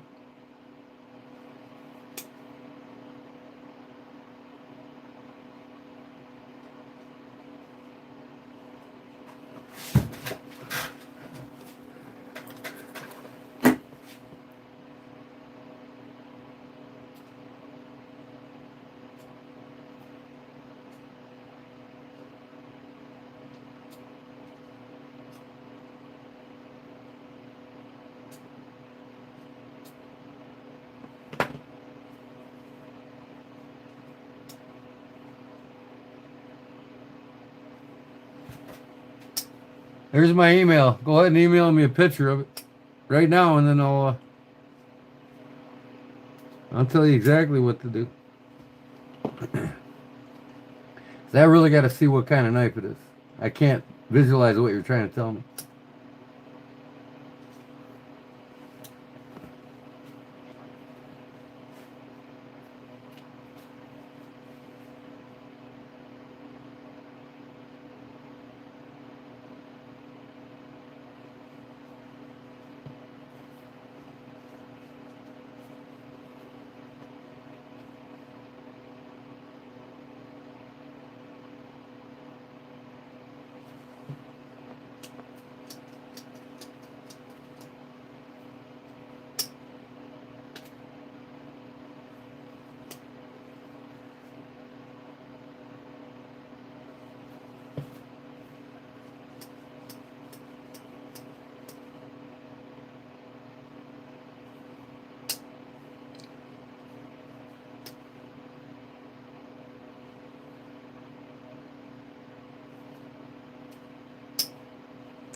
Got some snap. Now I put some oil on it. Cool. Yeah, send me a picture and I'll be able to help you a lot better.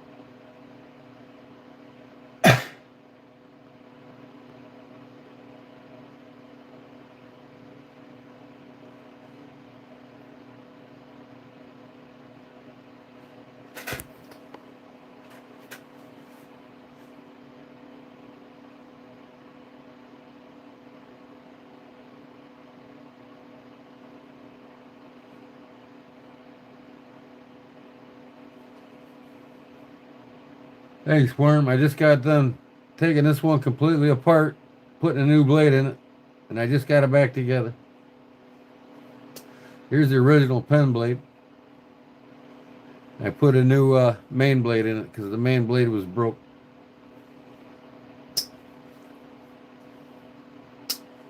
Nice snap.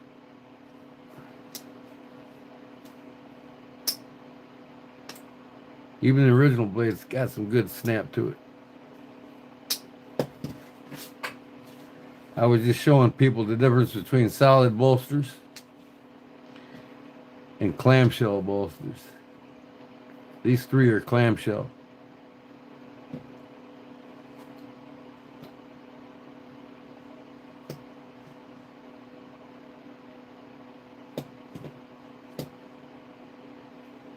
Mark Twain.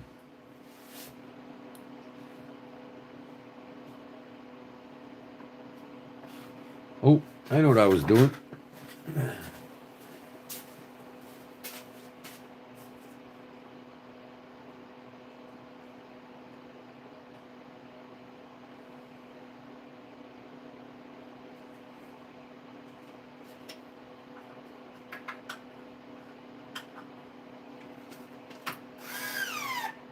Come on, are you fucking kidding me?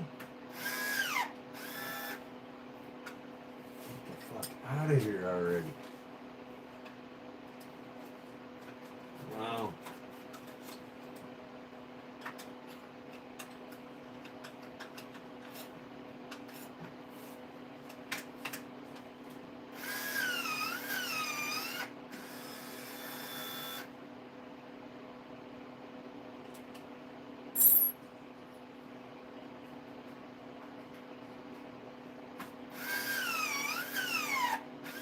Come on, man. Always when I get to the bottom of the bag. Dry as fucking tobacco. Doesn't want to work.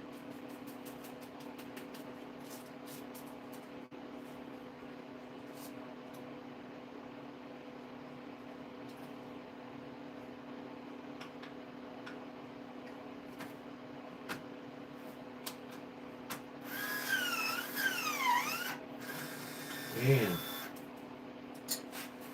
Damn.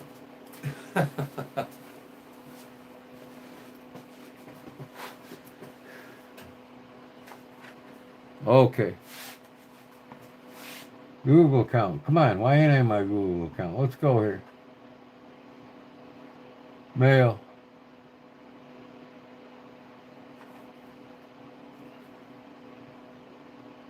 Next.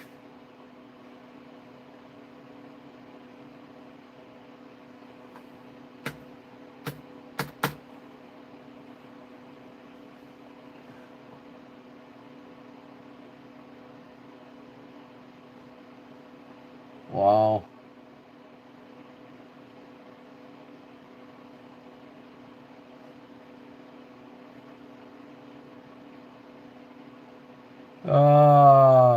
Do you fix them for people? Yes, sir. I fix them. I mod them. I put new scales on them. I made this custom scales for this beluga. I build knives. I make knives. I do everything in the knives. Here's my custom sow buster pocket drop.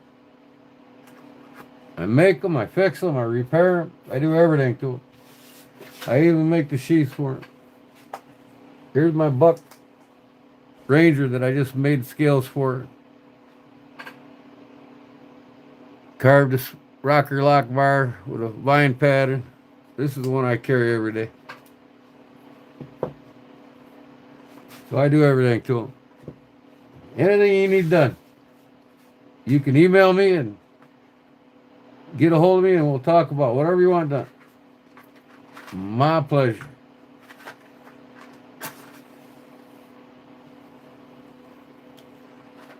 I fix knives for people. I sharpen them, whatever they need.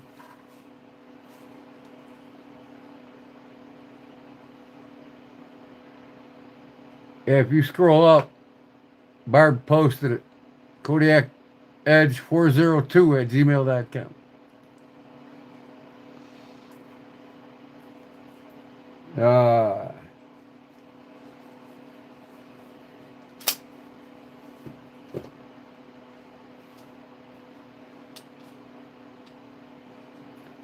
looking for my damn, trying to get to my damn email.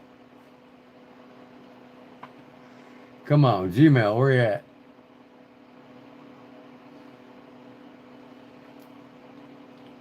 There we go.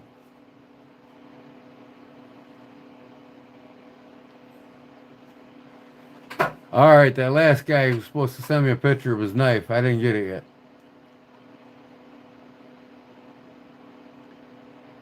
I haven't heard from Claude, no. I talked to him. I messaged him this morning. But I haven't talked to him on the phone in a few days.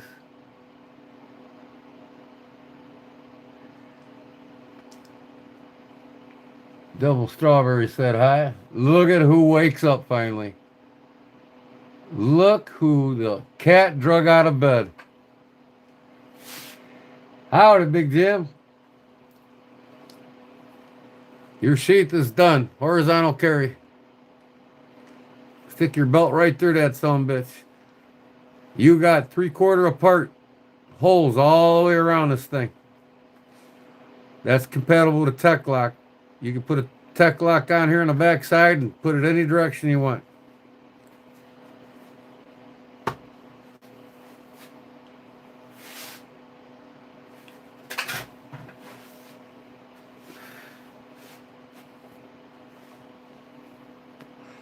What, you sleeping all night, Jim, or what? Holy cow.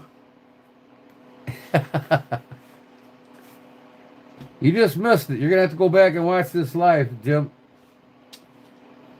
I took this Mark Twain Barlow by Imperial apart. It had a broken blade in it.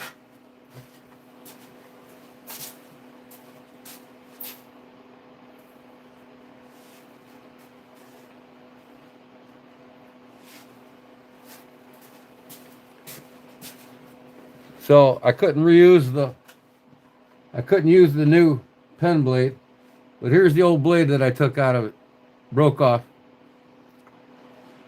And this is Imperial Province, Rhode Island. That's where that was made. Mark Twain, Barlow, clamshell. So I took I took everything apart, clamshells off, everything. And took that cheap Imperial I bought from Deep South. The new blade.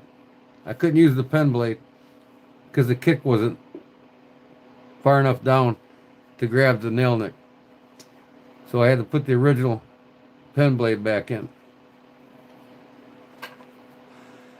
But when I started, that's all it had. Now it's got a new blade. I'm sure this is an Imperial Chinese made blade. It don't matter. But I'll probably never find another Mark Twain. I figured it was worthy to salvage. Bro, Rex, worry out. Come on, man. You got to get off that glucose diet and get on that high protein diet. You'll have more energy and you know what to do with. Eat more red meats. Eat 3 eggs a day, man, and you're one of the highest sources of proteins you can eat. Make sure they're farm fresh. 3 eggs a day in about 2 weeks, your energy level will go through the roof. You got one of these Mark Twain Barlows? It was worthy to save. I mean, I couldn't see, just having a pen blade in it. This, like I said, this was broke off inside the knife. So now it's got a brand new Imperial at that blade.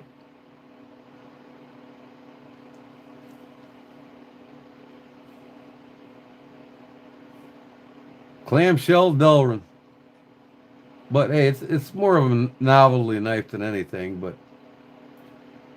it was worthy of saving though. Listen to that snap. Even the oldies got some snap.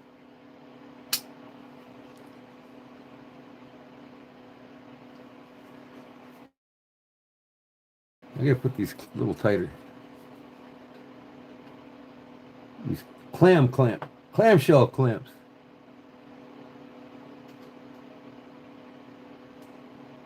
You go too tight, you'll break them.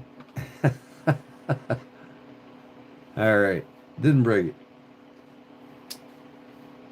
Yeah, if you want to watch me restore this whole thing, Jim, go ahead and watch it from the, I don't know, probably about an hour in I started on it. 2 hours ago I started on it. And I've been live for 4 hours. So go to about 2 hours, you'll see me working on this.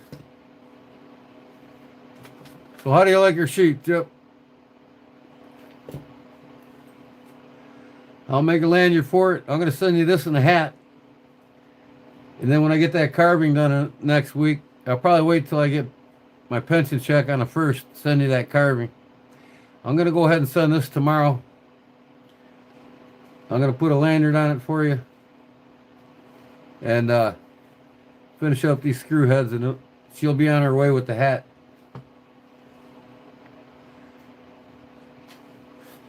Like I said, every one of these are 3/4 of an inch. You can even make a neck knife out of it. Put your lanyard on here. But these screw on and off. Just make sure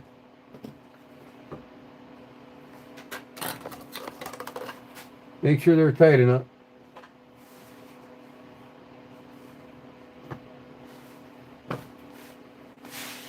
What I do is when I take them off and on, I don't use Loctite. I use Elmer's wood glue, or Elmer's glue, or wood glue. That glue hardens, it acts like all thread lock, and it's easy to take apart.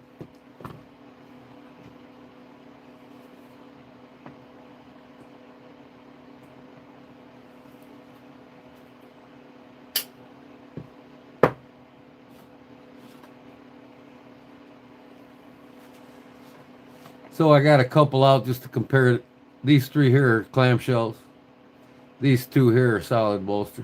A guy was asking me about what's the difference.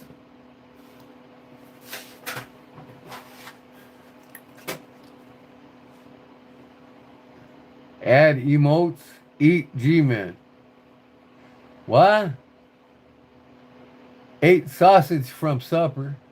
Out like a light then. Yeah, I bet. Came in just in time. I'm getting off at 4 o'clock. I'm out of drink, man. I'm going to have to go get me something to drink here. Not coffee either, because I don't want to be up all night.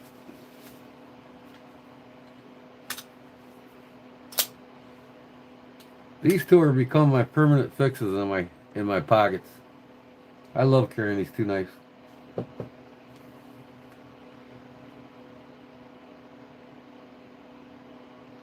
I love my beluga. If you haven't had a beluga yet, Jim, you better get one. Petrified fish. I don't think you got any petrified fish knives, do you?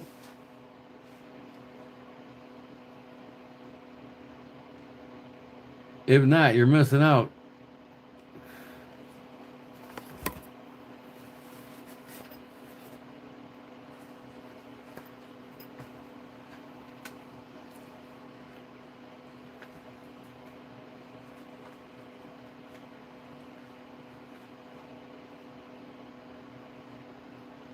I gotta show the Mark Twain here, man.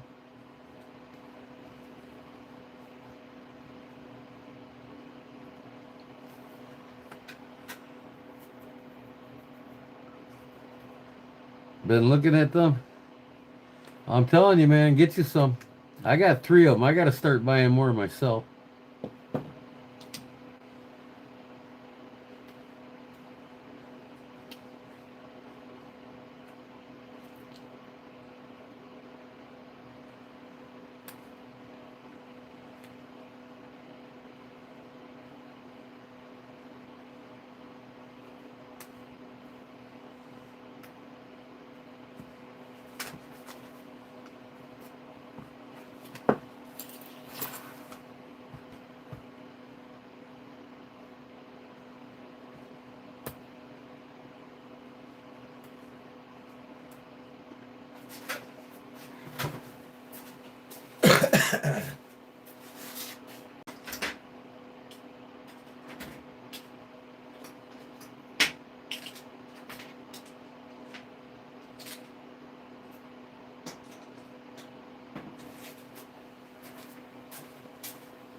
I gotta find my damn shield, man. I got it in the shop somewhere. I can't remember where I put it.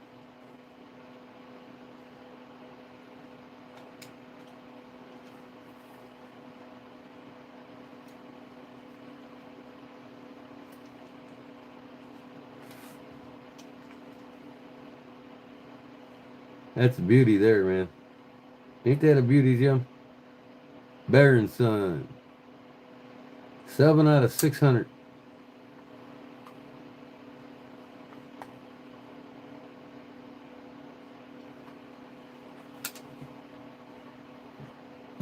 This is the one I got gifted. Deep South Cutlery on the auction.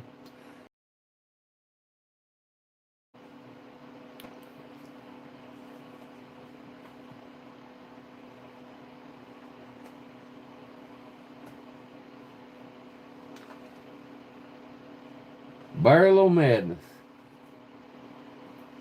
I got a few more cases, but they're not going in here.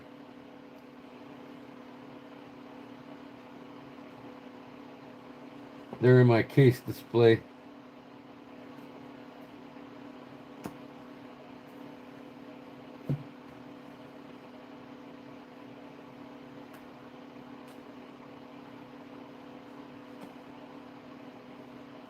This is one I made.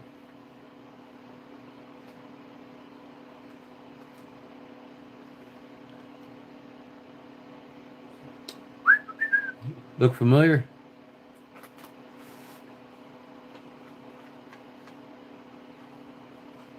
Of course, I got rid of my granddaddy case.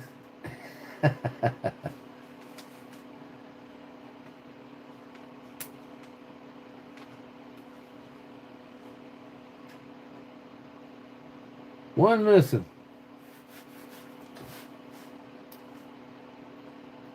I guess I can put a case in there.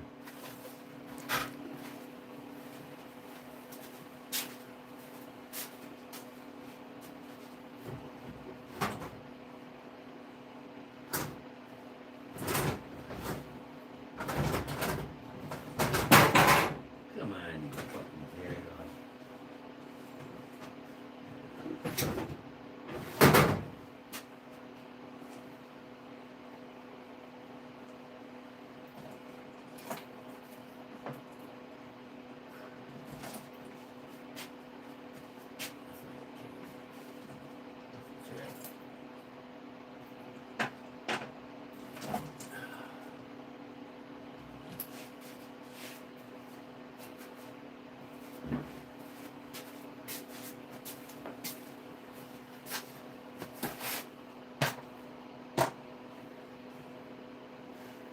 I'll put this 1920s one in there.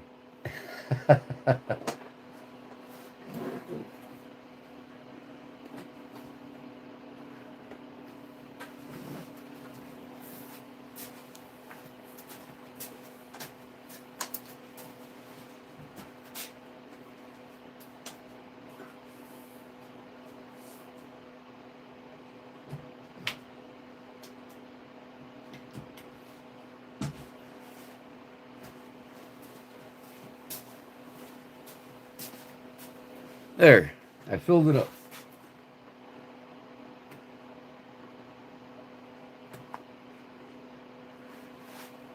Oh yeah. I got an electrician knife. I got a folder with just these in it. That's gotta go in there.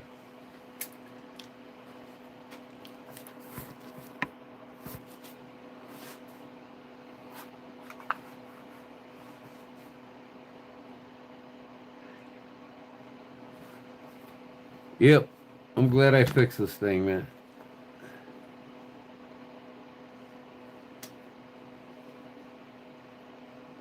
You got a double X. I know, you got all kinds of barlows.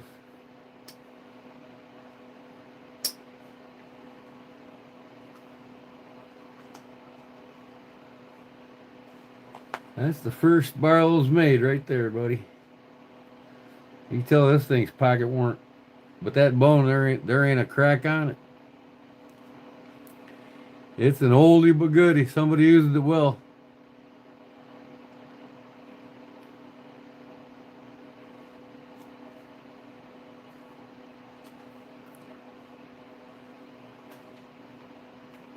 Maybe one day I'll find a much newer looking one. But that'll do for now. Age more than anything. I bet you ain't got a 1920 case butcher knife. I know you ain't got one of them.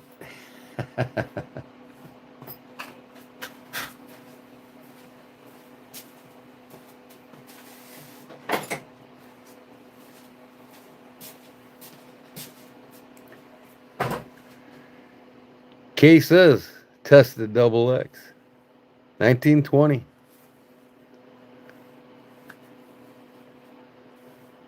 I'm just going to leave it alone. I might neutralize this rust though. That'll be it. I'm not even going to touch the handle. I'm just going to leave it as is. Let an old blade be an old blade, right?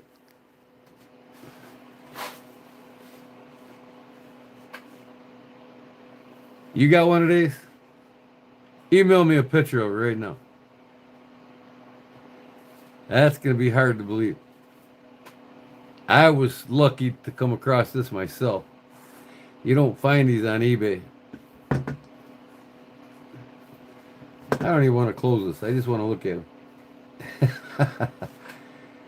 I don't even have a quarter of what you got, Jim, when it comes to Barlow's.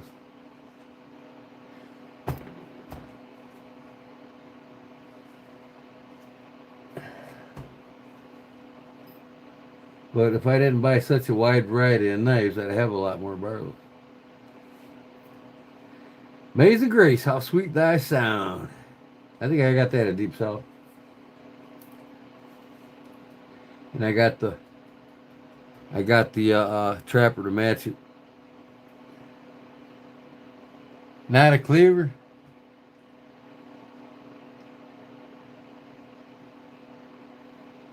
That's what I meant. You got a cleaver? I was very lucky to find this. For 15 bucks. I think I stole it.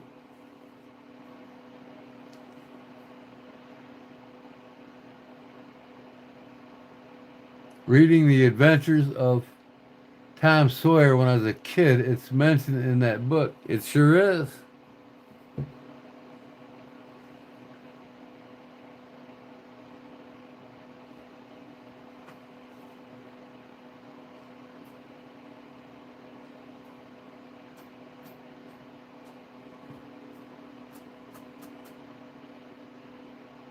Ain't that one purty?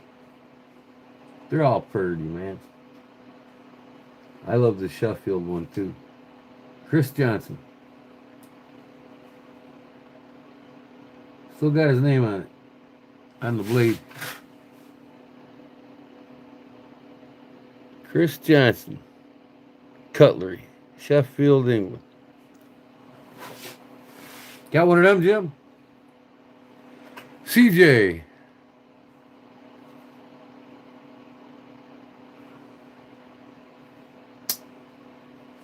You got a lot more than I got, that's for damn sure.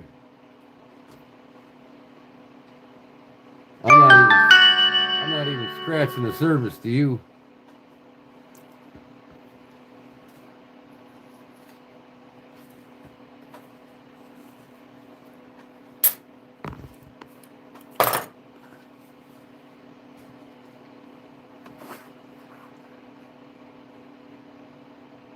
Yep, I just redone this Mark Twain knife.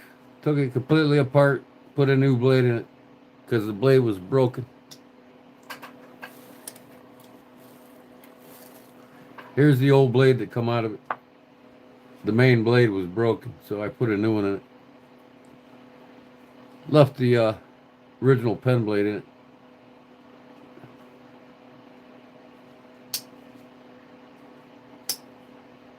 She's worthy now.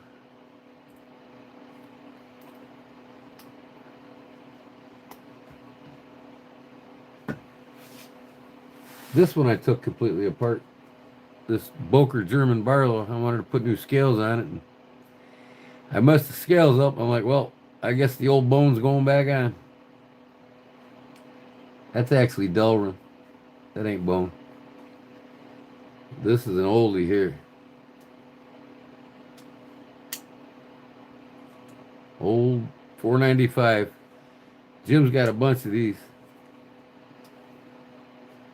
Check email. Yeah, I heard you sent something. Email. Email, he says.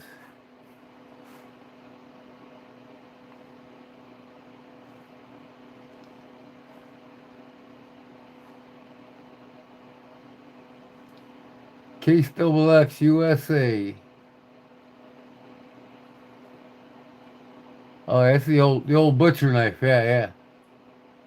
Yeah, that's a nice one. That's like the old hickory, the one that I just made. Yeah, I don't have one of them yet. Maybe one day I'll come across one. It's hard to get them in really good shape. Especially, I mean, when you do get them in really good shape, they want an arm and a leg for them anyway. You imagine how much, if this thing was next to mint, what it would be cost? I probably couldn't touch this for less than $4,000. I'm surprised I only paid $15 for it. That guy probably could have got 100 for it.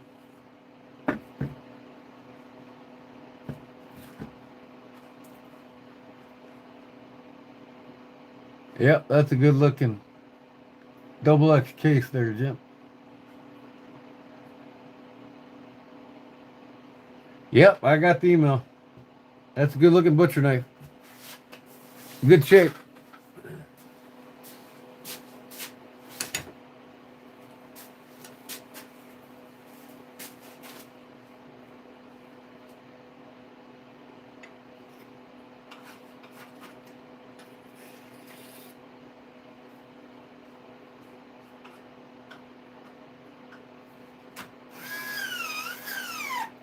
Come on, fuck off. Man.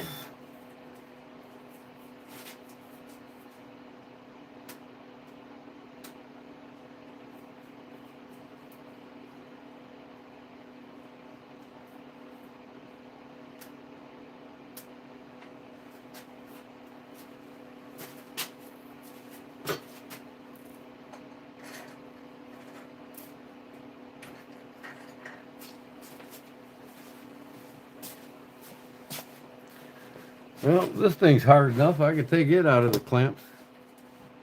I started my live tonight working on this, putting the scales on it.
It's a buckaroo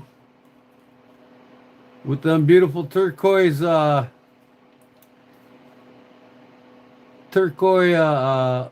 opalite stones I put in the epoxy. It's gonna look pretty cool. I made it fat handles too. They taper down. I'll finish sanding it up tomorrow and it's done.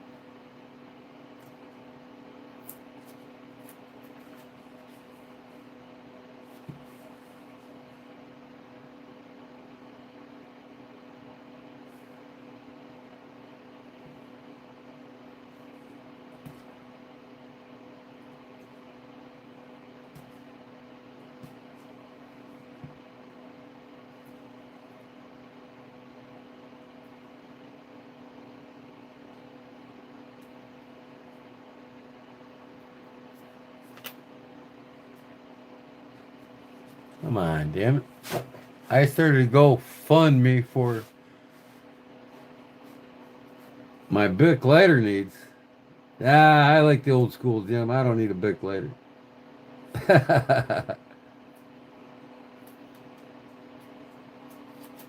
I got one in my truck. I just got to look for it. I got enough Zippos here, too.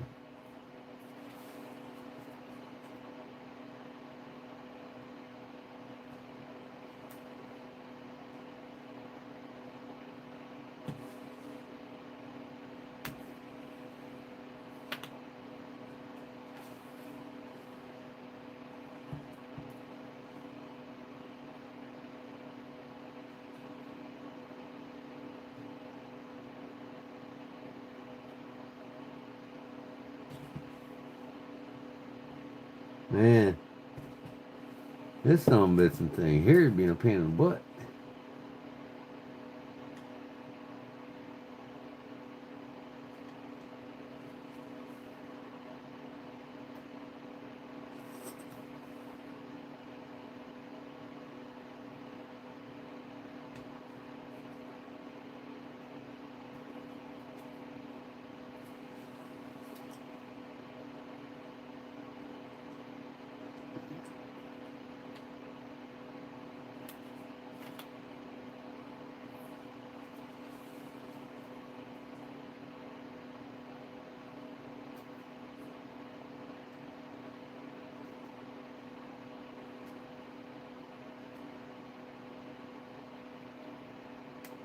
Damn epoxy, boy.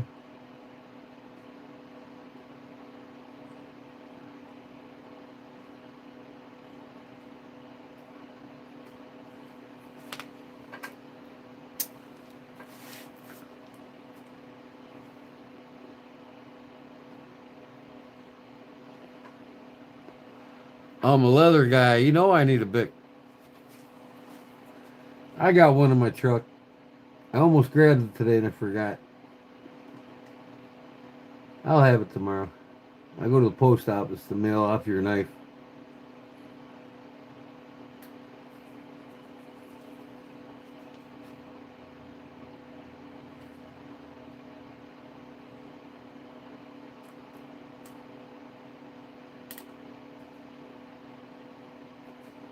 Man.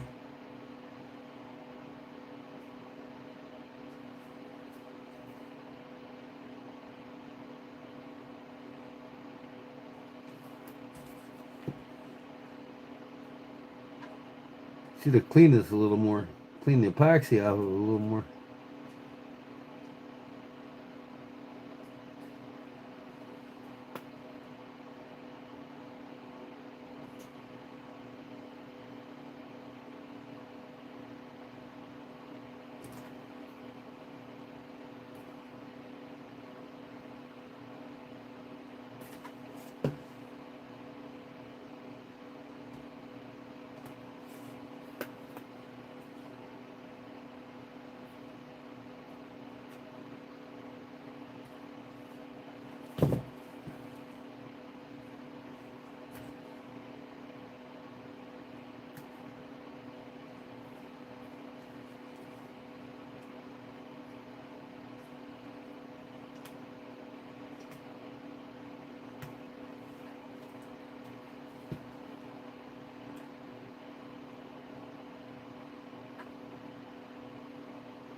Double, what up? Double one down to Georgia.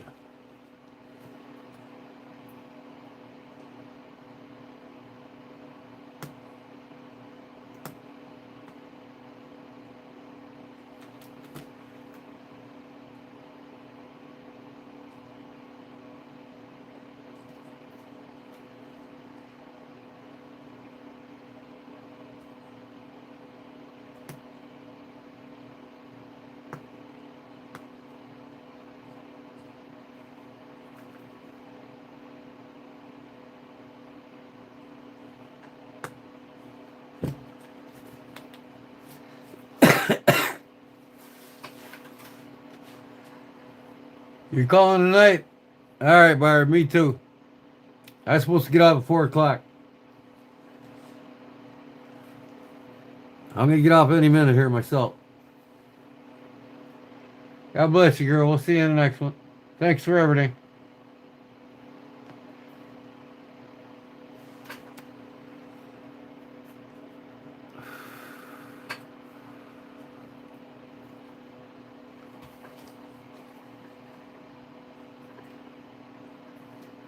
Now I gotta clean all this hot glue out of here. I got a lot of it in there.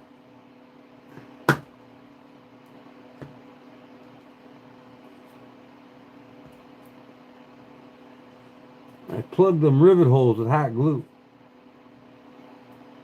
so the epoxy doesn't seep into the knife. See that?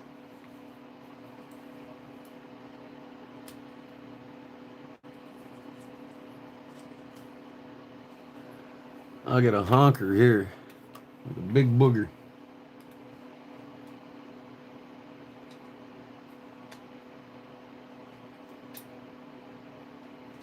Here it comes. There it is.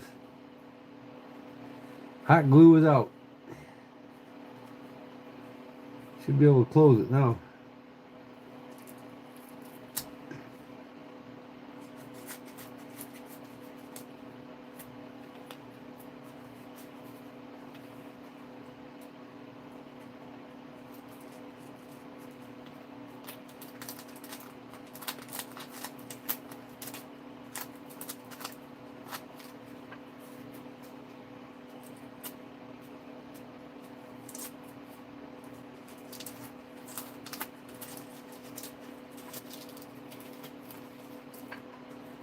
I hope it's not hard.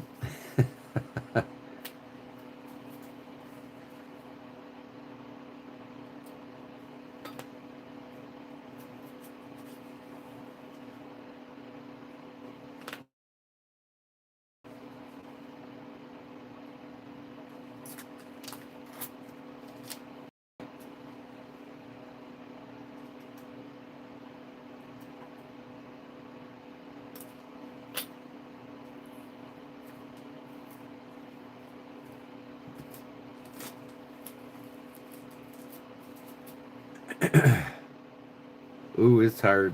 Ah.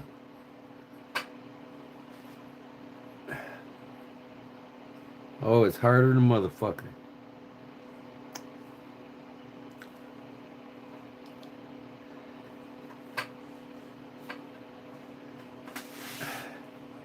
Epoxy must have got in there somehow.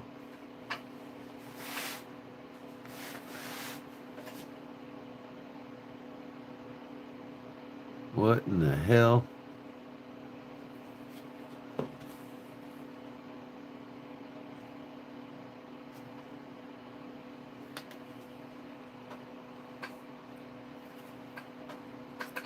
I taped it off damn good. I don't know how it did.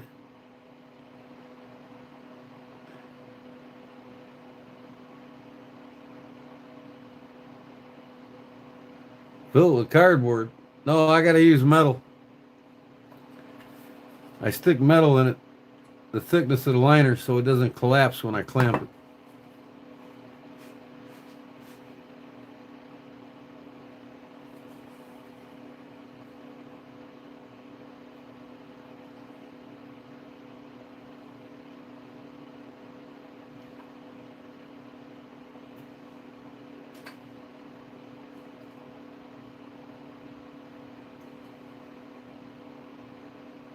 I can see that fucking epoxy too, man. It got in right fucking there.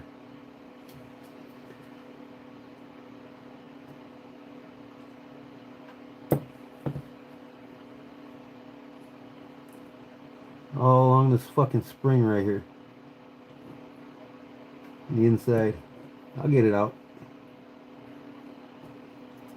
There's some of it.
Oh my God. Never had this happen before. Usually when I tape it off, it's sealed. Somehow, somewhere, I'm thinking that epoxy got in this liner here and seeped its way down. That fucking hot glue probably didn't do its job. I'll get it though.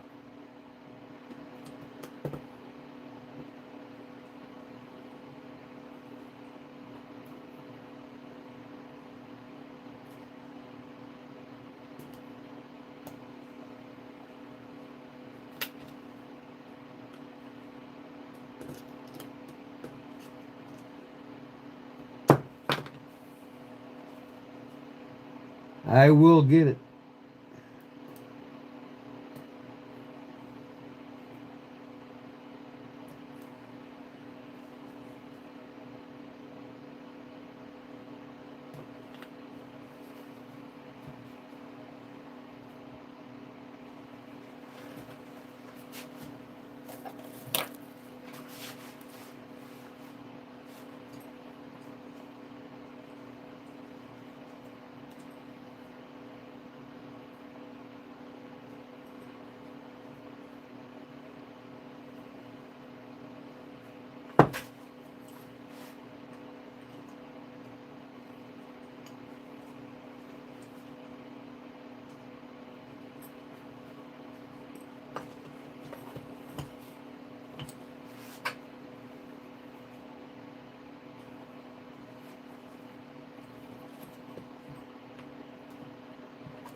It's just here in the back.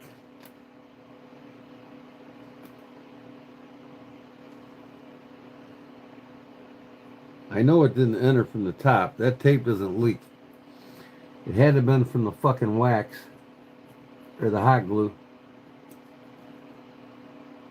leaving a hole. I must have had it like this and it went down inside and cured.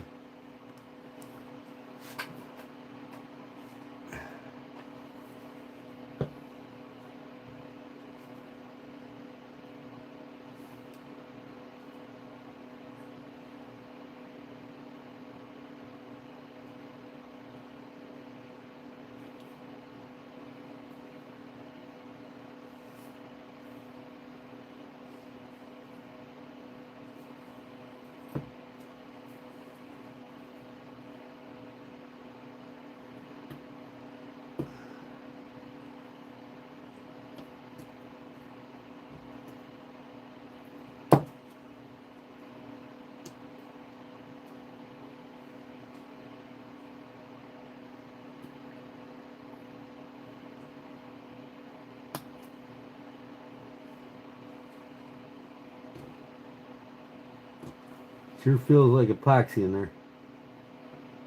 I know it is. It got its way down there from the bottom of the liner. I don't know how.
almighty.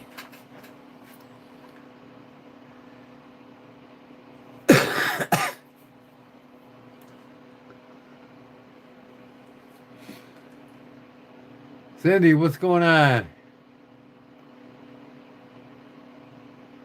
You have an amazing night too, girl. I'm getting off here. Work on this knife. Go to bed.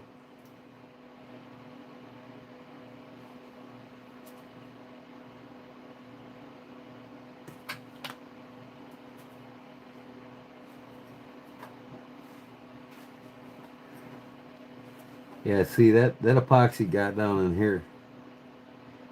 That damn wax didn't do its job and allowed it in there.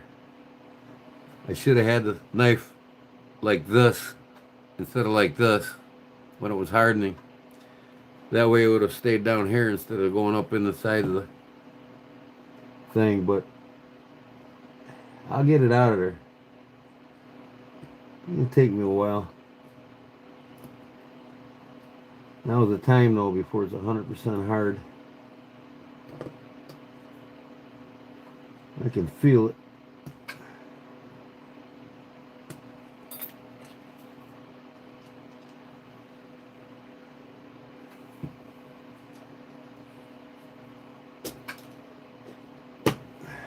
It's something like a Victorinox.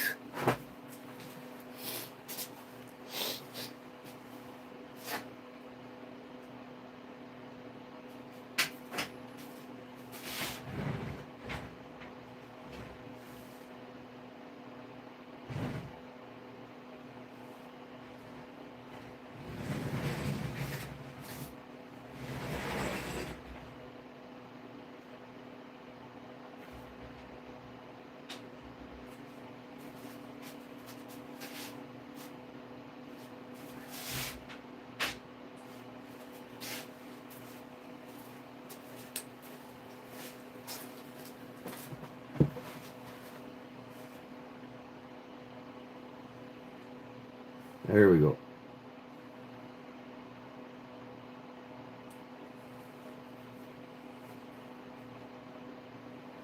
Oh.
Just don't get it, man. Nothing on that side. It's all on the back here. I've never had this happen, ever. Next time I'll make sure this knife is like this position instead of like that. I mean, that hot glues have never failed me. I guess there's always a first.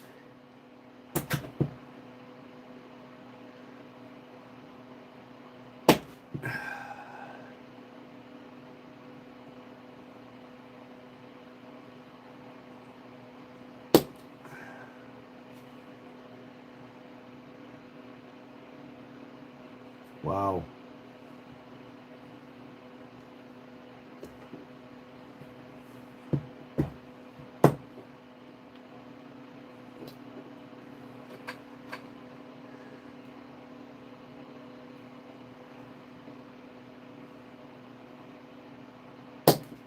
Still with me, Jim? You fall asleep.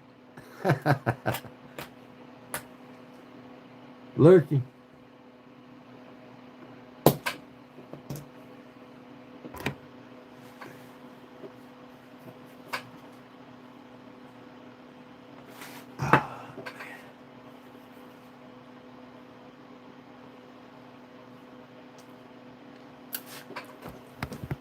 This is really getting my goat now. Really trying my patience.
Oh boy.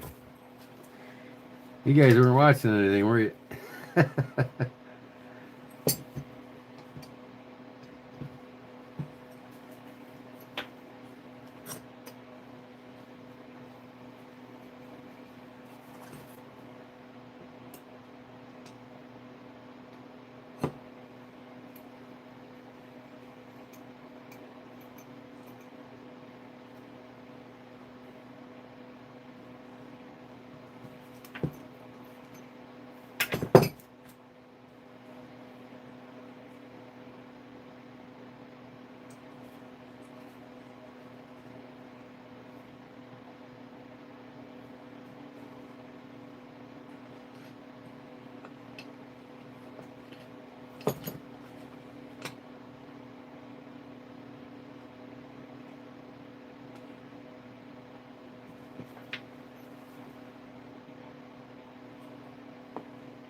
Tell you what, you can't see this epoxy doing holes.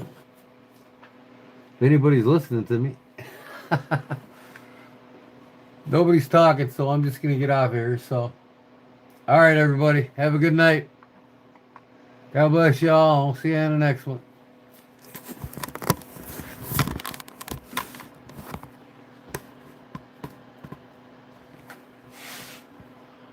Peace.